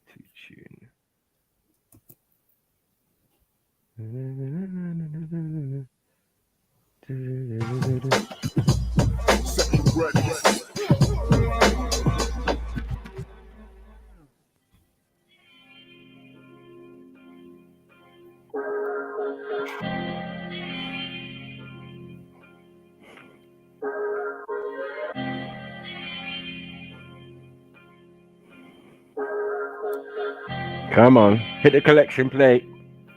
Support your own. Come on. Jeez. I've been trying to relax a bit, but they call you pussy if you are a pacifist. Jeez. But the lyrics still pack a punch, not lacking grit. Think I didn't see shit cause I didn't grow up in the maddest bits. I'm just not down with the fake persona. Smell the bullshit in the air, fuck a fake aroma. I only walk with the real as of late alone. Accentuated by the fact that I'm always sober. Some think I'm serious, moody, some think I'm weird. Some days I think it'd be better to disappear. The mountains help me to see shit a little clear. Get control of my psyche, the biggest weapon is fear. The biggest healer are tears, or so I'm told. Feel like I'm wiser but growing old. Everyone around me is settling down. Giving up on dreams in exchange for the pounds. It's confusing just finding your way. In two minds, Gemini, born the last week of May. The world's in need of leaders. We got Boris and May. Tried not to get political, but what can I say? Fuck them. Feeling like we're stuck in a maze. Hey. I just wanna get up and away. I don't talk if I got nothing to say. If shit will work out, if dreams will come true, put an end to their doubts. If violence will cease, if in our lifetimes we'll see peace. If shit will work out, if dreams will come true, put an end to their doubts. Come on. Wheel up, pull up.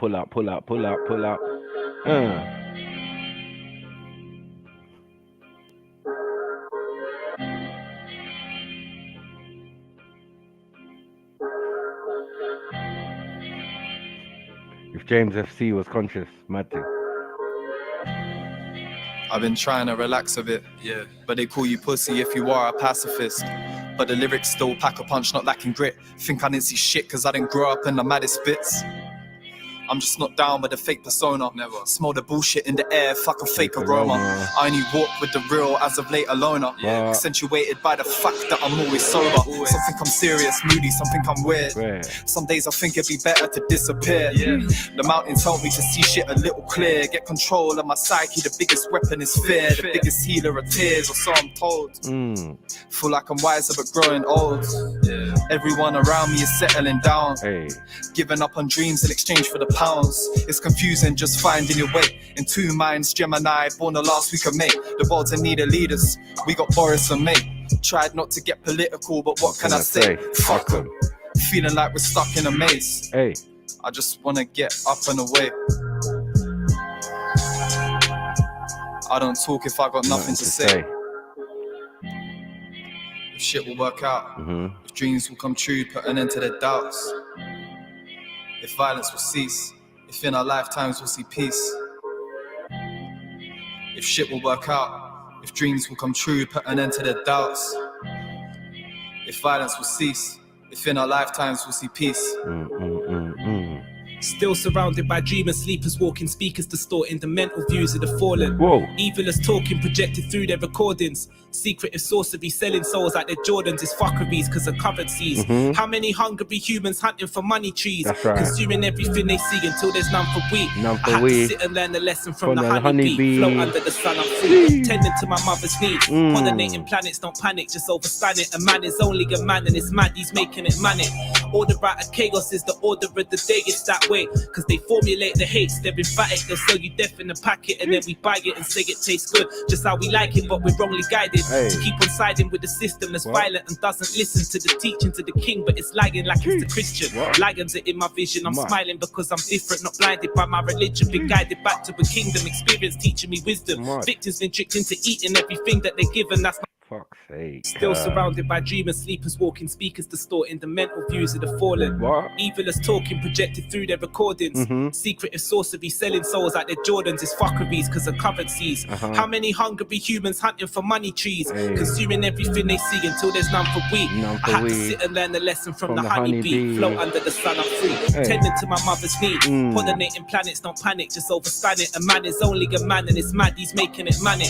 Order out of chaos is the order of the day, it's that way. Cause they formulate the hates, they're emphatic. They'll sell you death in a packet and then we buy it and say it tastes good. Just how we like it, but we're wrongly guided to keep on siding with the system that's violent and doesn't listen to the teachings of the king, but it's lying like it's the Christian. Lions are in my vision, I'm smiling because I'm different, not blinded by my religion. Been guided back to a kingdom, experience teaching me wisdom. Victims been tricked into eating everything that they're given, that's not my decision. Rastas stay practicing idle living cause the food is killing. Salt and sugar like heroin, all of this belly filling.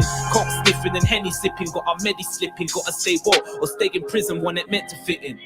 If shit will work out, if dreams will come true, put an end to their doubts.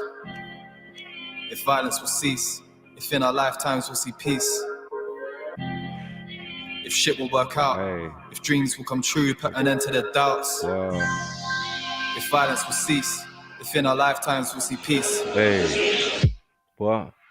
I'm out here to make paper, super caper. How do you mean? Yeah. I spit the vapors.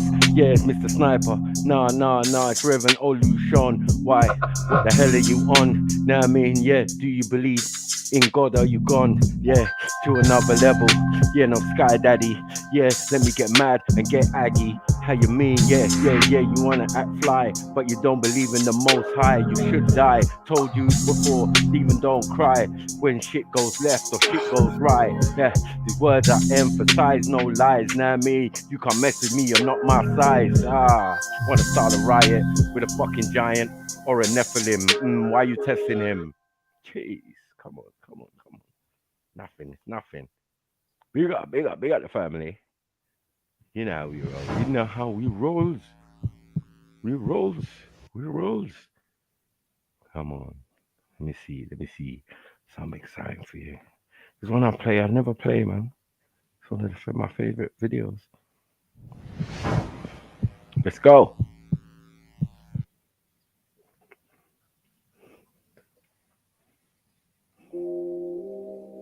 To be religious is to be serious. You know what I'm saying? I'm religious about what I'm saying right now. I'm serious about it. Do I think it's a conspiracy? Yes, I think it's a conspiracy, definitely. I definitely think it's a conspiracy that every corner or other corner in the ghetto has liquor stores. You know what I'm saying? It's not like that in other neighborhoods. Shut the fuck up and listen to a rebel talk. I spent years behind the metal door. Gym sessions got me generating hella thoughts. One punch could dead a horse. I broke several jaws. A melanated mesomorph, trying to meditate and teleport. Keep my mind sharper than seven swords. Seeking progression, learning lessons that were never taught. From where I'm from, it's live smart or be a clever course. Weapons drawn like desert storms. Beef season with peppercorn. Showers get your umbrella tours. Wrong end of the rainbow, no leprechauns. Just teams with big machines like Megazords. Leave a brother scorched. Let me pause and light my lemon torch. Forget them tours and their dead awards, the sixes and their devil horns, pyramids and checkerboards, blood sacrifices to get rewards. I think they mean Baphomet when they thank the Lord. I ain't trying to get endorsed. This world ain't got nothing my soul's worth selling for. Not a private jet or 9/11 plan. More message than metaphor means you get ignored. But in the mirror I see the tritters eggers ever bought. These are the bars niggas should be getting medals for. Nothing like that shit you settle for. It's food for thought, boy, you better get a fork. They keeping track of what we doing at all times. You know, just your whereabouts. You got OnStar, Easy Pass, all of this GPS. You know what I mean? All this stuff is keeping track. All these different tracking devices. You know what I'm saying? All our people being incarcerated, falsely accused, you know what I'm saying? It's a lot of different things, but the New World Order is here now. A lot of stuff that's going on now was predicted in the 90s. New World Order, Illuminati, I've been knew about all that. A lot of cats are jumping on the bandwagon, and they putting a lot of these rappers up there and saying, oh, he's a part of the Illuminati, oh, he's this, but they don't really have the knowledge to understand that we living in those times now. You know what I'm saying? So, yeah, definitely I think the New World Order is real. Yeah, I'm still doing my thing, I did it differently. I couldn't give a toss about the music industry. Man in the streets, don't judge my Insta G. I try and post stuff that my people need to see. Yeah, I gave the youth keys, I'm talking keys to be great as they could be, show them shit they need to see. They killed Dr. Sebi, all about the figures, G. If we got the cure, they can't sell the pills, you see. Choked our young brother Rash in the corner shop. I feel like if they kill another one, it's gonna pop. It ain't gonna stop until they implement martial law. Have the blocks and the corners locked. Till then, it's get money. Tell me what's love if there's no respect, Donny. What's a big house if you're trapped in debt, dummy? Brothers think they're free, they can't go the next country. White men run the weed game now, it's crazy. Paying out your nose 120 for 8G. A score for a gram of kosher kush, dog, I'm wavy. I still done the maths, half a box is a Mercedes. The general public so docile and lazy. Politicians don't give a fuck about the babies. They use vaccination programs to spread AIDS, G. Peace to the Middle East, Africa, and Haiti. You get me, fam. I think AIDS is part of population control. You know what I'm saying? I think AIDS is man-made. At one time, it was enough dollars, you know, in our economy as it was gold bars in Fort Knox. Now it's not. Judas did it to Jesus. Brutus did it to Caesar. Intertwining with me, that's how these devils deceive. Now it's standard procedure. Got you standardly shackled like cattle, how they perceive ya. I got a new thesis. I ain't praying to no God, just me, myself, and I. Black ethers, balancing this ego, make distractions hard to reach us. Cause I spend my time and learning shit they tried to teach us. Look, I don't care, I don't wanna lie. I just call it how I see it. See the power is inside. I can see it from a mile away. Well, leaders act some kind of way. Hate behind your back, but to your face they smile and say, what's up? I don't give a fuck, they say I'm crazy. I say, so what? If you can't see this world is crazy, then you're blind, your mind is gone. Tell me what ride you're on. Tell me whose side you're on. Tell me if I'm mistaken, but papers become your god. Now they say man makes the money. Money should've make the man. But nowadays the surplus and evil go hand in hand. From man trading for land to man trading for gold. Now man trading their soul for what they hold in their hand. I can't wait for us to wake up, overcome this insanity. Obsession over flesh means the spirit is lacking clarity. Poverty can make a man sell out half of his family. Blood sacrificing for salary, that's tragedy. You know what I'm saying? So what is money really? It's nothing. If you had the vegetables and I had the bread, we would do what? We would trade. You know what I'm saying? Simple. You know what I'm saying? Now they make it to us like it's something new, but they've been had that technology. People was watching that on TV. Oh, he's on the moon. Get out of here with that. I do believe that hard cause earthquakes. You know what I'm saying? Basically, a large field of antennas and that sits in the field, an open field. I think it's in Alaska. When pointed at the sky, it can move the clouds, manipulate the weather. When pointed at the ground, it can cause earthquakes. You know what I'm saying? And also when pointed at people, it can actually make you sick, make you feel nauseous, control your bowel movement, and things of that nature.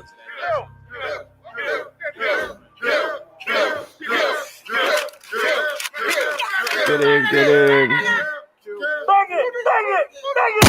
Bow. You get me? Come on. Yeah, we love that. It's a big track, man. Make sure you know you go check that out. And just from you weed smokers.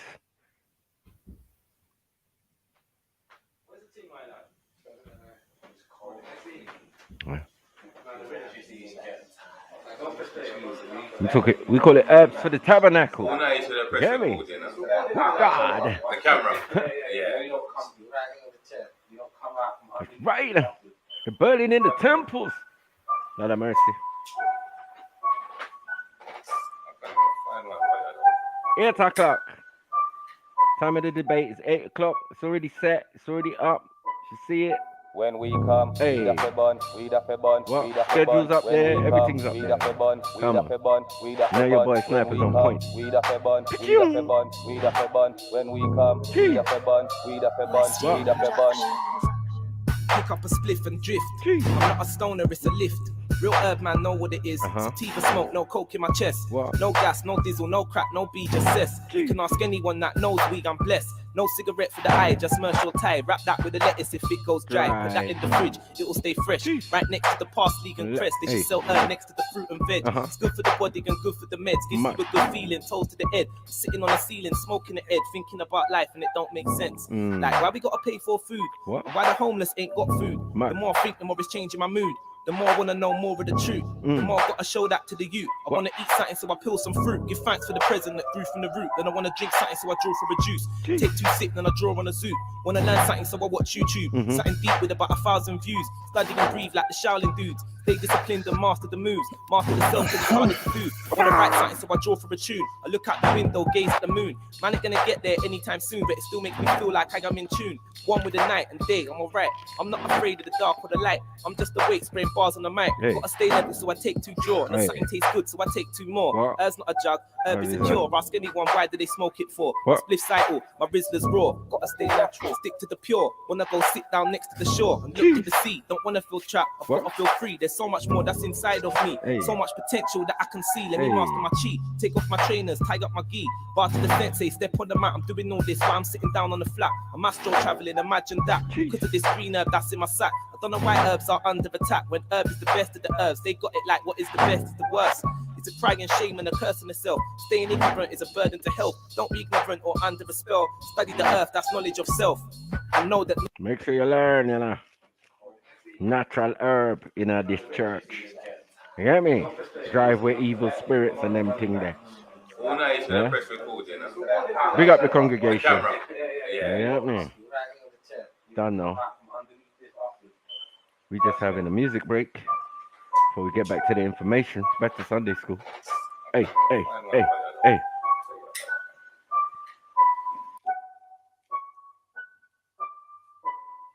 When we come, weed up a bun, weed up a bun, weed up a bun. When we come, weed up a bun, weed up a bun, weed up a bun. When we come, weed up a bun, weed up a bun, weed up a bun. When we come, weed up a bun, weed up a bun, weed up a bun. Pick up a spliff and drift. I'm not a stoner, it's a lift. Real herb man know what it is. Sativa smoke, no coke in my chest. No gas, no diesel, no crack, no B, just cess. You can ask anyone that knows weed, I'm blessed. No cigarette for the eye, just commercial tie. Wrap that with the lettuce if it goes dry. Put that in the fridge, it'll stay fresh. Right next to the parsley and crest. They should sell herb next to the fruit and veg. It's good for the body and good for the meds. Gives you a good feeling, toes to the head. Sitting on the ceiling, smoking the head, thinking about life and it don't make sense. Like why we gotta pay for food? Why the homeless ain't got food? The more I think, the more it's changing my mood. The more I wanna know more of the truth. The more I gotta show that to the youth. I wanna eat something, so I peel some fruit. Give thanks for the present that grew from the root. Then I wanna drink something, so I draw from a juice. Take 2 sips, then I draw on a zoo.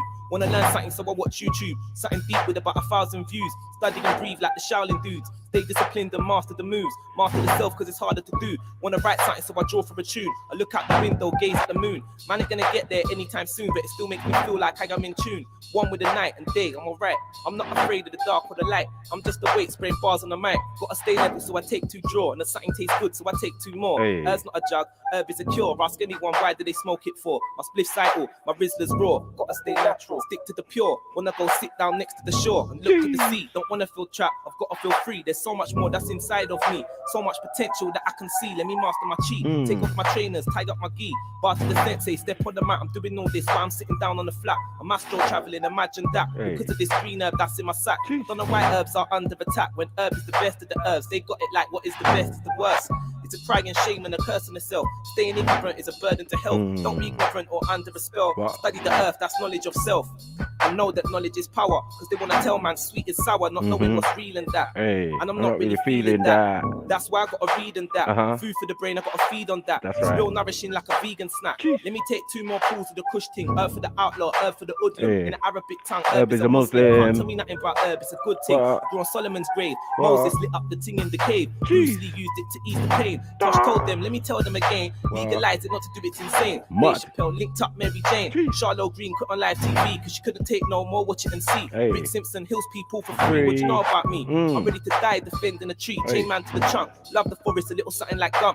For no reason, man, I'll get up and run. Lift man for the feeling, man, I'll tell a man come. If we stand together, then we're gonna stand stronger. Free the herb and we're gonna live longer. Plant a seed, add water and sun. Pick up the herb, put down the gun. Pick up a Rizzler, fill it and bun. Pick up the roots, put down the rum. Good for the back, sweet to the tongue. Good for the blood and circulation. More love, more life, more cultivation. Ain't nothing new under the sun, so I gotta connect to the old and the young. Come on. You little vagabond and unforgettable parasite. Talk about you a sound dog, and I know that we are done champion and come to some politics. Strength, love, honor, trust. That shit makes me wanna bust my ting on a bed for violating one of us. Take a king heart and then dip it in rage. Force a king to live in a cage. Make him a slave for minimum wage. Put death on his plate and then fill him with hate. This is the world that we live in today. All of our energy given away. Malevolent entities have been manufacturing enmity. We've been enemies for centuries. So what, bruv? What's that got to do with essentially, they want us all gone eventually. Alliance of defiance, the rise of the rebellious tribes. I'm dead into ride. What is life if you ain't ready to die? I'm trying to thrive. What's the sky if you ain't ready to fly? What kind of guy am I if I ain't ready to try? Don't you know? All smartphone screens are scrying mirrors. Don't you know? Where supreme beings ruled by lion lizards. Don't you know? My free eyes open, but I ain't crying rivers. Strength, love, honor, trust is all you need if you're riding with us. Strength, love, honor, trust. Strength, love, honor, trust. Strength, love, honor, trust. Strength, love, honor. Now as I sit and wonder, waking up from my slumber, trying to free my mind from the spelling that man are under. Now I can see the clarity, actions with no disparity. Evil doers hiding the demons in the name of charity. All I need is honesty, honestly through this odyssey. Trust, love, honor, respect's a rare commodity. Integrity's a must in my presence, that's my policy. Guidance of the new generation, that's the monarchy. Gang, gang, if they ain't with it, let them hang. Knowledge is my weaponry, wisdom is what I bring. Strength, love, honor, trust. 20, if that's in, I need freedom, that's a must. This is ebb and flow, cause and effect. Let them know, got these nooses round my people, them's neck. Let them go. Nowadays I watch while I step. You never know, cause your best friend could switch up the set and turn to foes. Strength, love, honor, trust. Strength, love, honor, trust. Strength, love, honor, trust. Strength, love, honor, trust. Strength, love, honor, trust. Strength, love, honor.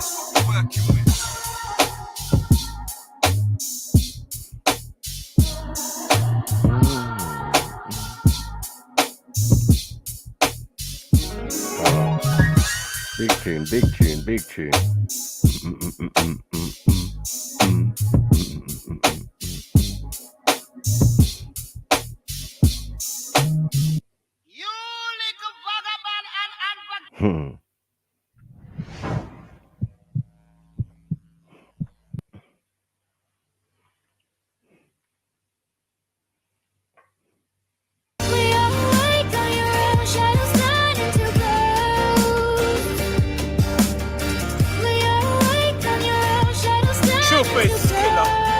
One thing. I think I'm sharing the space in my end with a phantom. Makes me wanna throw lead in my magnum. Boom. Aim at a cop, empty my cannon, blow me some pot, empty a dragon. Hoping it prevents me from spazzing. Rage is like a deadly assassin that lives in my heart right next to the passion. I sit in the dark when I blow out the lantern and box with the shadows in my mind till I'm champion. Till I restore the peace in my sanctum. Or I find some equilibrium out here like Cowboys and Indians. Fighting for a piece of oblivion, dreaming of millions. I believe the queen is amphibian or lizard, and people with billions are all wizards collecting souls from the many-faced god. Ruling the maze where many stay lost. Elaborate. I don't need no chains or amethyst. The bonfire on pagan savages and the deities that they pattern with. I'm known to pulverize poltergeist. I'm a soldier. Mud. Bullet train business. Case. Red pill sniper air blood.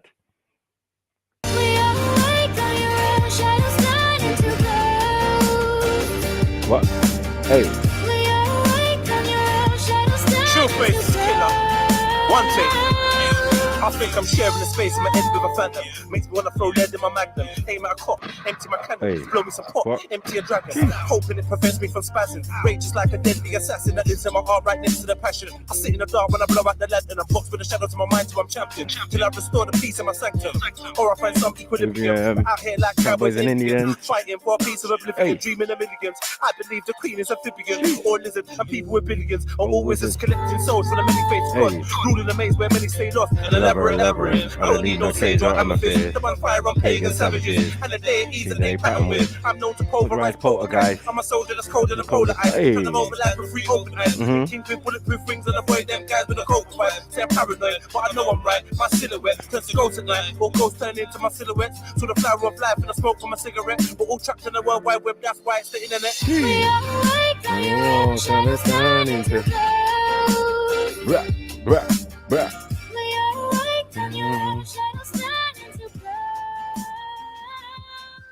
Come on, man. Bars. We got this.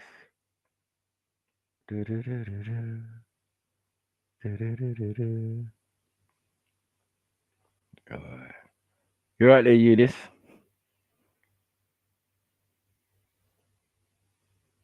Probably dancing in his room making hummus and that. Crazy.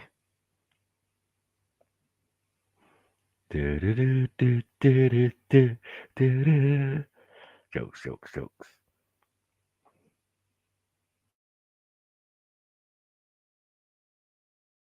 To the number of demons, beings which later cultures would call the underworld gods, the shadow creatures from all of the ages of history. Things and creatures that can possibly bleed through from a realm that might be just as close as the air between your fingertips. Now, it is always eggs and semen that things like this are after, right? Or be summoned. Notice the little baby down there in the image. There's a big part of me that thinks that that thing there might not ultimately want to be friends. Almost like whatever it is, it's close enough it can see you. Enoch used the term the Watchers. But in terms of evil, the deeper, darker, more twisted and macabre, the better. And the higher the place of the carnage. These aren't fallen angels. If he casts them out, the fallen angels can go. They can go to the high places. But these aren't fallen angels. These are demons. These are Raphaim. These are dead in the film. Don't forget that I brought up the high places. Sure is a lot of red way up there in this drawing. The more vicious and brutal, the more bloody, yet venomous, terrifying, and precise. The ceremony as if intoxicating things that dwell in the darkness. One of the most respected names in the field of ufology, his opinion shared by notable others such as J. Allen Hynek, was none other than Dr. Jacques Vallée. Instrumental in Steven Spielberg's Close Encounters of the Third Kind, commonly stated his belief that the UFO phenomenon was in fact demonic. Human beings are under the control of a strange force that bends them in absurd ways, forcing them to play a role in a bizarre game of deception. Was Aleister Crowley, a self-proclaimed black magician at the top of a great many of the most predominant secret societies, to give the first drawing during the 20th century of one of these large-headed entities, a character that Crowley claimed stepped through into physical reality. This entity would ultimately become what Crowley would describe as a spiritual guide to him after an extensive battery of very intense black magic rituals. You may find some similarities between Crowley's drawing and thousands, if not tens of thousands, of other such entities drawn by people from every walk of life all around the globe. Crowley is quoted as stating, "Today, they call them angels and demons.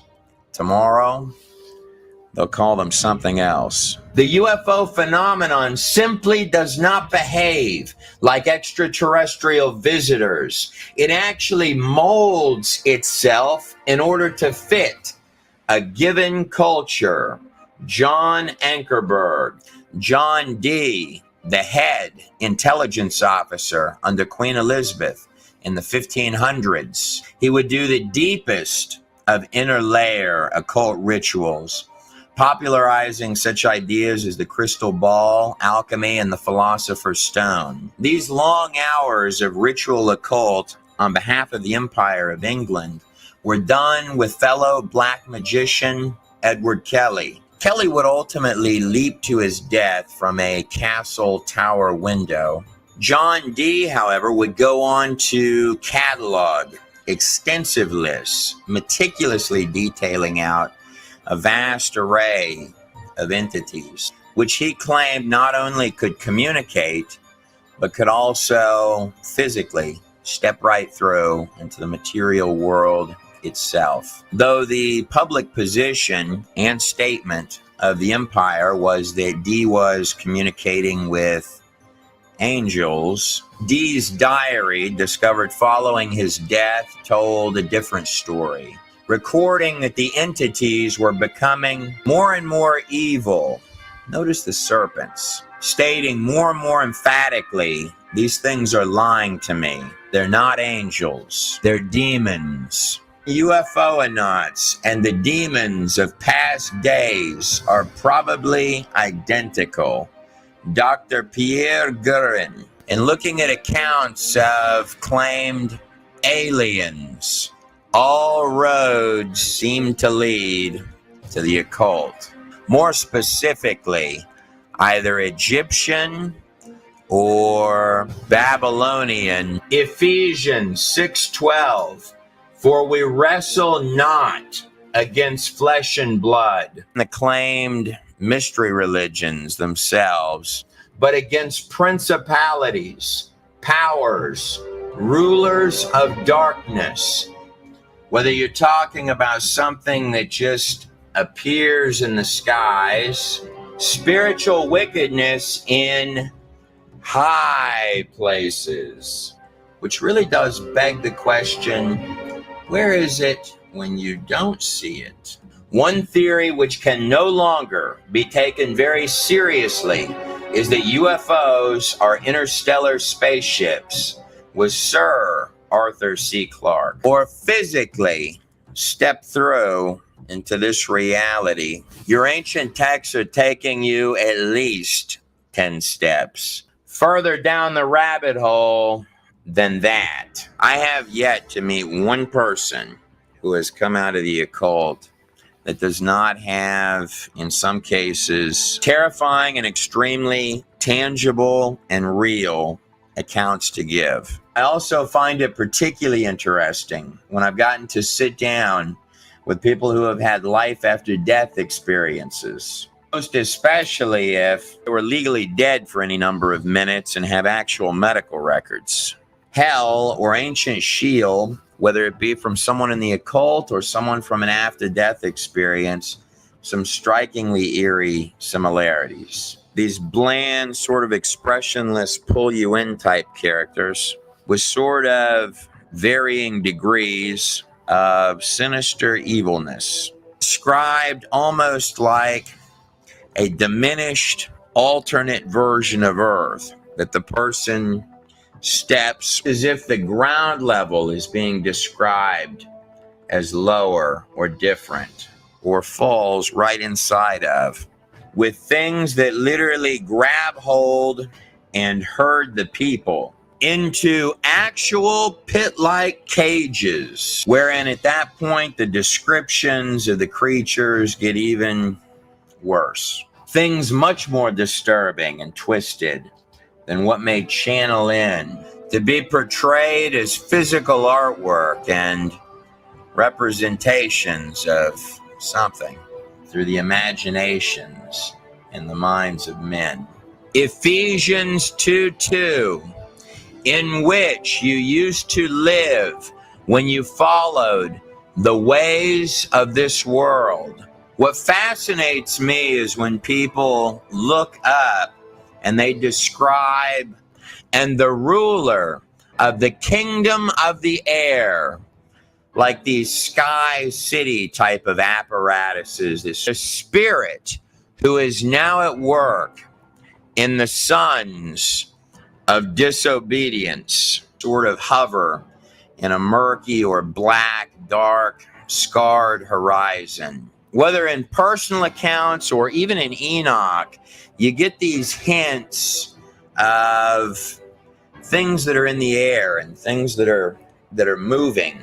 But diving below, where the people are quickly snatched and drugged to the side by the apparent welcoming teams, they'll talk about a lot of serpents ranging from enormous creatures to these more or less human-sized things, often with man-like or human-like features, similar to the wisdom serpents or serpent gods found in every single major ancient culture with uncanny similarities.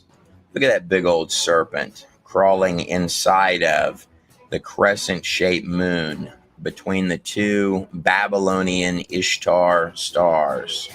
I do believe you're going to find the serpents like the one these three fine fellas are praying to in nearly every belief and religion on earth. The serpents, no matter what size or shape they're described as, just like any of the other characters within the place, always have this ancient, old one, yet vicious and precise, kind of highly intelligent twist. It's also noteworthy to point out the similarities historically of bones or warped protrusion like horns. This is in this recreation of Egyptian artwork. Notice the extra set of horns on top is empty, whereas in this rendering, between the horns, you've got this little disc resting on top. An environment described at the core of its beating heart, decrepit almost with this vibe of mechanical madness combined with living dead organism of tentacles and fangs. What some might have been calling the second heaven, the said diminished realm well beneath heaven, and decrepit much more than the earth, littered with sophisticated type things in its skies, where the fallen angel, Lucifer himself, is said to rule for a short span. Almost like hitting the show code key, the virus side of reality. And cavernous needing a breath and a drop of water flames. Probably the most terrifying part of all of it is that the things there wanted you there, in their clutches for some reason. It's a prison that collects things that no one will ever come to help. I'm not going to physically or personally go in to check any of that out. I'm willing to take other people's word for it. Was Jesus Christ who described heaven as a place full of many mansions and likened hell to this actual place here, Gehenna, outside of Jerusalem, where the trash was burned. He was giving this analogy to common men, to sheep herders, couched in a way that they could understand it. As if the human body itself is nothing more than a shell, a vessel, a confining temporal instrument, binding one to a specific location in both time and space. Of those who have tried to describe heaven, though there are so many, from every possible age range, background, and culture, Enoch's pre-flood account is extremely precise. People commonly talk about this unusual event called the rapture in the Bible. There are technically 7 of them by my count. Enoch is the first one on that list, and he is the 7th from Adam. Wonder if that has a meaning. He stumbles for words at least a dozen times in his document, stating to you, I wish I could describe what I'm looking at. And then afterwards, talking about this place as if it doesn't even feel real anymore. Now, to understand these things called Nephilim, or the origins of physical evil, important to recognize the entire scope.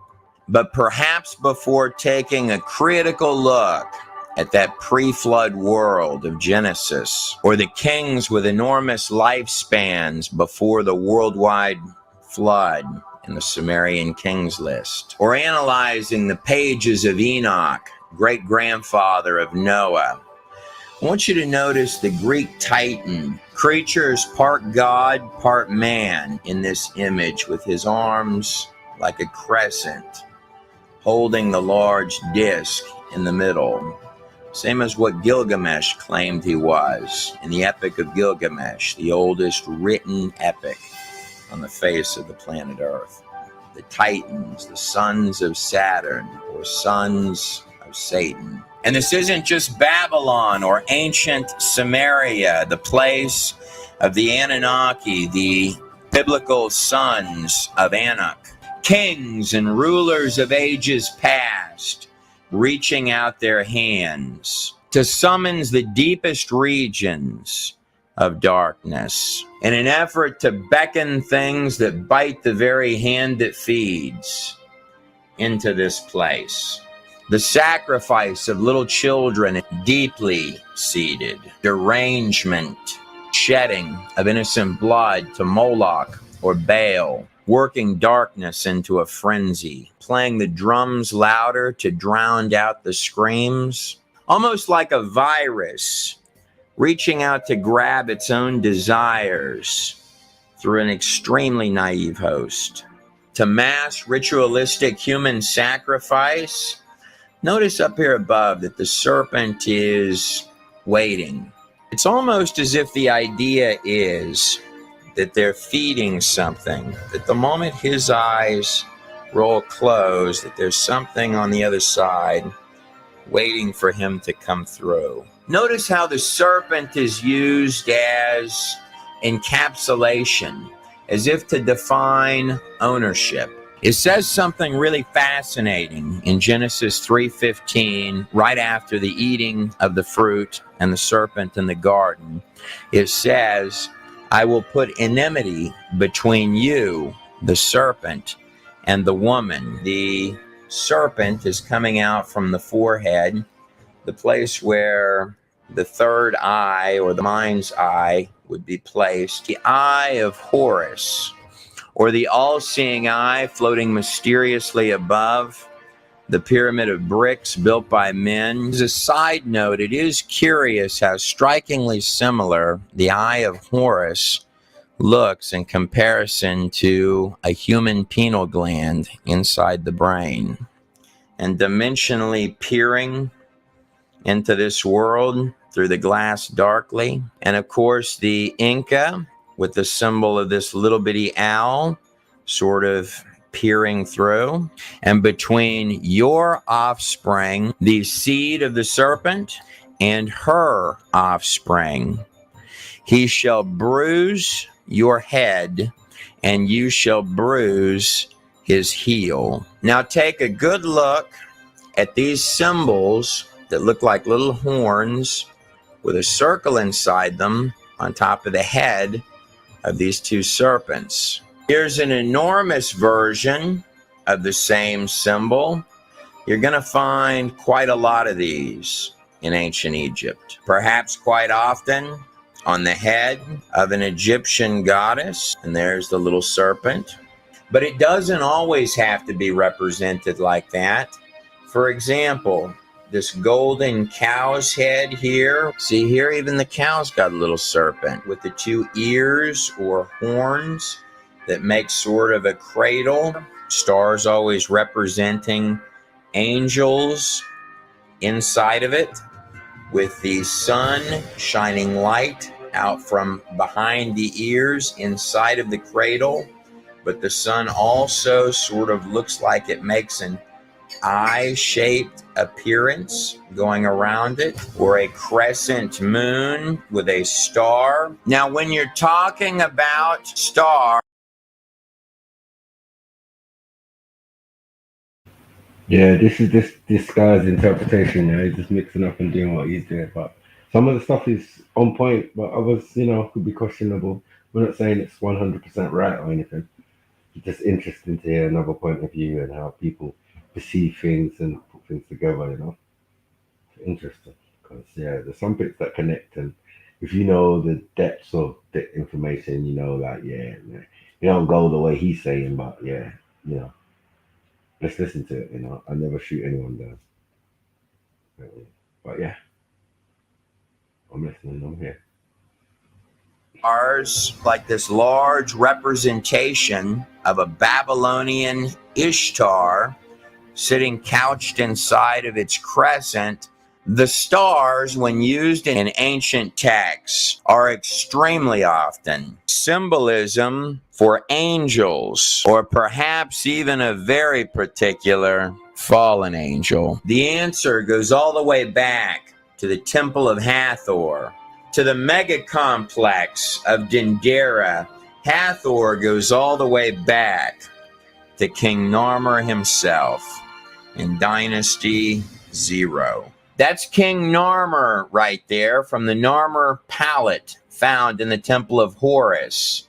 Notice up here the long crown on the head of the king, and at the top of the palette of the first king of Egypt, the first symbol of the face of Hathor, a literal temple for storing the history all the way back to the inception of ancient Egypt itself, with the symbol of Hathor crowned atop the serpent's heads. The Egyptians believed that the kingship of all Egypt started with one named Osiris, a dead man who would be brought back to life by Isis. Osiris would be infilled and reanimated by the spirit of an underworld god. Notice the wings on the goddess. And then up over here, the little horns with the disc in the center. The flesh of the reanimated Osiris is generally a murky bluish green. This union of a resurrected dead man and a winged creature would give birth to what they called Horus. Notice the disc in this image no longer is encapsulated with horns, but instead is simply wrapped with a serpent. This shape is not two horns. It's the shape of a woman's womb, which is why it's on the head of a fertility goddess. And the solar disk or sun disk in the center is just like the star was for the Babylonians. And the sun in their hieroglyphs is owned by the serpent, the symbol for the ruler of the air. Inside the crescent, the birth canal, or the moon being represented in the feminine, in which the sun symbolically has rested inside of and producing Horus, the new little eye that is peering through and watching. Notice down here the serpent, again with the little disc on its head. In fact, at the entrance to the Temple of Hathor, where this enormous symbol is, there are actually 17 little bitty serpents underneath that humongous symbol. It's like a little identifier. This plus this equals this.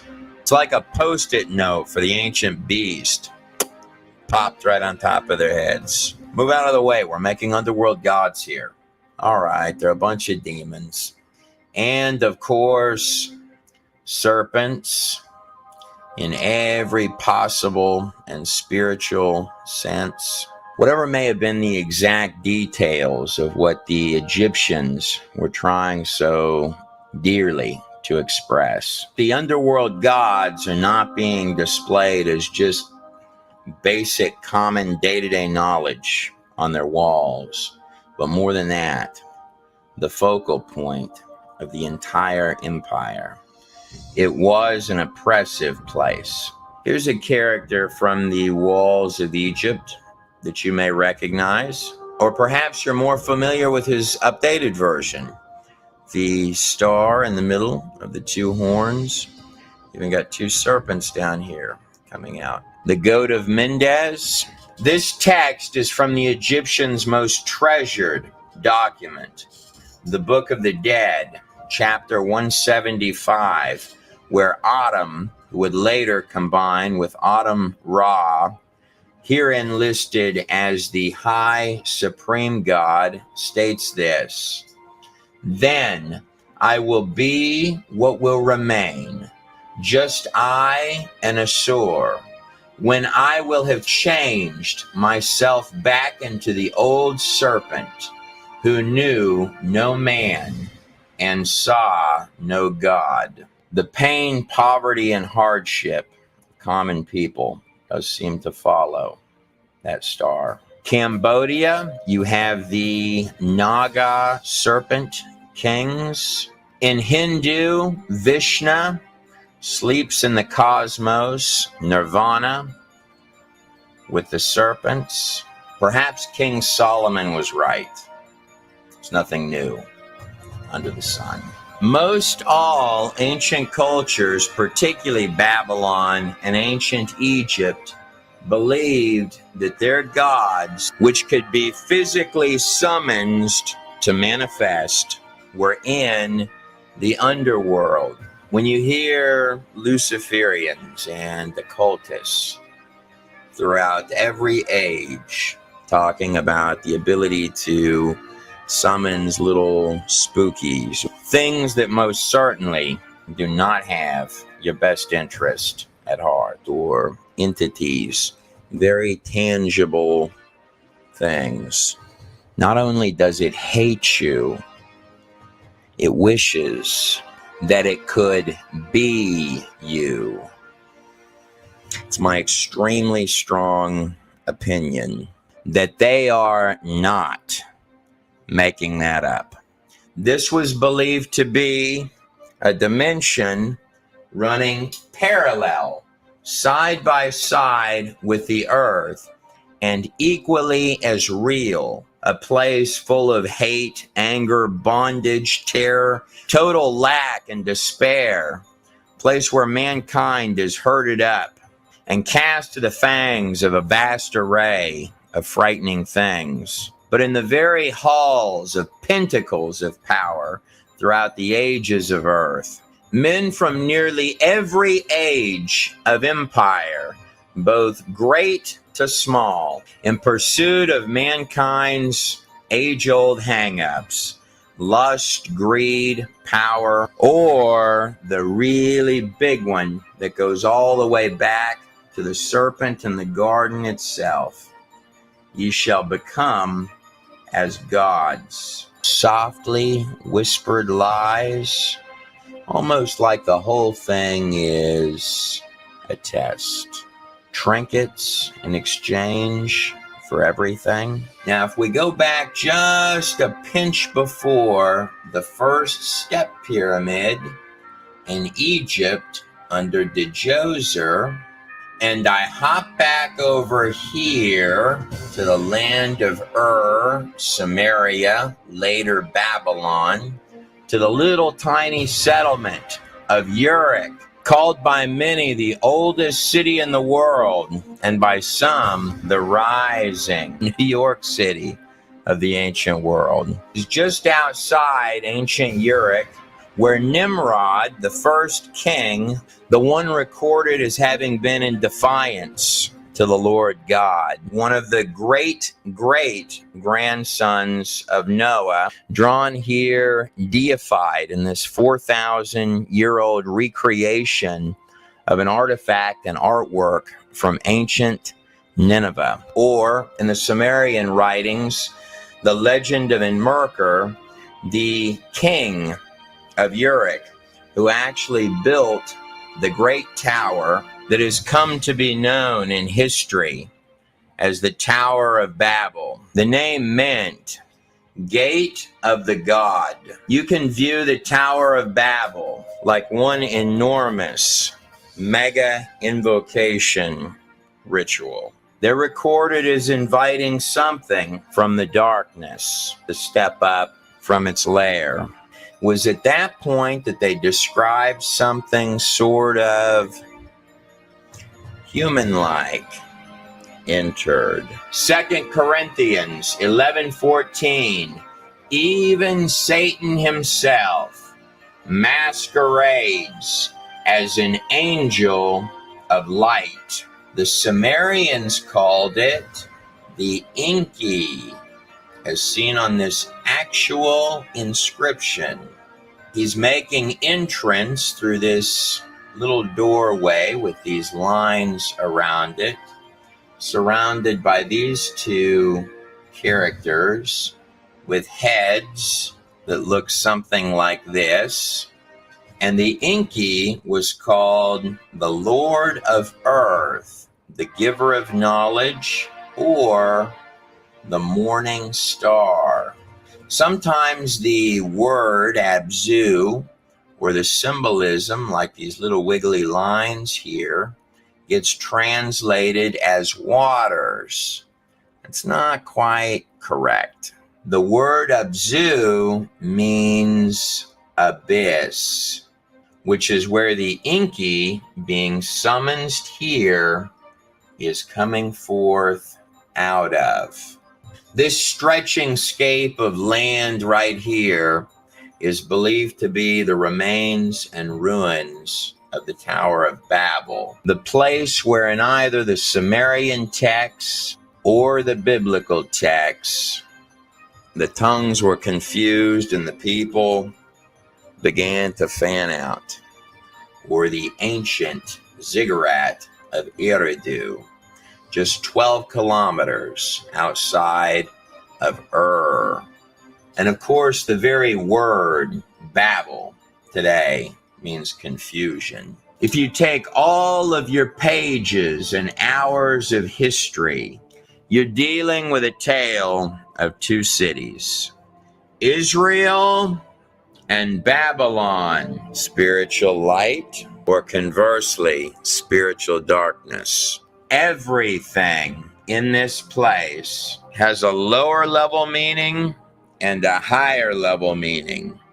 After the Hebrews left Egypt, the land of Osiris, Ra, the eye of Horus, and entered Sinai following the plagues of Egypt and the parting of the Red Sea, the Ark of the Covenant and the mercy seat between the wings of the two archangels, placing the Ark inside the Holy of Holies at the very center of the temple, where the high priest would go in once a year, and he would sprinkle the blood of atonement on the mercy seat of the Ark of the Covenant. Speaking of power in the blood, Understand, Trey, Moses wrote this 2,000 years before Yeshua was born, before Jesus was born or crucified.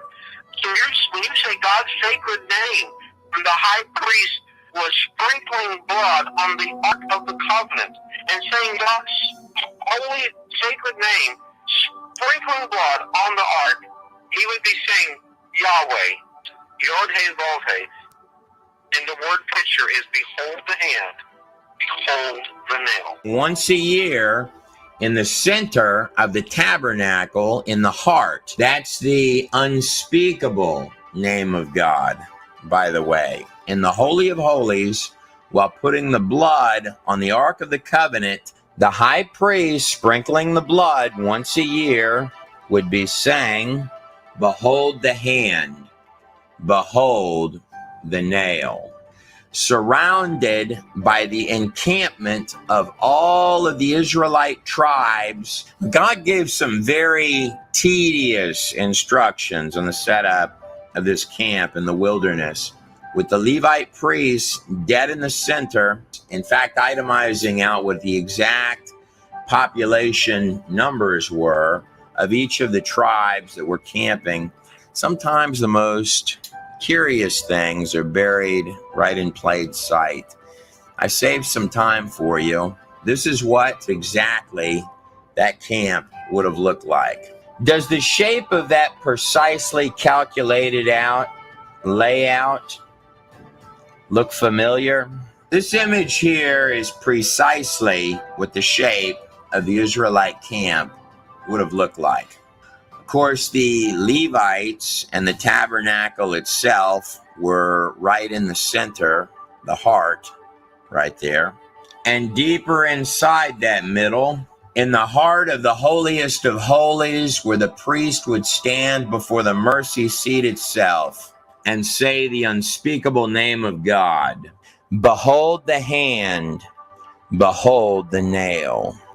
This is more than 1,500 years before Jesus Christ. It was a moving cross out there on the desert floor. That would have been so mesmerizing to have seen looking down with all the little campfires going from the sky at night. Let's see if we can take that a step deeper.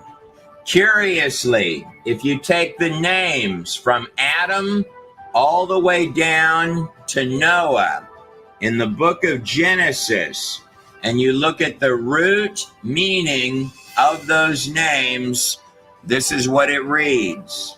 Man, appointed mortal sorrow, the blessed God shall come down, teaching, his death shall bring the despairing rest and comfort.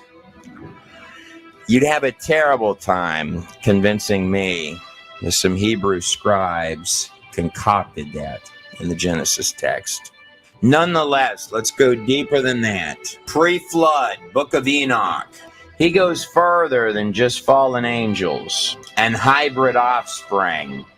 Enoch is redundantly prophesying the coming of this Son of Man, laying out that at a time in the future, not only will what has been done be undone, but further, that through his name they shall be saved. There are at least 365 extremely specific prophecies of the coming of that child and the sacrifice of a Savior. The Passover began before the final plague in Egypt, before the Israelite slaves marched out of the largest empire on earth, fulfilling every single rule of a Passover sacrifice, no less. And before the final plague of Egypt, they were to put the blood of the Passover lamb on their doorpost. Curious what meanings can be found in things when you're willing to scratch. One curious detail, the symbol of the Tav during any Canaanite or pre-Canaanite time period would have looked something like this. It is true that the ancient Tav, meaning sign or mark, perhaps covenant, looks something exactly like this. Crucifixion would not even become a practice until 5 ages of empires later under the Romans. It is interesting that the blood would be saving their firstborn sons. God would be giving up his. In fact, even done on Passover Day. While the kings of earth were throwing babies onto open fire pits and flames, sparing no expense to build the grandest of towers and ziggurats to feed darkness their subjects' lives, to satisfy and appease the unending thirst of their little bitty otherworldly underworld gods. Something tells me that in a minute here, the underworld gods and the shadow people are going to have a role to play in all this before we get to the end. What greater love could one have than to lay down their life for their friends? Here's the empty tomb where Jesus was for 3 days. That 365 specific prophecies about Jesus Christ, Just for one no moment. means, Let's have a few includes questions. the fabric. You saying? No, I was just saying. Did Khan confirm if he's coming or not? I don't know. I haven't seen him yet. Still got a couple hours or 2 hours in it. So yeah, I was thinking about Just 7. Just I was wanted gonna to start confirm, looking like, out for you guys. how long we're gonna have it for, innit? Like, how long the debate is, so I know how many, like, because I'm trying to do like a slides. Mm. So I want to Oh know how yeah, like yeah. I if get I you. should shorten it, if it's not going to be too long. Well, you got 20 minutes, first round. 10 minutes, Second round. rebuttal round. 10 minutes, question and answer. With 3 minutes per question, so you get about 3 questions in your 10 minutes. And So how long? Wait, how long do we have each? Was it is it 20 what? minutes, 10 minutes? Yeah, Rebuttal. yeah. So your main thing is your 20 minutes, innit? You got to space that out because that's your first opening presentation, right? Or your opening thing. But he's gonna go first, innit? Because he's the one laying the premise, right? Yeah. Right. I've just been preparing today. That's the thing. Like, I didn't really have much time yesterday and today, so Mhm. I just wanted to know how many slides and shit to put it in, innit? Yeah, well, whatever you Otherwise, can it'll fit be in. too short or too long. Yeah, sometimes it could be too long. I had to learn the hard way that, you know, in my presentation, I didn't time it right with the timing that I was given, you know? Yeah, So I that's true. realized now you just kind of have to speed through it and go to the most important parts of it and go to that. Do you get what I'm saying? But just show them that you've got, you know, the Yeah. information. It's not every Yeah, piece no, of of course. information you have to go through, but you just slip to the most important point that you're trying to make. You know what I mean? And that's the easiest. You know what I mean? So I was like, okay, I see it now. You get me? It's not all the sensationalism and all of that. You have to just, boom, present your information and say, look, I got this and do and look what this guy says. Blah blah blah. Do. Read one slide. You know what I mean? Do you know who's judging it, by the way, or who's turning up to the be the judges? We kind of got a fair idea. And we got That's all right. Trevor there, you know what I mean? And That's some all right. fair people as well. You know That's what I all mean? right. He's on, yeah. So they're innocent to the subject. So yeah, you lot have to try and convince them. Yeah, man. We'll do. You know what? I'll just do what I have to do, man. You do what I have to do, Nah, man. yeah. You do what I have to do, man. I'm Yeah, it confident. just sucks, innit? Because you know what? I'd have loved to have had more time, but it'd have been but it's all right. Mm. Like it's all right. It doesn't matter. It's As I just it's explained, more for for everyone, innit, to be entertained. I had more like a presentation than a. You get it for a debate. I Part had of it to will be learn. freestyle. Yeah, no, you have to freestyle. You have to Yeah, freestyle, and you yeah. have to. In the rebuttal rounds, definitely. Mm. Yeah. And then hit your points. You know what I mean? But I'm saying in the opening round, yeah, it's not as rigid. I realized I had way too many slides, way too many things. You know what I mean? That I wanted to get through, and not enough time. That's why it was Mm. 15 minutes, but we upped it for you guys because that wasn't. You know what I mean? We realized the faults of what we do, I but think it's we should trial have and done it error. like Mm. I don't know if we should have done like 25 minutes, 25, 25, and then 10-minute each rebuttal. Would have been easier Mm. than that because that's going to be too long, like an hour each. That's a lot of presenting. Do you know what I mean? Yeah, Because if you think no. about 20 minutes, then 10-minute rebuttal, then another 20 minutes, then another rebuttal, like that's quite long. Don't you think? This is an hour and 30 minutes timed altogether. So An hour and yeah, 30 minutes. Oh, okay, mm, that's all right then. I get it. yeah, I mean, so yeah, it's not that too long, but it's nice. Unique Diamond said 1 hour and 30 minutes total. Opening premise 20 minutes. Questions from the panel 10 minutes. Mm-hmm. 3 minutes per year. Okay. And you got closing statement as well. So wait, I have only 20 minutes to present, basically. Yeah, Oh, okay, I get it. you get what I'm saying? Yeah, And yeah, even in a rebuttal round, you use it as you will, innit? yeah, yeah. Of Yeah, course. you really got an extra 10. You get what I'm saying? Okay, In so I your only have rebuttal. 20 minutes to do my full presentation. You know, you got 20 minutes to do most of it, and then another 10 minutes to just finish off if you need to. You get it? Yeah, of course. Mm. Yeah, yeah. You know what I mean? Because he might be just waffling, and you're like, all right, cool. Let me show you this. Boom, boom, boom. I had this, I had this, I had this, I had this. So whatever he's chatting about is bullshit. You get what I'm saying? So yeah. Yeah, man. Yeah. Yeah. So I'll give you the premise, man. Don't worry about it, man. You be all right, man. You be okay, man. Yeah, no, I'm fine, man. I'm good. Mm. Like, should be okay. Mm. It's just you know, like because it's the first debate. I don't know how long. I haven't really timed myself as well, so I'm just gonna end up going freestyling, innit? Like just fuck it. Yeah. Mm. Do what I Yeah, gotta of do. course. There's bits. It's There's for the bits. I mean, it's for the people anyway, man. Like we've been planning this for too long. yeah, of course. And then maybe you and Zulu, because Zulu's, Yeah, yeah, yeah. But I'm confident that Zulu's gonna do well, whatever first debate he gets into. You know what I yeah, mean? He's had years of training, so there's no yeah. way. No, cool. I mean, I think that the first person who goes against Zulu's got to take that L, man. There's a few of you. There's a few young guys out there, man. So you know what I mean? It's like it's good. It's good. I Yeah, like it. unique. That's exactly what I'm doing. I'm putting the relevant information on the slides, and I'll have Right. a separate document where the notes are from myself. So Right. Yeah. Of course. and then I'll be putting every single sources will be in the bottom of the slide. So just so you guys know, I'm not chatting shit. Yeah. Yeah. Of course. Of course. Of course. Of course. But Yeah. yeah, it might be. Yeah, it's time to like speed read through some of it. As I said, pick the relevant things, but show the slides as well. You know what I mean? I realize that the images are more powerful in that type of. Right. Right. You get what I'm saying? Yeah, of Just course. Like visual presentation. Yeah. yeah, just blow up one page of the thing with a beautiful background and thing. I know how to do it for next Did time. Khan jump on today? He was No, on yeah, earlier. He was on was earlier, he on? wasn't he? He jumped on for like 2 minutes.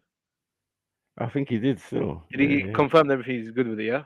He didn't say anything actually. Cool. Did he jump on today? I can't remember. Can't remember. Yeah. K. No, he might have. No, I don't think he did. Though. I don't think he did. Oh, he did. Yeah, maybe he did. Yeah, he was sharp. Yeah, yeah. I know he can't all right, man. He's just chillaxing and getting his shit together. Hopefully, he said he only needs 20 minutes to prepare. Is he? We'll Is he see. actually doing a slideshow? Like I don't even know what he's doing. I don't know what he's doing. He I might think just he's just gonna be freelance. talking. Yeah. Yeah, and maybe ask man to share his screen or something. I don't know, show us something. You know what I'm saying? It don't have to be a presentation like thing, but I think the sisters originally with Shani. But it's and boring though. It's boring just people someone just talking, without nothing, no presentation. You know what I mean? Well, that's how I've seen some debates that have mostly been entirely that, Yeah, no, very it's true, it's little, true. For the two very people, it might be all right, but I'm saying mm, for people who are listening or watching, it's kind of yeah. boring. They're just We're trying to make it staring at more nothing. interactive, You need more graphs, you interactive. need sort of stuff, Yeah, sometimes, what I mean, as I said, as the smidgen of having the facts and information is what drives the debate or discussion or da da da. Da. But in most cases, these people already had the thing.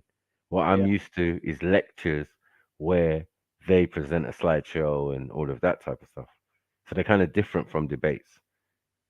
You know what I mean? Yeah, The yeah, true. debates was like, yeah, boom. Some did show screens and all of that, but they mainly talked to the opponent and talked to the audience and did that type of thing. When I saw it, so they would have some slides and thing ready, boom, and put one thing on the screen and say, look at that, and then read out their little slide. You know what I mean, with a light pointer. You get Yeah. what I'm saying? And say, Yeah, yeah, yeah. yeah, yeah, yeah. And it says in the Bible, chapter thing, verse, da, da, da, da. Do you get what I'm saying? And then he would read the verse and da, da, da, da, and he say, yeah, boom. And let's go into this. Oh, look at that symbol from the Turkish, da, da, da, da, da. You know what I mean? Who these men were under. I'm telling you. You get what I'm saying? These so-called Moors, they're nothing but Turk worshippers. Like, I was like, okay, okay. What's going on? You get me? From the Ottoman, they were dealing with that. Your Noble Drew Ali was an Ottoman follower because he had affairs and they had fezzes, and it's like, wow, good debates and that. But yeah, I watched all types over the years, but online, yeah, it's slightly more loose as well. Like they set their premise and all of that, and sometimes they would ask the host to share his screen. You know what I mean? Or let them share their screen to show them but mainly they were just going at each other via words. You know what I mean? Yeah. And yeah, trying to make their point. Very little information was passed to the thing, but I think people like that. They like people going at them. You know what I mean? I saw one with we. I think most of us saw one with Sarah and one of the brothers from America. You know what I'm saying? And he quickly descended into abuse, but because he didn't really know Sarah, he couldn't really say much. Mm-hmm. Yeah, it was just like, yeah, but Sarah just got him and destroyed him, bro. We're English, man. We always gonna be a little bit more articulate and that. And calm as well. He wasn't erratic. He wasn't anything. He just beat him up. You know what I mean? So there's ways to do it verbally and there's ways to do it with information and all of that. And yeah, it's a blend. There's no stone cut way to do this thing that I've seen. You know what I mean? Yeah, no, of course. Yeah, but we're making a new thing, whatever. Yeah, it's got to be a blend of some of the slideshows and some of that talking. I've realized myself, you know what I mean? Because as I said, what I prepared was a presentation. I just hope he's bringing all the references though, because Mm. that's what I'm looking for the mainly. Yeah. I need to see the references all there. What's this? So yeah, it's gonna be alright. I'm gonna go for now anyway. I'll be back in All right, big up, man. at 8, right? Yes, yes, We'll bro. be back. All right, And cool. then let's hope Khan shows up. Yeah, I'll say yeah. Like, you're about 7, quarter to 8. Yeah, I'll start firing it up, and then you can jump on, sit in the background, get warmed. So by 8 o'clock we're starting. Boom. Yeah, yeah. Yeah. Yeah, All right. he's starting anyway, so he's got to be here before me. Yeah, I'll be here before you. Yeah. If he's not, then speak for him. All right, big up everybody. Yeah, man. Big up, See you in a bit. big up, Mezzo. Yep. So okay, now even some of these judges now. Who wants to be a judge? I'm nominating Miss Sarah. Yeah, Unique Diamond, and who else? Axel, you wanna do it? You wanna do it? Skool. That way they can't complain. You get me? You got a teacher. Yeah, you got Unique Diamond, who's a very smart lady and can has no knowledge on the subject, so it'll be for them to convince her. She can be our new MJ. You get me? And Axel, our scientist, come on. Yeah, you already know. So yeah, if you ladies want to jump on, boom, let me know. Boom, boom. Man said I want to be a judge. I know. I'm thinking only 3 judges, but yeah, a few of us are gonna be in attendance, isn't it? Like, yeah, it's whoever can fit on the panel, but I don't know if I should just make it the 2 of them. Get me and us in the background while it's going on. Get me. Boom, boom, boom, boom.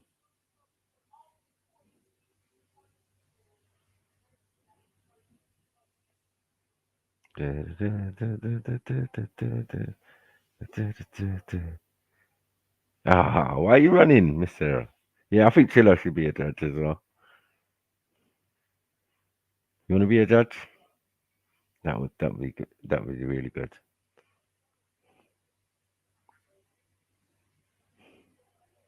No, I don't know. I don't know, man. The man's are going to be biased and kind of kind of know the answers already, like, and we're going to kind of be setting our ways about it. So, yeah, I can't be involved, man. I'm biased. I'm biased. I know the truth of what it is. Jeds could be a good judge, you know what I mean, if he wants to. I wouldn't mind him hosting it still. Hopefully be back for them times there. Chill mode. You get me? He seems like the perfect host master for the debates. Get it.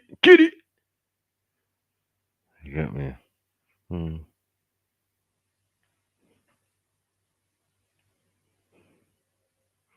Yeah. Well, you're doing it, Axel. I know you're gonna do it, Axel, man. Don't try it. Easy. Get your opportunity and that. How many debates are gone, man? Did they even think about you guys? Come on, man. Jeez. Ladies, our crew should be the judges. I got MJ in the wings and that.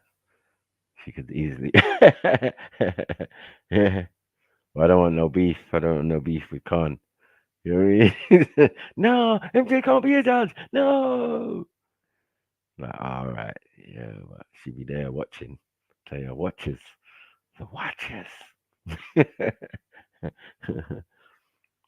Yeah, so I say about 7:45. Yeah. If y'all want to be judges, yeah, you gotta jump on around about that time. Let me know you're alive.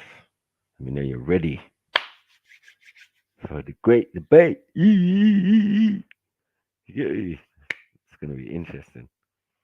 Come better not let me down, Turn up. You better turn up. Turn up. This will be his first debate ever, Ever. Get me? He's not known for debating at Speaker's Corner and he's not. He's just online chatting shit. So this is gonna be a change for him. He's got to change the habit of a lifetime and actually come with information. Mad.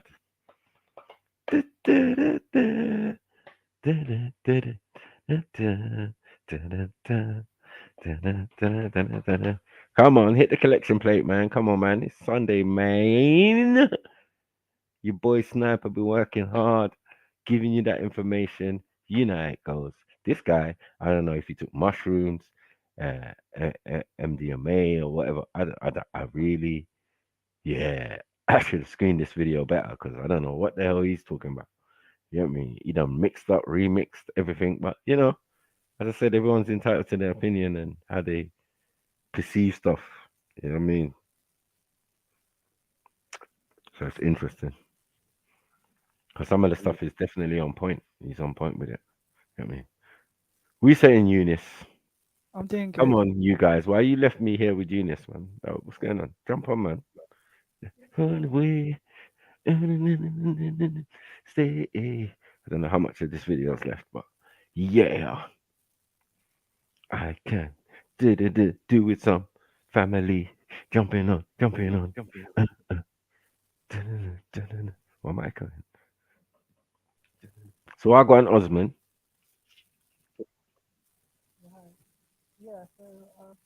Yeah, hi. Yeah, your voice. Yeah, go on. Yeah.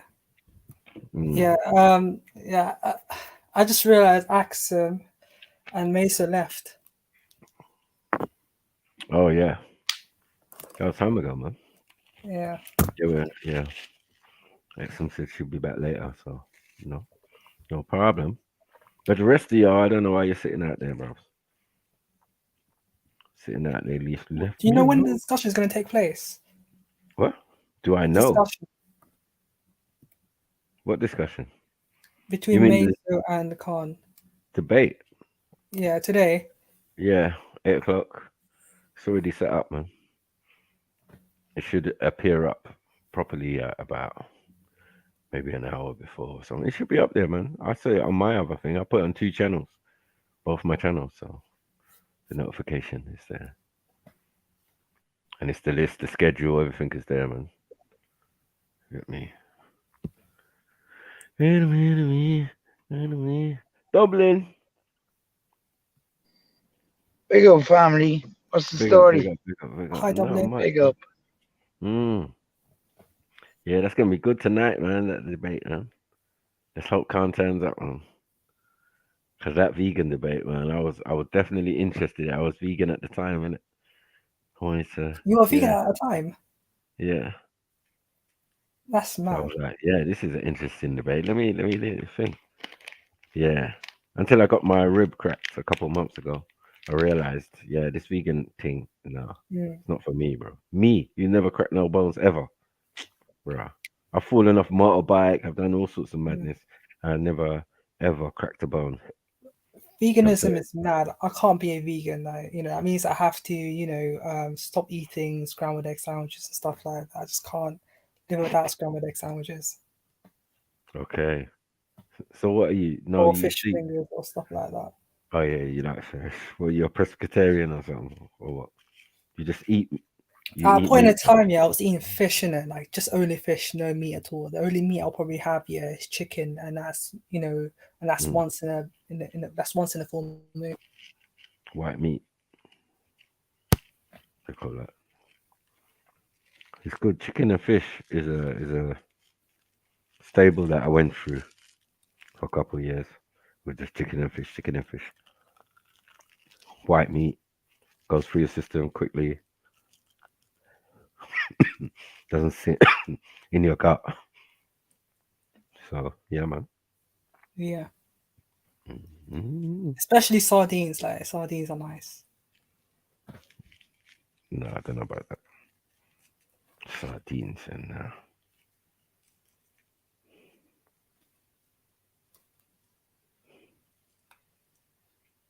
hmm.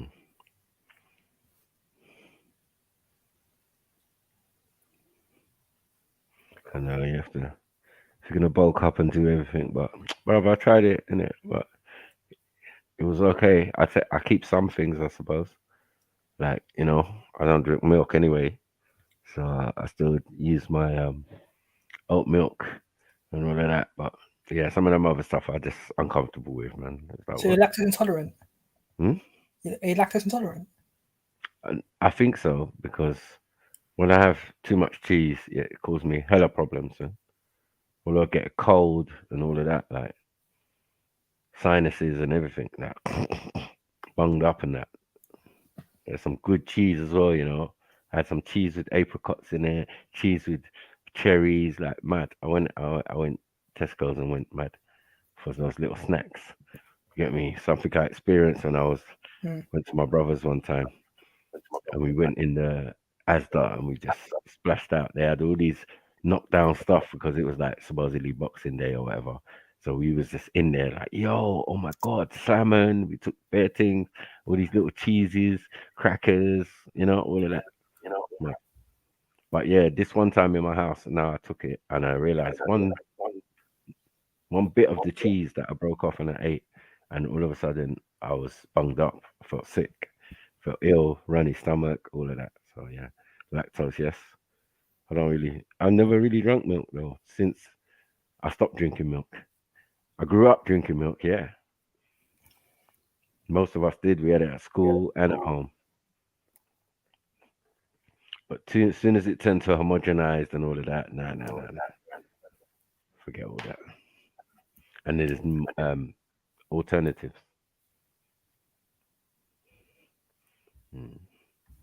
There's healthy ways to eat.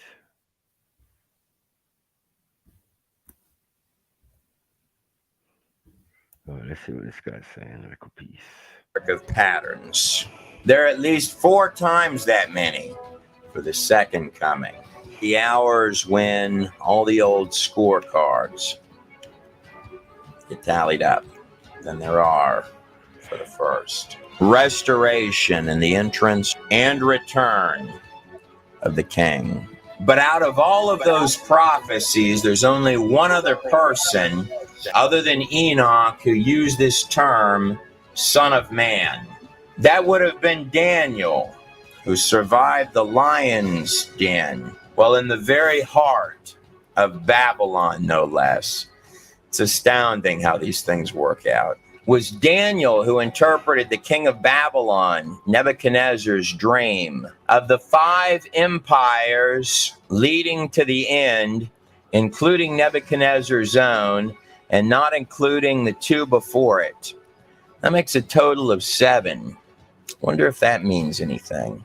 But an angel would appear in the later years of Daniel's life. More specifically, Gabriel, the same angel that came to Mary prior to the birth of Jesus Christ, as well as believed to be an angel at the tomb after the resurrection. And not only give him a tit for tat, sentence by sentence, line for line walkthrough of coming history, and we know that none of that precision was done after the fact, because the Septuagint, which included Daniel, was put together under Ptolemy during the 3rd century BC, as is seen in Daniel 11, beginning with the kings of the north and the kings of the south, the Seleucid and Ptolemaic empires, predicting even the unlikely rise of the little-known underdog, which would later come to be known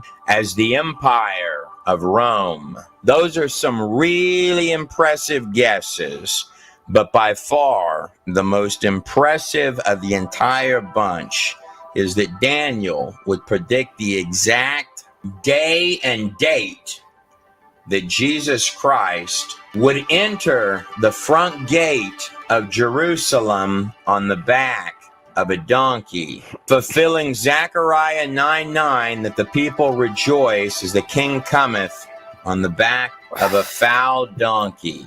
This would be the 10th of Nisan, or more precisely, April 6th, 32 AD. 4 days before the crucifixion.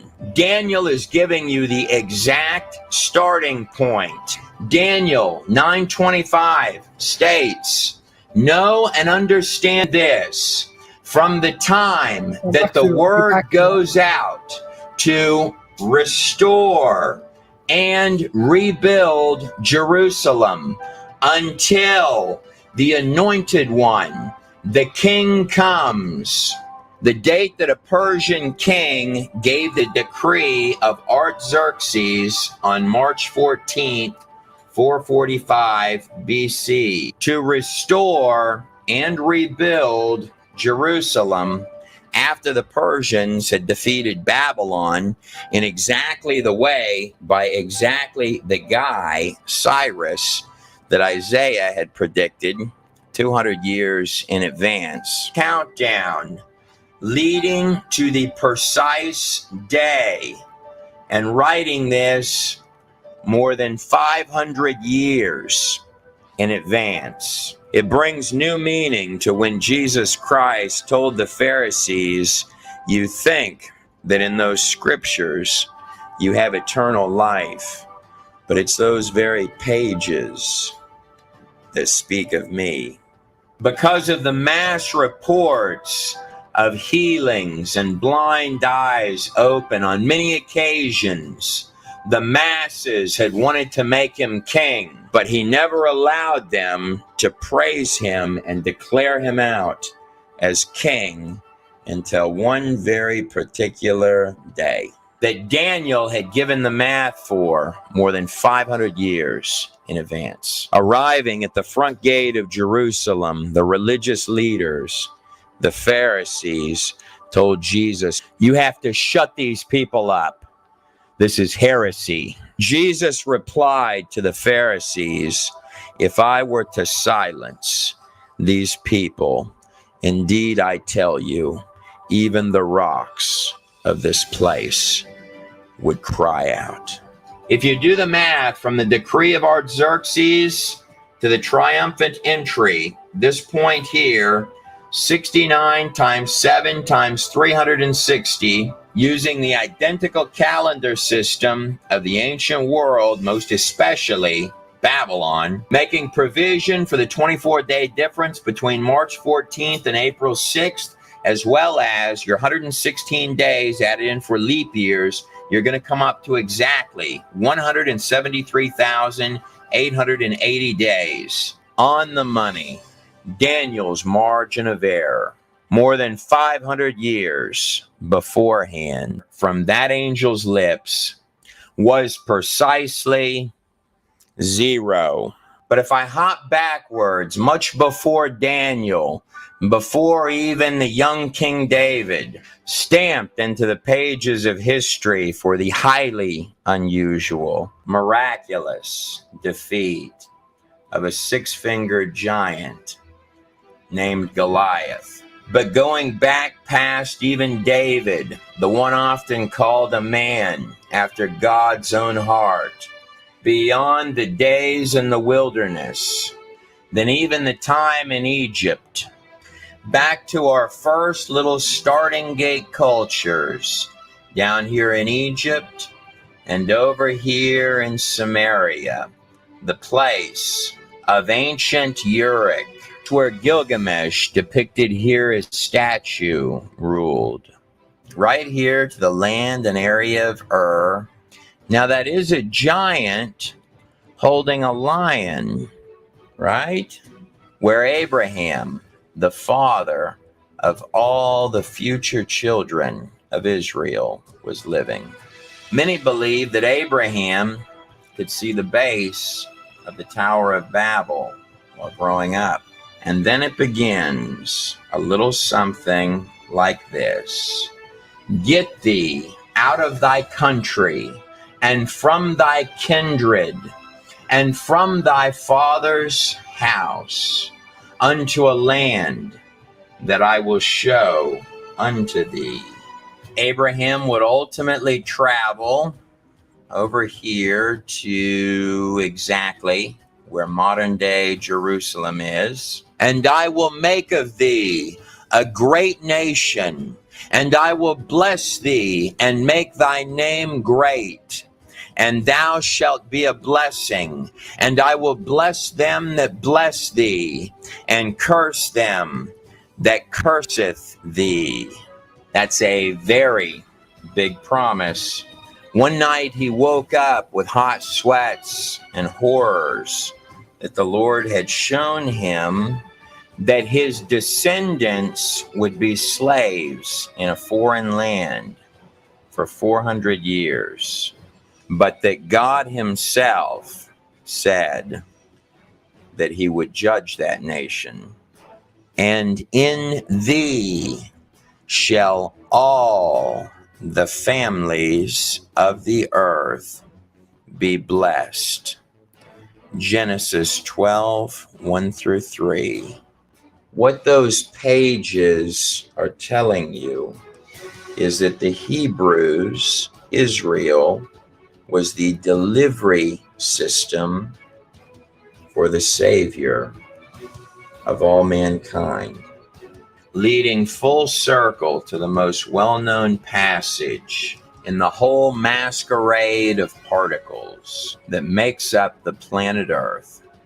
"For God so loved the world that he gave his one and only Son, that whosoever believeth in him shall not perish, but have everlasting and eternal life." and every single possible thing, short of the kitchen sink, tried to stand in the way of that. What those pages are saying, all of them, is that you, no matter who you are on the other side of the screen, were born above even the angels. Someone asked me the other day how I truly thought that the entire universe was held together. I was stumped by the question. Here's my answer. It's love. Totally undeserved love. Never listen to snakes because they're snakes. You were born to be free in every possible sense, in both this life and the next. It's my extremely strong opinion that the shadow people are not your friends. Go on your own journey to ask these very same questions. Your life is worth that. Oh, before I forget, Jesus did say another thing to his disciples. In Matthew 24, it says, "So it was in the days of Noah, so also shall it be in the day of the return of the Son of Man." One can only wonder what exactly that might mean. It is true that the grand finale of any fireworks show is always at the end. I'm Trey Smith, and I hope you enjoyed the video. Here's some fireworks for you of the friendly kind. Look at how that skull actually does have an enormous skull cap on the back, that it is genetically different in its bone structure than a human skull. It's not just that the head is longer, it's actually got a different structure. Coming this winter, soon, or maybe even available now, depending on when you're watching this video. All the Nephilim video you just watched on DVD in high quality with over 45 minutes of... Mad. Yeah, man, big up for that. Boy, end of the Sunday school class, man. God damn it. God damn it. Big up the people, who tuned in and learned a little something. That was nuts. It was all over the place. All over the place. It was all over the place, John. Come on. Big up people, man. Hit the collection plate, man. You get me? Reverend Olusha in the biz in the biz house. In his house, in his church. You get me? Big up my brother Zulu. Big up John BB. Big up Unique Diamond. Big up BB Nana. Big up whoever else. Like, there's so many people. Yes. Clarky Smalls is the illest. Walk on. Yeah, man. There, man. That was good. That was done. I need some music or some entertainment or something. Now. What was you doing, man? What was you playing? Playing some video, man. Some guy breaking down what he thinks on different stuff. Okay. Yeah, right. Yeah, you love a video. Seen Video Sunday? But Mezzo's been on. I ain't seen Khan yet. I don't expect him to see said about 7, 7:45. I'm gonna fire up the team, fam. You get me? I'm here, man. I'm working on the computer. I'm here just listening in, man. I heard the quiet, man. Get some people on. You hear me? That's what I'm saying. People on I these just videos. come off the video. These videos don't encourage people. That's why. But yeah, I'm here. Yeah, man. Big up. Yeah, man. Jump on, guys, man. We here, man. We here.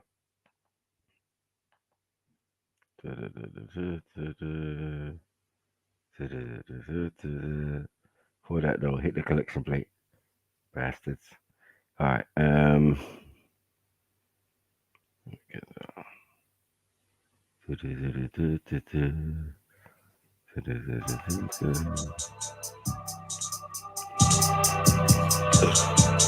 Hey, hey, yes. What? We're the craziest. The whole boys, they're armed and dangerous. My team's the waviest. They girls won't lay with us. Lifestyle so true, we could not make it up. The truths from paper cards. Please don't play with us. The whole boys, they're armed and dangerous. My team's the waviest. The girls won't lay with us. Lifestyle so true, we could not make it up. The truths from paper cards. Don't play with me, I ain't moody. My mate with me's got the Uzi. Did we make a scene, it's a movie.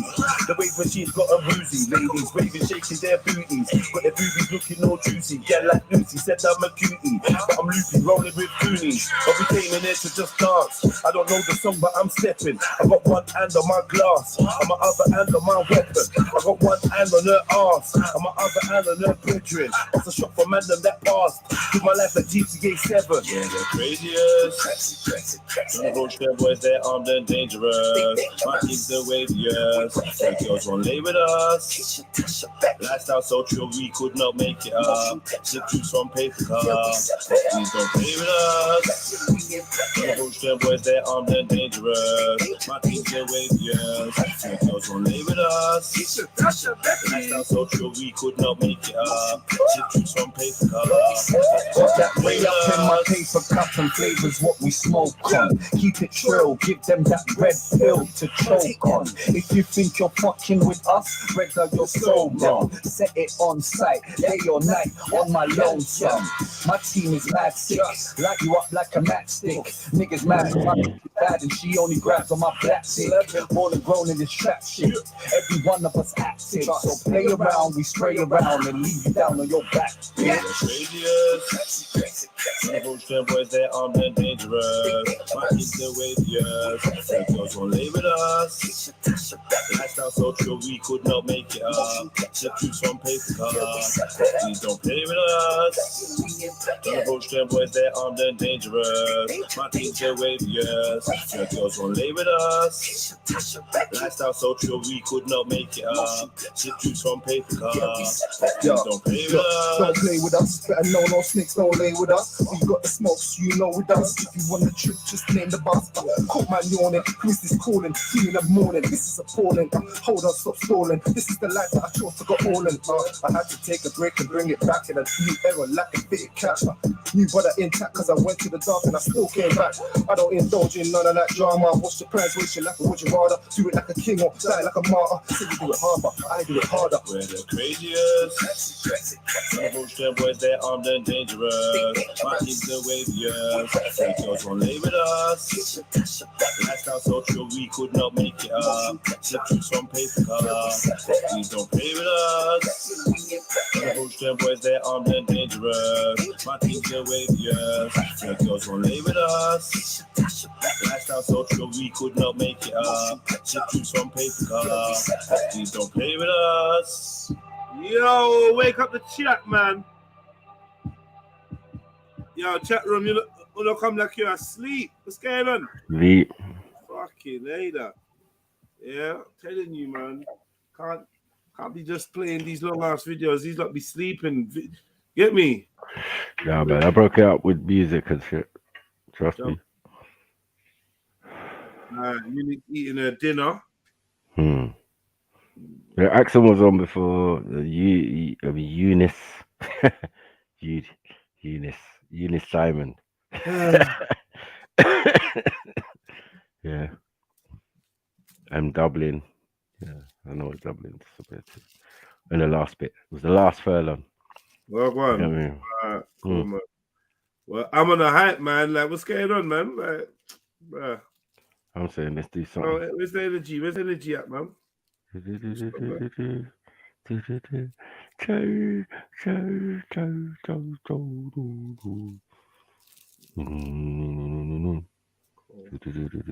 want to overplay too much tunes. All right, fam.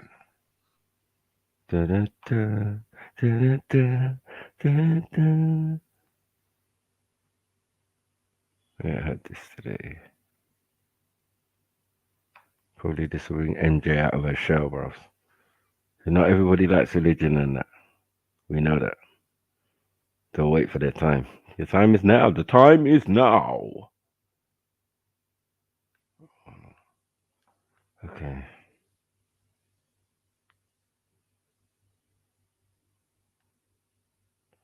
Feeling that melodious. Should I play the instrumental that I played for church? Mine? Sunday service. I'll play that after. I ain't played this one today.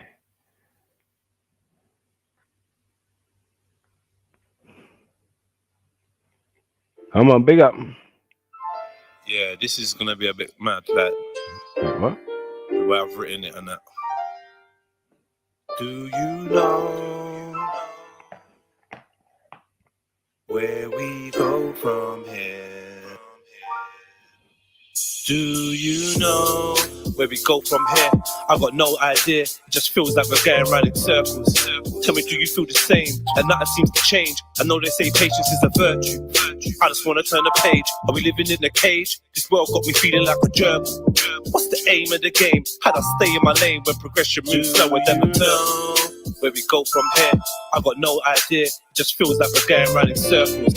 Tell me, do you feel the same? And nothing seems to change. I know they say patience is a virtue.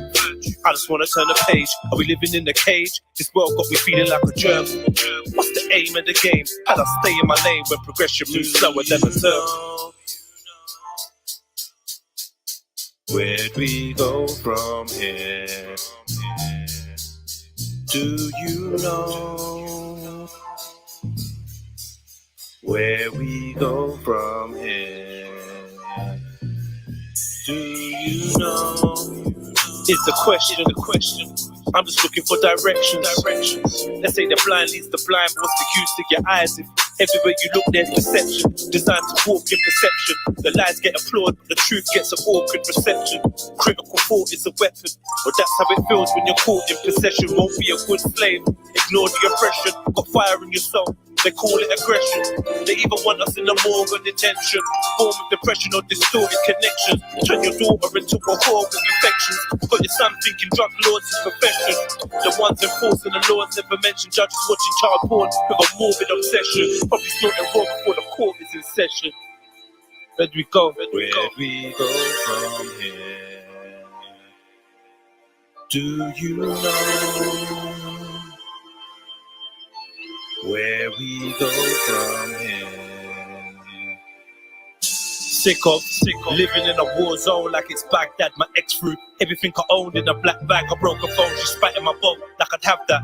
I grabbed her by the throat and I spat back. Trying to type a postcode into the sack now, but had nowhere else to go, so I scratched that and just sat there. Looking up at the sky with a blank stare. There's no solid foundations, just stand here. Noisy neighbors, racists and shanks here. Limitations, masons and tanks here. Starvation and slaves to the bank here. I feel skanked here. Where we go from here, I got no idea. It just feels like we're going round in circles. Tell me, do you feel the same? And nothing seems to change. I know they say patience is a virtue. I just want to turn the page. Are we living in a cage? This world got me feeling like a germ. What's the aim of the game? How'd I stay in my lane when progression moves slower than the turn? Where we go from here, I got no idea. It just feels like we're going round in circles. Tell me, do you feel the same? And nothing seems to change. I know they say patience is a virtue. I just want to turn the page. Are we living in a cage? This world got me feeling like a germ. What's the aim of the game? How'd I stay in my lane when progression moves slower than the turn? All this going round in circles makes me nauseous. Is this the Matrix? Cause if you're Morpheus, I'll leave now and meet you at the coordinates. I refuse to be subordinate or an ornament. When there's a war on the poor and less fortunate, the black mortality rates are disproportionate. Competing with each other like it was a tournament. One the elite are eating popcorn in the audience. The promises the politician makes are fraudulent. Still we wait for a glorious metamorphosis. Will the underdog ever be victorious? I'm just curious. Where'd we go from here? I got no idea. Do you know where we go from here? Where we go from here? I got no idea. Yeah, I'm not that good a singer. If you Jeez. see me at the crossroads, can you help me? 'Cause I'm feeling kind of lost, bro. They say I must grow. Where it's cold in Moscow, I kind of feel at home when my ops roll. If you see me at the crossroads, can you help me? 'Cause I'm feeling kind of lost, bro. They say I must grow. Where it's cold in Moscow, I kind of feel at home when my ops roll. Know where we go from here? I got no idea. I just feel like we're going around in circles. Tell me, do you feel the same? That nothing seems to change. I know they say patience is a virtue. I just wanna turn the page. I've been living in a cage. This world's got me feeling like a gerbil. What's the aim of the game? How to stay in my lane when progression moves slower than a turtle? Where we go from here? I got no idea. I just feel like we're going around in circles. Tell me, do you feel the same? And nothing seems to change. I know they say patience is a virtue. I just wanna turn a page. We're living in a cage. This world got me feeling like a gerbil. What's the aim of the game? How to stay in my lane when progression moves slower than a turtle? Progression moves slower than a turtle. Yeah, man. You know? Just thinking out loud, man. Red pill chill. Where we go from here, man? Can you give me a map or something, man? Come on. Banger, banger, banger, banger. Bloody long enough. Bloody hell. 5 minutes. The bomber cracked. You don't even know. I'm joking. Big up Sniper. Big up Big James. up, big up, family. big up, MJ. Big up, MJ. What's good? Oh, yeah. I got you. Where's everyone at? I got you. Where's the yeah crew, yeah? Yeah.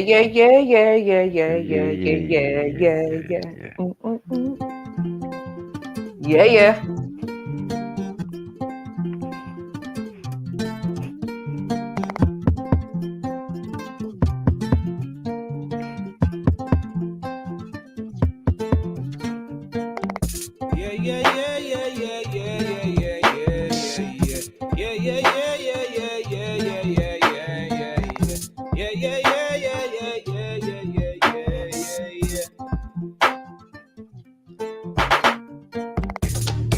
Yeah, this is England, green line of etiquettes, manners and disciplines. Free lagans on shirts of the citizens, but there's no lagans here, there's a significance.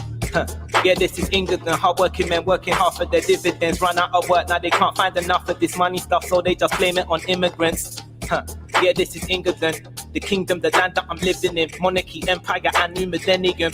Man, it's so mad, man, I'm telling them. Yeah, this is England, poverty, politics, turn man to simpleton. Single mum out looking food for her little one. Daddy's gone cause of how Babylon systems run. Yeah, this is England, Buckingham Palace and strawberries in Wimbledon. Bankers, crack addicts, fanatics and vagabonds.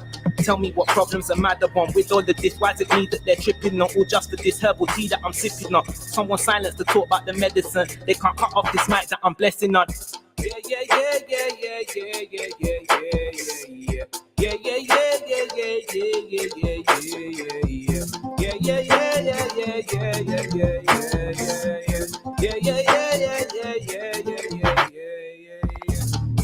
Yeah, this is England, America's daddy, the evident number one, the international immigrant, the culture, the great, the benevolent. When people debate over everything, sing songs of praise about the slaves that they never been. It's funny how people here never think about the words of the song that they forever sing. Yeah, this is England, council estates with no divisions in.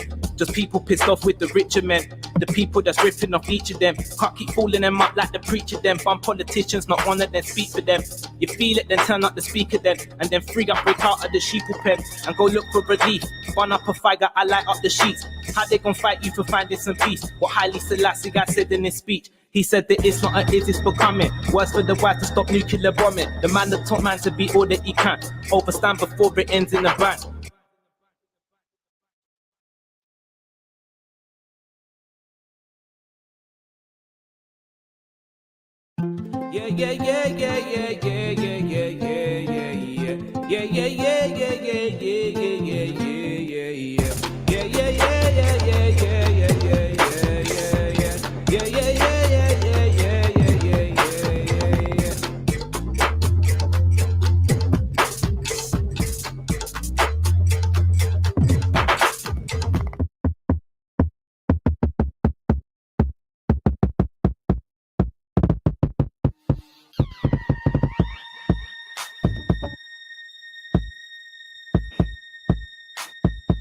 Yeah.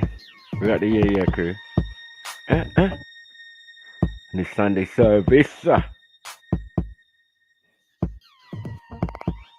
enjoying yourselves, man. Chilling.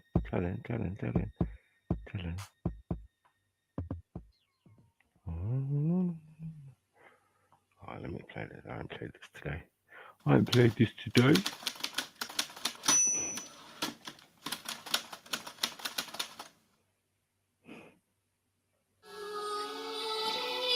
Yo, where's the debaters at? Mezzo's already been on. Just waiting for Khan now.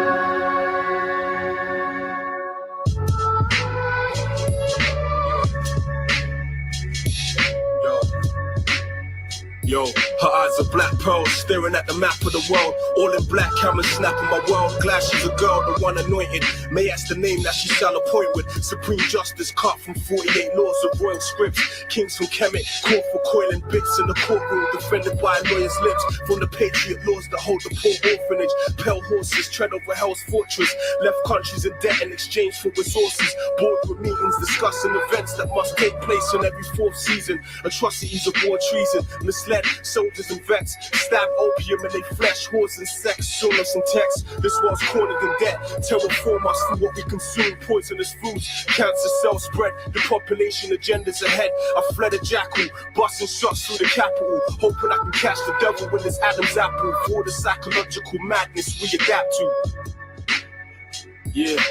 For the psychological madness we adapt. Lord have it, I swore to slay every devil on this planet, causing havoc, torturous sadness, torment and madness, caught in its raptures, drawings are graphic. I swim the atlas, putting my thoughts on the canvas. Lord have it, I swore to slay every devil on this planet, causing havoc, torturous sadness, torment and madness, caught in its raptures, drawings are graphic. Jeez, come on. The only church service we get a pull up. Pull up! Come on. Jump on, family, jump on. We here, man. Where you at, Khan? Where you at?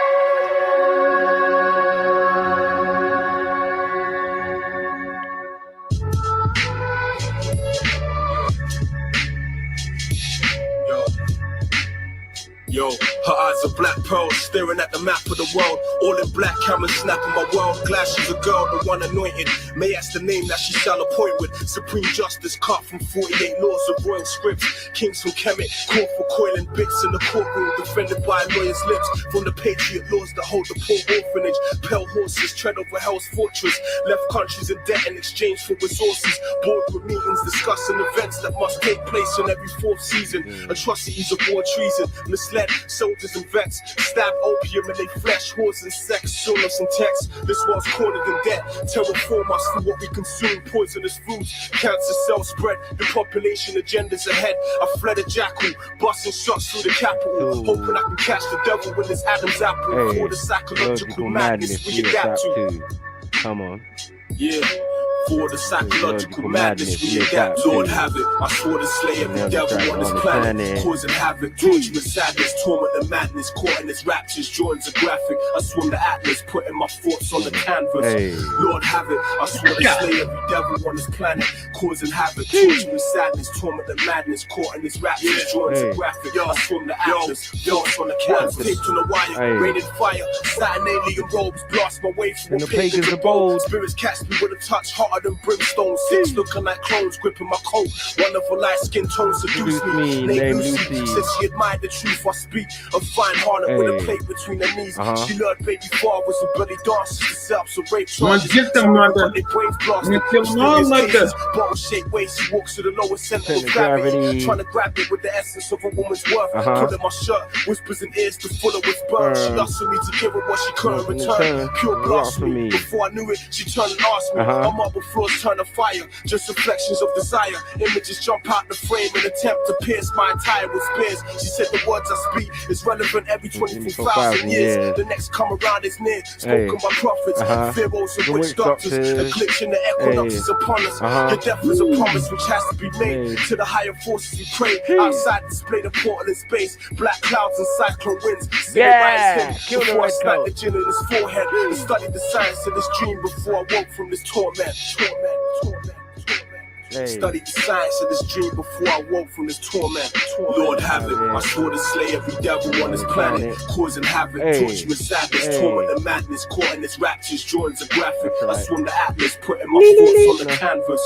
Lord have it, I swore to slay every devil on this planet, causing havoc, torturous sadness, torment and madness, caught in its raptures, drawings are graphic. I swim the atlas, thoughts on the canvas.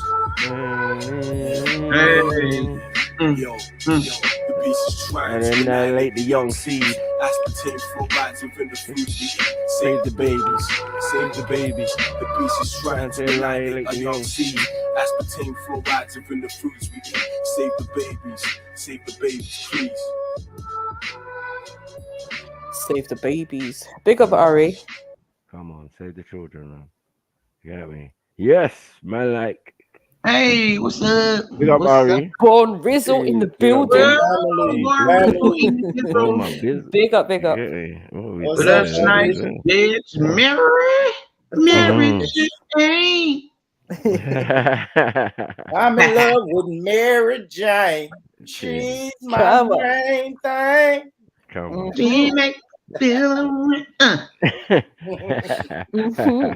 but when her she'll go insane. Jeez. Yeah. How y'all say it? Jeez. Where's my church instrumental? You see what I play when I start the service? It's nice. You start your service with Shaka Zulu. Really Snipe? No, I usually start with If this. you're a beat maker, you gotta check this out. The Unison Beat Maker Pack. The Unison Beat Maker Pack. The We don't care about beat maker. That's how I start my service. Come on, man. There we go. Hallelujah. Come on, Reverend Born. What you saying? Without you.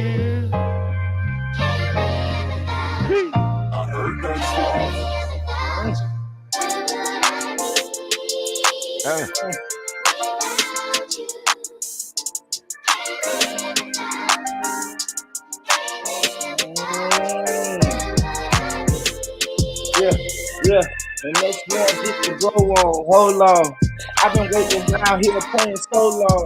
Yeah, they walk around with a full clip. And that the reverend want to get me in the pulpit. Bullshit I will not stand for. Not stand here, but I still make more moves, more spins, more God, more praying. I told these motherfuckers ain't no fucking playing. I'm here. Motherfucker, I'm here. Yeah. Okay, born as a bastard. Shout out to the pastor. Yeah, I'm a slave. Never call him master. Came backhanded, and then I slapped him. I stepped up, tipped toes, then I tapped him. Then I whacked him. And we gon' pause on that. I had to call them in-laws, get their draws on that. They called the laws on board. They was harming born. Matter of fact, they wasn't warning born. I know a storm is brewing. I see these crimes and these things, occupation I'm doing, and I just keep on moving. Just praying to God, trying to make it out the city where the struggles is hard. I'm trying to make it out the trouble when I know they be flawed.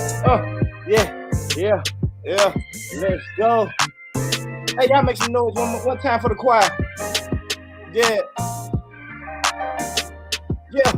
We got Deacon Durong. We got Deacon Durong on the keys today, man. Hey, Lord of His mercy. Come on. Pastor Pork Chop giving a sermon, you know. Yeah, Pastor Pork Chop. Yeah.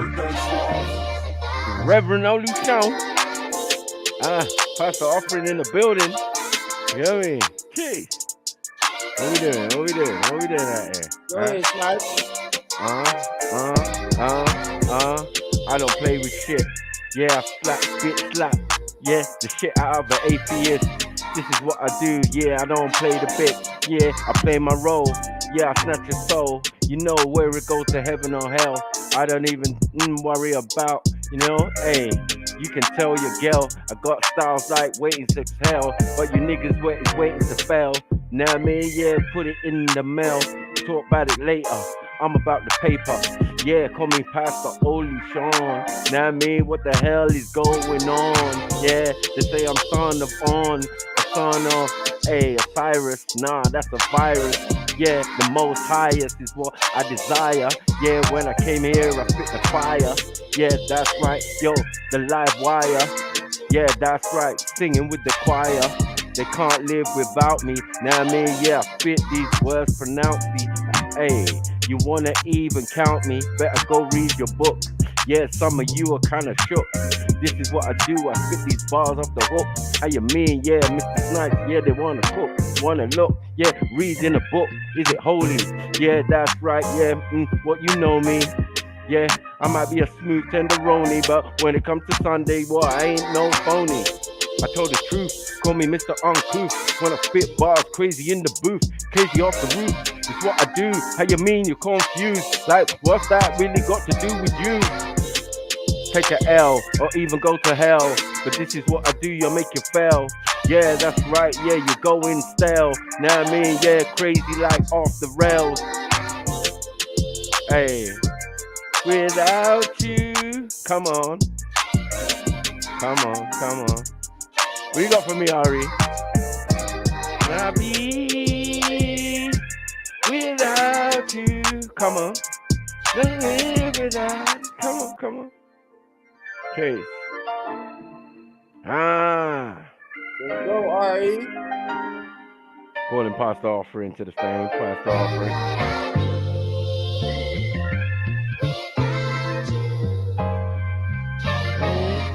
Hey.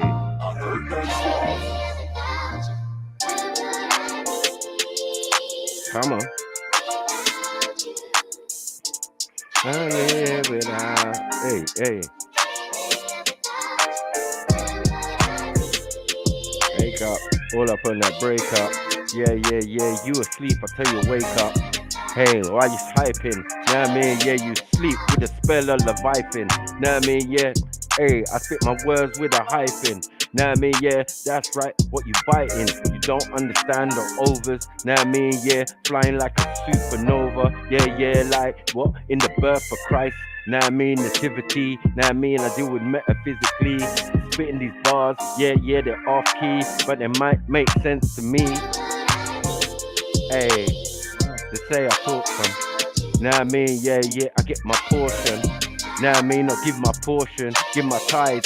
Know what I mean? That ain't no lie. That's right, cause I praise what the most high. Yeah, yeah, I'm the most guy. And the name's Mike. Yeah, they call me Michael the angel. Yeah, let me turn and rearrange you. Avenge your God's an angel. This is what I do, like, it might be strange, dude. Hey.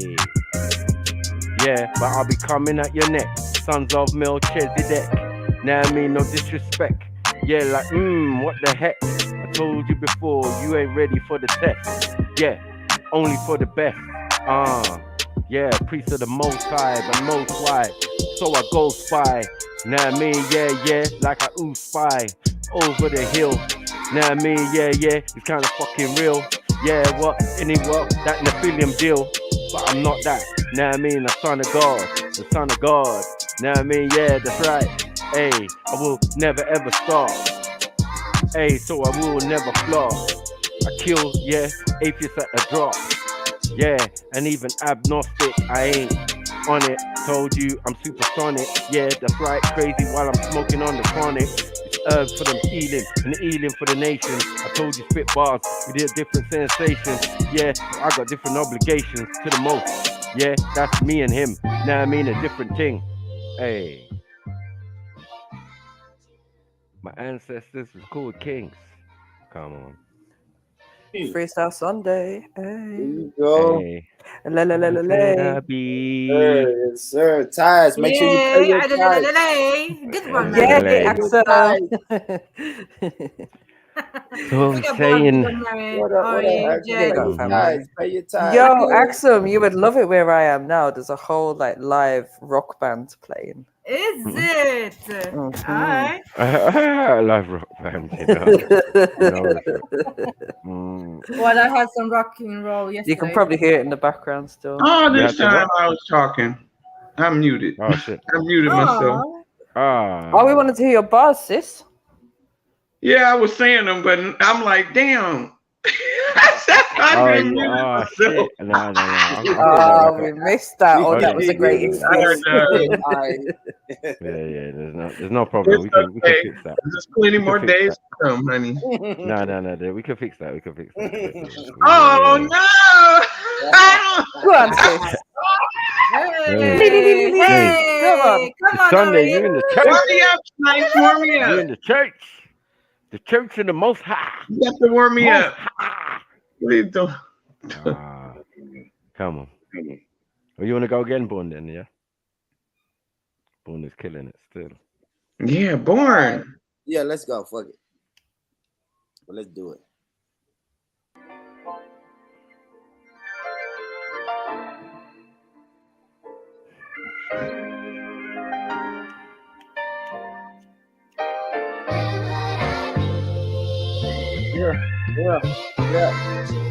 Yeah. Open the doors to the church, man. Yeah. They left me with no choice and no voice. They want to see me roll up in Rolls Royce. They want to see me pull up in New Phantom. I still have to get it good. God damn it. Yeah, and I be goddamn. And if you play me wrong, I'm gonna have to pop something there. Yeah, and hit him back with the caravan. I heard the pastor's a married man, but he's still in the single. And he's still in the single square, and he still do the single lie. Yeah, and he might hit him. He's a mingle guy, and Pop moving past him, moving like a single guy, but he ain't really single. He just like to mingle. He just spit in his sermons. He spit them medieval, you know. He always talking to the people. And if you do it, then you do it like you done it. If you think so, the pastor gonna run it. Them boys never stun it. I go to church, run it. I do the work, run it. I do the work 100. Yeah, and I'm just sure to work anyway.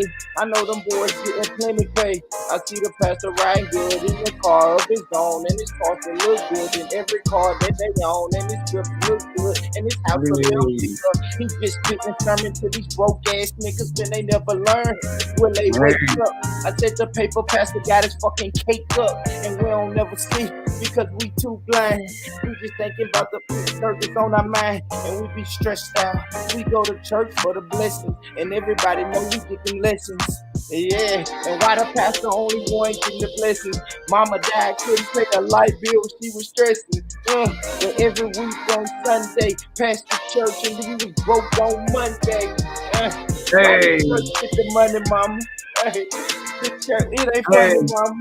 Look, they got us looking like a dummy, mama. He just getting bread and we just getting nothing, mama. A few fucking sermons, mama. He's really doing his dirty, mama. Look, you open your eyes and then you'll see you the one that was always right. We don't need his sermons. We don't need his lectures. We don't need his Bible. We don't need his questions. We don't need his objectives. We don't need him to watch us. We just need God in the sky to watch us. Right. Okay. I gotta run my church shit. Hey. Jeez, anti-murder up in the church. Let's go. Jeez. Hey. What's that? Deacon murder. Hey. They're going mad, seeing R.E. chilling with Dead this night, spitting a pipe, sounding very nice. Happy New Day to the church, seeing R.E. happy, it gotta hurt. You trolls be on the road to success and keeping our cool, being at our best, but put us to the test because you regret the rest. Yeah, it could easily go left. Now me like a nigga's lick, hey, but his lip getting cleft. Yeah, that's right, I slap the nigga till he's deaf. Hey, I mean deaf in the ear, not deaf to the grave. Now me, yeah, these niggas brave. Yeah, mess around, get your chest concave. Yeah, I can beat you up in many different ways.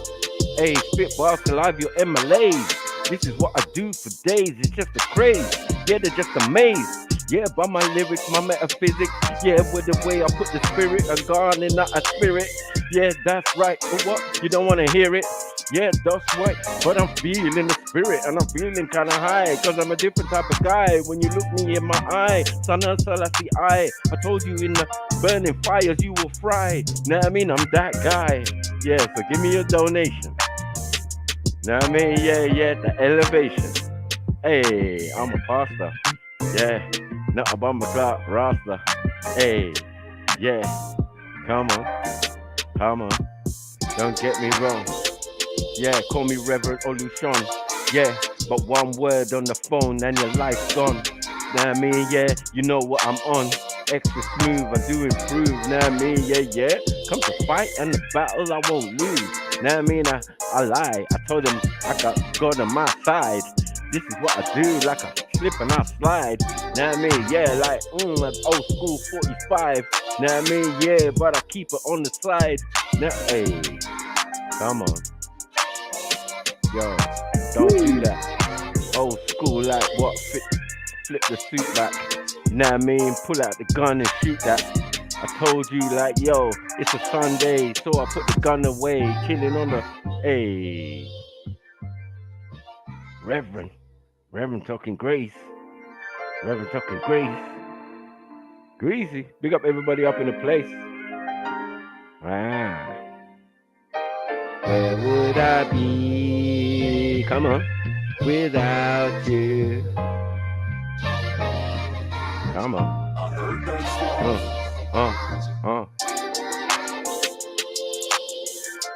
Without you. Calling Khan to the stage. Calling Khan. We need proof of life. We need proof of life. What? I don't even go to church. I spit a freestyle that make your soul hurt. Yeah, don't sweat, cause it ain't funny. Yeah, the Reverend said, please pass the money. We like the money that jingles, but love the money that folds. That land's never old. Listen, you know, outside I park my roads. You got a preaching style to walk on gold-plated taps, gold-plated sink. I'm like Pastor Toby rolling in the mink. My shit don't stink, cause I eat flowers. I bum weed for hours and take a shower. The word is ours. Yeah, open up the Bible. Everything sweet, it's never sour. You little dummies. I got you zombies, all hungry. I just preach. It's so easy trying to eat. Off the congregation, I'm laughing at you. Money rules the nation. You're waiting for Satan. Stop fighting Jesus. You little believers. Pay your tax to Caesar. That's what we slid in the Bible. Yeah, it's fitting like a seizure. I've got to spit the truth. Hit the roof. We need money. Pastor needs to pay his baby mommy. Plus I got a chick on the side. Trying to ride. You know I'm trying to slide. Amen. I spit bars. Come on. Yeah, there you go. There we go. Send the collection plate around, man. Send that out. We send that out. Come on. What? Without you. Come on. What? One more time for the folks then. Peace. We get that vibe. Pastor Bummercloud offering. Chief in the building. You get me? The rollie outside and all that.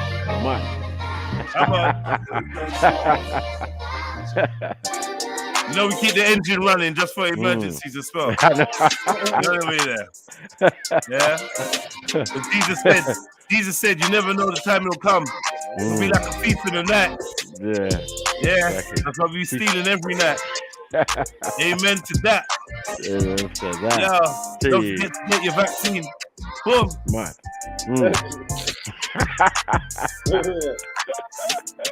Getting my booster tomorrow. Come on. Yes. Amen. We'll have Mayor Garcetti in service next Sunday, guys. Make sure you show up.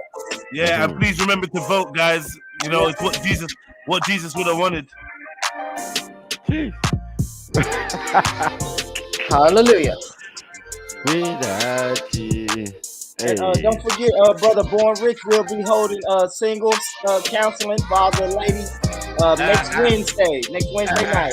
Come on. Yeah. Followed by late And night. if you have problems with fertility, Pastor Offering will be placing hands after the service tonight. So yeah. If you want me to lay hands? Then yeah. Roll up. Yeah, holy milk. Holy Holy milk. You better not be lactose intolerant. In the name of Jesus. Yeah.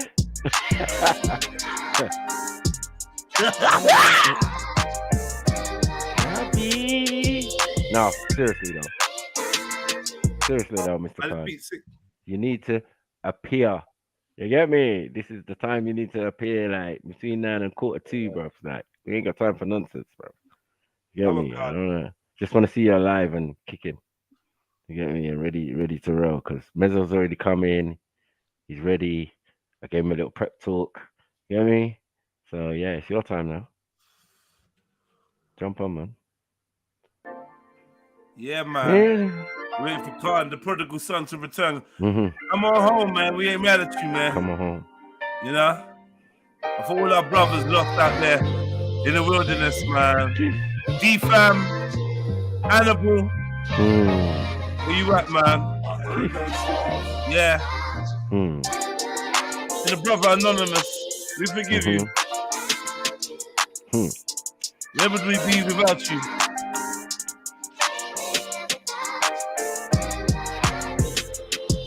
Hey, without you. What? Hey.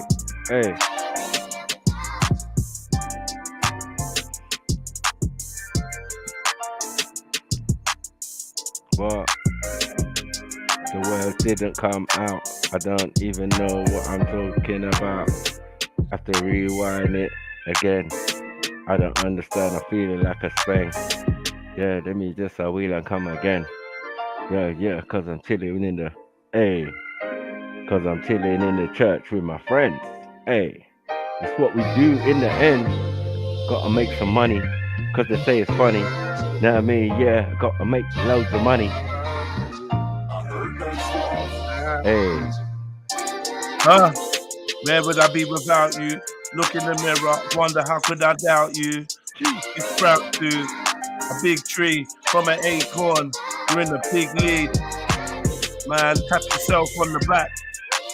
Cause you made it from the council flat. All the scraps, all the gaps, all the ounce of crack. Man, congratulations. No hesitation. Every day should be a fucking celebration. You made it through the police stations, all the evasions. Listen, you've been in so many situations. Running around with a knife like Jason. Why is the beat skipping? It's not amazing. No, I'm not a mason. Yo, I wash my hands in the basin. Yo, I'm self-raising, coming like flour. I've been here for an hour. Can't not be a coward, waiting for you. I know you're gonna get showered. My mezzo, yeah, from the get-go, from the ghetto. Then you hear the bullets echo. Yo, nobody moves if I said so. Nobody moves till I say so. Yo, I lay low, rock a halo with some horn. Yo, dig up my homie Born. Listen, we mow the lawn. That means we keep the grass cut, you little slut. Get kicked in the face, you get shot in the butt. No BBL. Listen, they don't want to see me well. They want to see me sick, livid. Cause the way that I spit it, the lyrics that I live it, just spitting. Twice bitten, once bitten. Don't know what I'm saying, cause nothing was really written. And my tongue was kind of tangled. Don't get it tangled.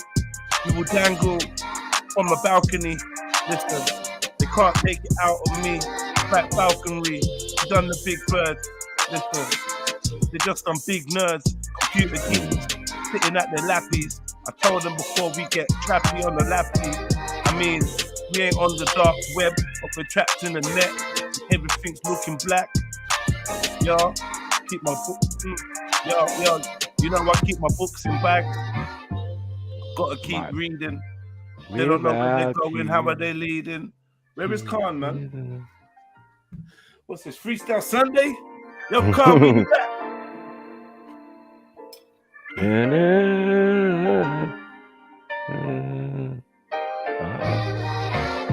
See the thing should have popped up on your notification.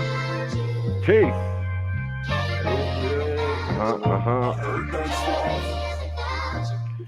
Where would I be without you? Well, I don't even sing like that, but I do my thing like that. Yeah, Ace. Know what I mean? Look me in the face. Yeah, I'm a king like that. Know what I mean? Yeah, big fist, make it swing like that. Know what I mean? It's off key. You know me. Know what I mean? Yeah. I ain't no Toby, I'm Kunta. Know what I mean? Yeah. You shoulda did what you shoulda. Yeah. You shoulda, coulda, woulda. Hey, but I'm not on it. Yeah, I smoke the chronic. Yeah, that's right. But I speak in that ebonics. Yeah, but they say it's phonics. Super solid. Told you before, yeah. What I went to college. Nah, no big deal. Know what I mean? I keep it real. Know what I mean? I just bring the appeal, lyrical skill. They say I'm running the mill, but if you mess around here, but you might get killed. I'm trill. I'm always chilling on trill. Know what I mean? Yeah, Sunday is some lyrical skill. Yeah. Friday, yeah, I'm paying the bills. This is what I do. Yeah, they say I'm over the hill, but I'm young. Hey, and I came to have fun. Chase. Without you. Hey. Without you. Where would I be without it? Don't doubt it. I'll be out there running up in houses. I'll be on the road with ounces. Yo, bullets in pouches. No doubt, kid. Without it. Yo, the words that I'm spouting. I grew up in government built housing. Yo, the whole parliament needs to douse in the petrol before we light it. Yeah, the system, we gotta fight it. In my mind, I didn't write this. Yo, I'm just blinking my eyelids, trying to fight back the tears, all of the years, all of the fears that we lost. Yo, I ain't call the next man boss. Don't give a fuck. Yeah, I don't listen to them, man. I ain't listen to Ricky Ross, cause I was really locked up when he was an officer. Listen, my opinions ain't popular. I can see them right through the binocular. Yo, I see a rift like ocular. I mean Oculus. Yo, the helicopters keep watching us. They follow us. Hey, the preacher needs some followers. Yo, they need to follow. Nothing promised, not even tomorrow. My heart is hollow. My pride I swallowed. Yo, but still, I'll find a way out. Yo, every day's a drought. It's like a famine. Yo, the man are eating gammon. I'm eating salmon. I'm kicking back. Yo, just planning. Yo, I'm understanding. Yo, everything was meant to come easy. Roll my zoot and just smoke it. Yeah, focus it. Talking about the beast inside. You don't want to see me ride in a beastie guy. And I don't mean a fucking Turkish wrestler. Told you before, my styles are regular. I'm coming like the predator. Yo, 10 steps ahead of ya. Always forward. Yo, moving awkward with a sword. Yo, throw you overboard. Yo, you get bored in a, get stabbed in the gut. Yo, your girlfriend gets slapped on her butt. She ain't even saying nothing. Don't ever call my bluff cause I ain't bluffing. Yo, I slap you in your curry mutton. Leave it all over the pavement. No behavement. Yo, there'll be morning. Yo, there'll be morning. I think I got a calling. Yeah, I'm going all in. Never ever stalling. Throw my fucking chips in. Yo, see you in the rave, you just lips in. Yo, with an old school vixen. Coming like she's Trinity, time travels. Yo, when my foot finds gravel, you know I'm on the grizzle. Yo, I'm blasting off like a missile. Nobody will really miss you. There's no issue. You'll be dead. Bullets on your tissue. Fled. I left the scene. I'm out for green. Rolling with the team. It's not what it seems. It's a mirage. Yeah, I'm living large. Life's been hard. Mentally scarred. Yo, so just hear it in the bars. Yo, I close my eyes and I teleport to Mars. It's not a planet. It's a dimension. And let me mention, I think I need a fucking intervention. Yo, so many men that made inventions. They got sold by the system. Listen, yo, we'll be saying. Yo. Be without you. Hey. Well, man. Hey. Come on. Man, I wish I had that flow style, man. I'm old now. Where's this youth now? Fuck's sake.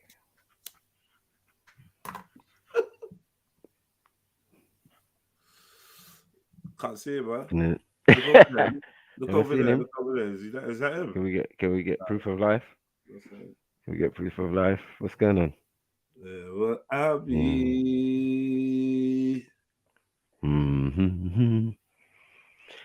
Yeah. So some good sounds, good tunes.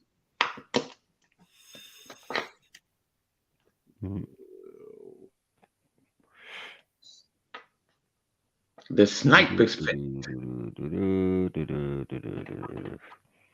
Yes, I made these ladies judges. These Axum, Sarah, and R.E. Unique Diamond. You make Diamond. Oh, okay. If you're ready, yeah. If you what you want to do it as well, yeah. You don't mind. No. I'm a writer. I have to write. Well, Red, the Golden Child. I told him I'm not a lyricist anyway. He told me that while y'all doing y'all bars, I can be writing. I said, shoot, by the time I write and be ready to go next, shoot, the song ended. Yeah, but that's how people do it at home. You know, like you just play the instrumental you like and just write your lyrics to it. But your bars was all right. Well, nothing wrong with your bars. Yeah, but I'm a writer. That is not. Big up, Mezzo. Hey, Mr. I'm gonna smash your boy, guys.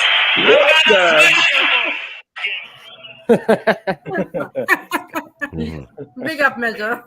Big up, everyone. Big up. Where is this guy, Khan? Oh, he'll be here. You know, I'm like just last saying, minute I'm entrance, trying to- like I a don't know how I'm drama gonna queen do it. does. Yeah. I might do it as a PDF, the PowerPoint. It might be easier. A PDF. Whatever's see, like easier a for you, PDF. bro. How am I gonna send it to Sniper? No, you just can't you share screen? Yeah, actually, I can do that. Yeah, Or but the screen problem share, is whatever you because call I have a Word document where my points are. So Yeah, that's all right. That should be fine. Because it's just going to be open it easier up? for you to control it if you share your screen. I'm innit? saying I need to see my other points as well on the same computer. Can you add notes to your PowerPoint? I can, but I don't know. If you just maybe copy and paste them quickly into your narrative notes on PowerPoint, then obviously you can't see it on your PowerPoint, but you'll be able to see it. Yeah. Yeah, you're right. Yeah, you can show I'm your gonna, full. I'm gonna have to do that now, actually.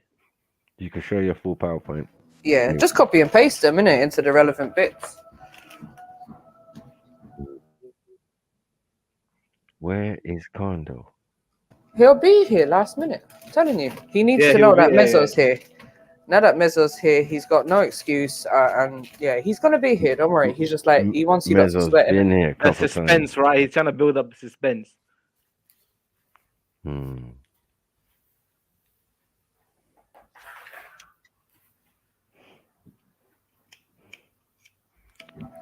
Axel, what have you been up to today? Trying to recover from yesterday. Actually, Miss Sarah, that's not a bad shout. Oh yeah. Mm-hmm. Send it to my phone. So what did you get up to yesterday? Nah, we had some department party. Yeah. So. Skool. Yeah, a lot of Lots of Skool. Skool. Trust me, a Lots of lot Skool of going on. Skool. What you saying? Celebrating a new strain, yeah? What?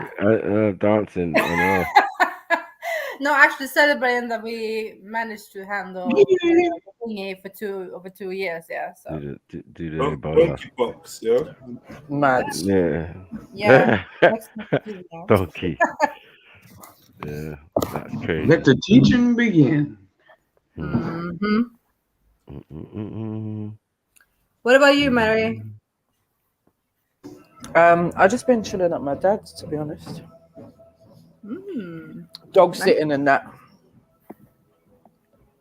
What? Listening to this weird music outside, thinking, oh, that's an Axum kind of party. Weird music, you know.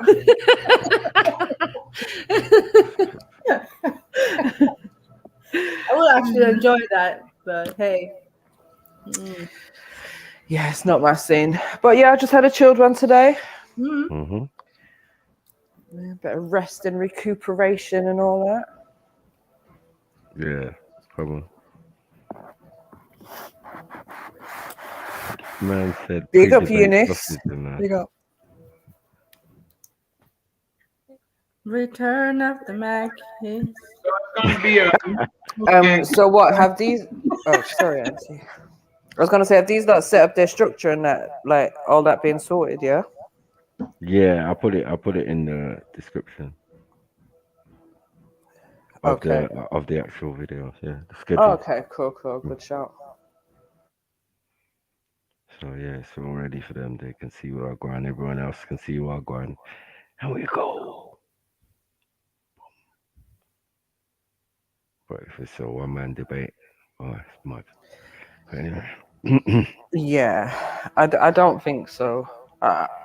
I'm gonna keep faith in Khan for the next 18 minutes at least. Yeah, we'll see.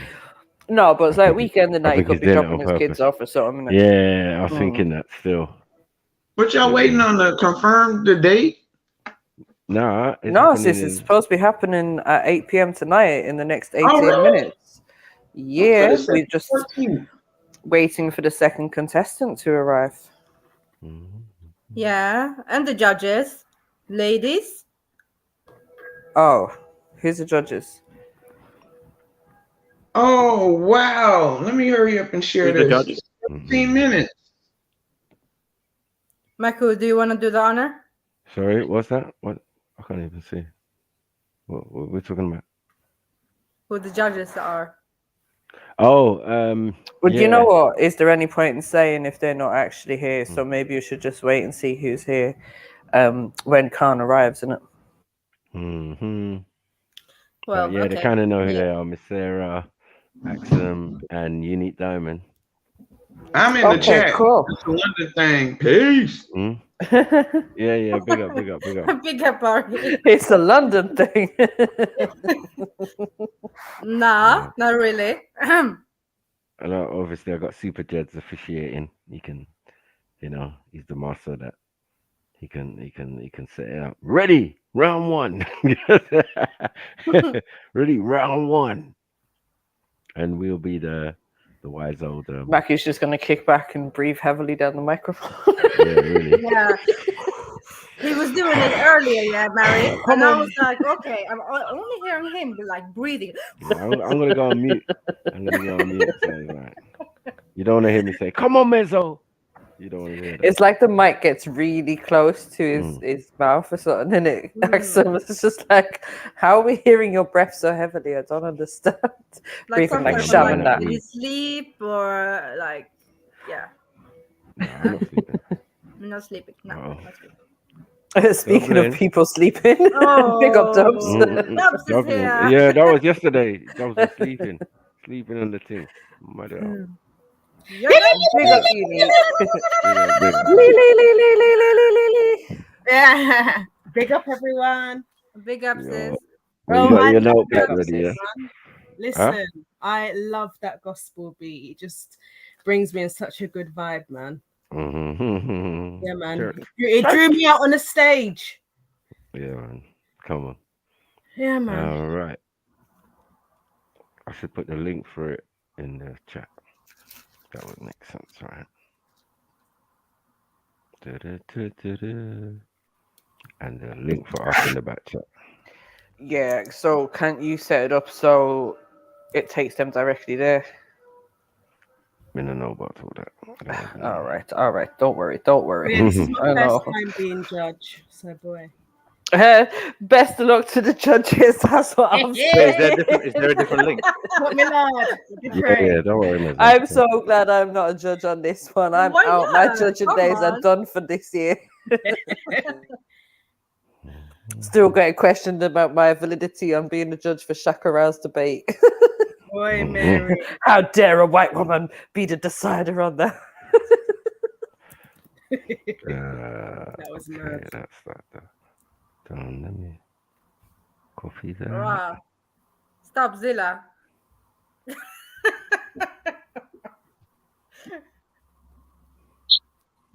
Yeah, man.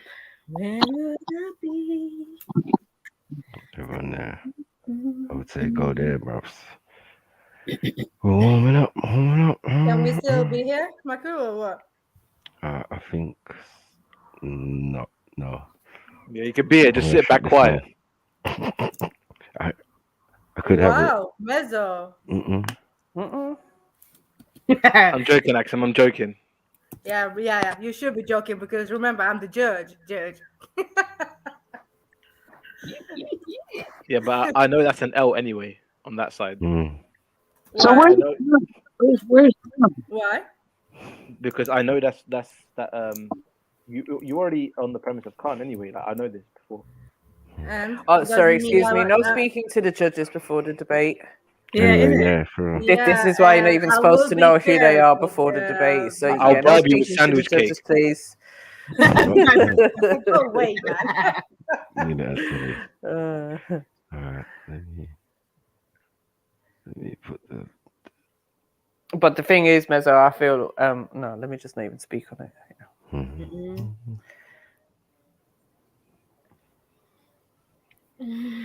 What we got? 12 minutes to go. Countdown. It's the final countdown.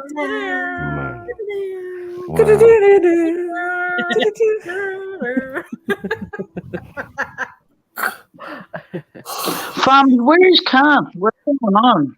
We did the debate doesn't start till 8 o'clock. Don't worry, he'll be here. Yeah, the link for. He's just listen. He's eaten 12 of his 22 sausages so far. Give the man 10 minutes to eat the rest. We don't want him to have indigestion halfway through the debate. For fuck's sake. We said all right. Leave him to his toasty sausages. Is that what you're saying? Yeah. And 2 donuts to wash it down. And then MJ, don't forget man has to go toilet as well. Have the nervous poos and that. Wait, does he know it's 8, by the way? He knows it's 8, right? He knows, Mezzo. He knows. Yeah, he might know. Think it's 9. No, it's 9 o'clock. It's 9. No. Won't be having none of that. Yeah, he's thinking, oh, you meant 8 for a 9 o'clock start, yeah?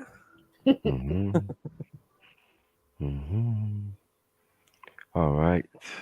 How long do you have to determine? 8:01. If he's not here,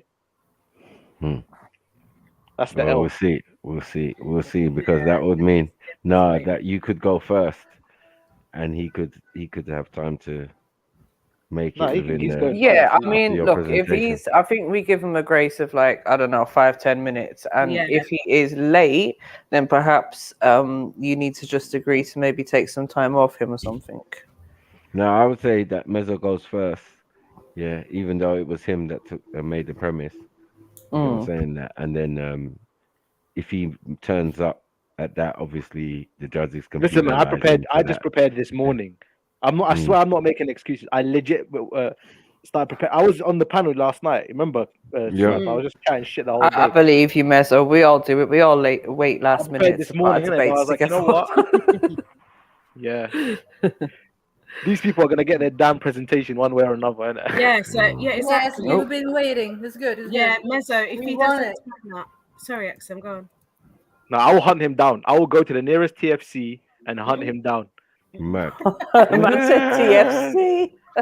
The nearest Yasser Halem, yeah, and find him.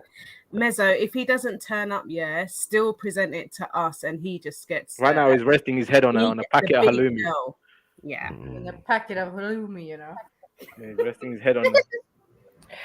Mrs. Sarah Trillo didn't want to have a round two. Khan, if you're doing this delivery, you know, Khan's listening to all this and he's quivering in his boots. No, he's not. He thinks he's got this in the bag. He's just got to get his haplogroups and that right, innit? He's just making notes right now. E1, A1, B1. B1, because E1, B1 equals A1, B1, G1, G1, G1, E1, D1, E1, B1, C1, C1, Me1. A-E-I-O-U. You get me? So yeah, the link for that one is in the back chat, so you guys can jump on when you're ready. Mezzo. Okay. Yeah, you guys. Yeah. Okay, all of you jump on at 8. Yeah. Yeah, it's in the back chat because I'll then I'll shut this down in 5 minutes. Okay. Get me? Well, yeah, man, we're chilling, man. Chilling, man.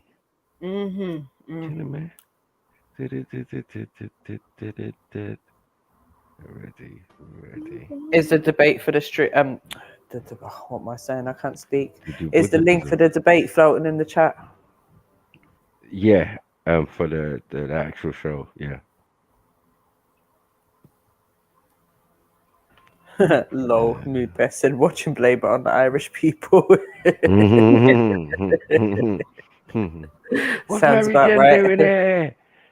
What's Mary Jane doing there? She can't be a charge. Oh no, Nah, I'm not involved. I'm not she's like involved. a I'm watcher. jumping off soon still. She's like a watcher, overseer. Like she's got the clipboard and that. Make sure everything's done right and correctly. You get me? So like, what are we doing? Nah, if anything, I'm gonna be looking after the chat because I'm gonna be making my way home soon, innit? So I'll be listening. I won't be there. Okay. Boom. Kind of trying to show up in fashion, right? Trying to show up late. Late. Yeah. Yeah. It's just, He's just waiting for the ring. I don't think he's gonna show up, to be honest with you guys. He is. Listen, he's waiting for the ring girl to appear, and then then he'll be here. How about you? What? He's got like 8 minutes. 8 minutes. He should have been here already, man. Yeah, Dublin, don't stress. He'll be here. Yeah, no. Don't rush, and, man. and if he doesn't turn up, Mezzo will. Did we not go through this last week? No, that it was supposed to be a Dublin. last week. It's and not can't 8 go to- o'clock. Dublin. It's not 8 o'clock. Until Dublin, we get to 8 o'clock, we ain't worrying at all. 7 minutes. Yes, 7 last week minutes. we were going at it from. It's like the flipping countdown for New Year's. Isn't it? That's a countdown. I just can't. I can't believe you. Wow, you lot are just moving so anxious. Like you lot are presenting. Listen, he's got Whoa. week. Just... You know what? You just want to see Khan. Hold on. Let me officially invite Unique Diamond to be involved in the next debate and then talk about nerves. Yeah. Right. Yeah. I was so confident. Yeah, I was overly confident in my abilities. I can present, but I've never done an online debate. So the whole dynamics of it was so different. I had no audience to look at. I've done public speaking, all of that, and you've got an audience to look at. You can look out. You can look in people's eyes. You can imagine them naked. Whatever your tactic is, in it for public speaking, you can do all of that. But online, I'd never done it, so I was like, "Who am I talking to?" I'm looking at my own screen, and I was just like, exactly, because you can see like facial expressions, whether they're feeling it or not. Exactly. But MJ, I wasn't talking about that. I was talking about the suspense is killing some people. That's what I mean. The waiting. Wait.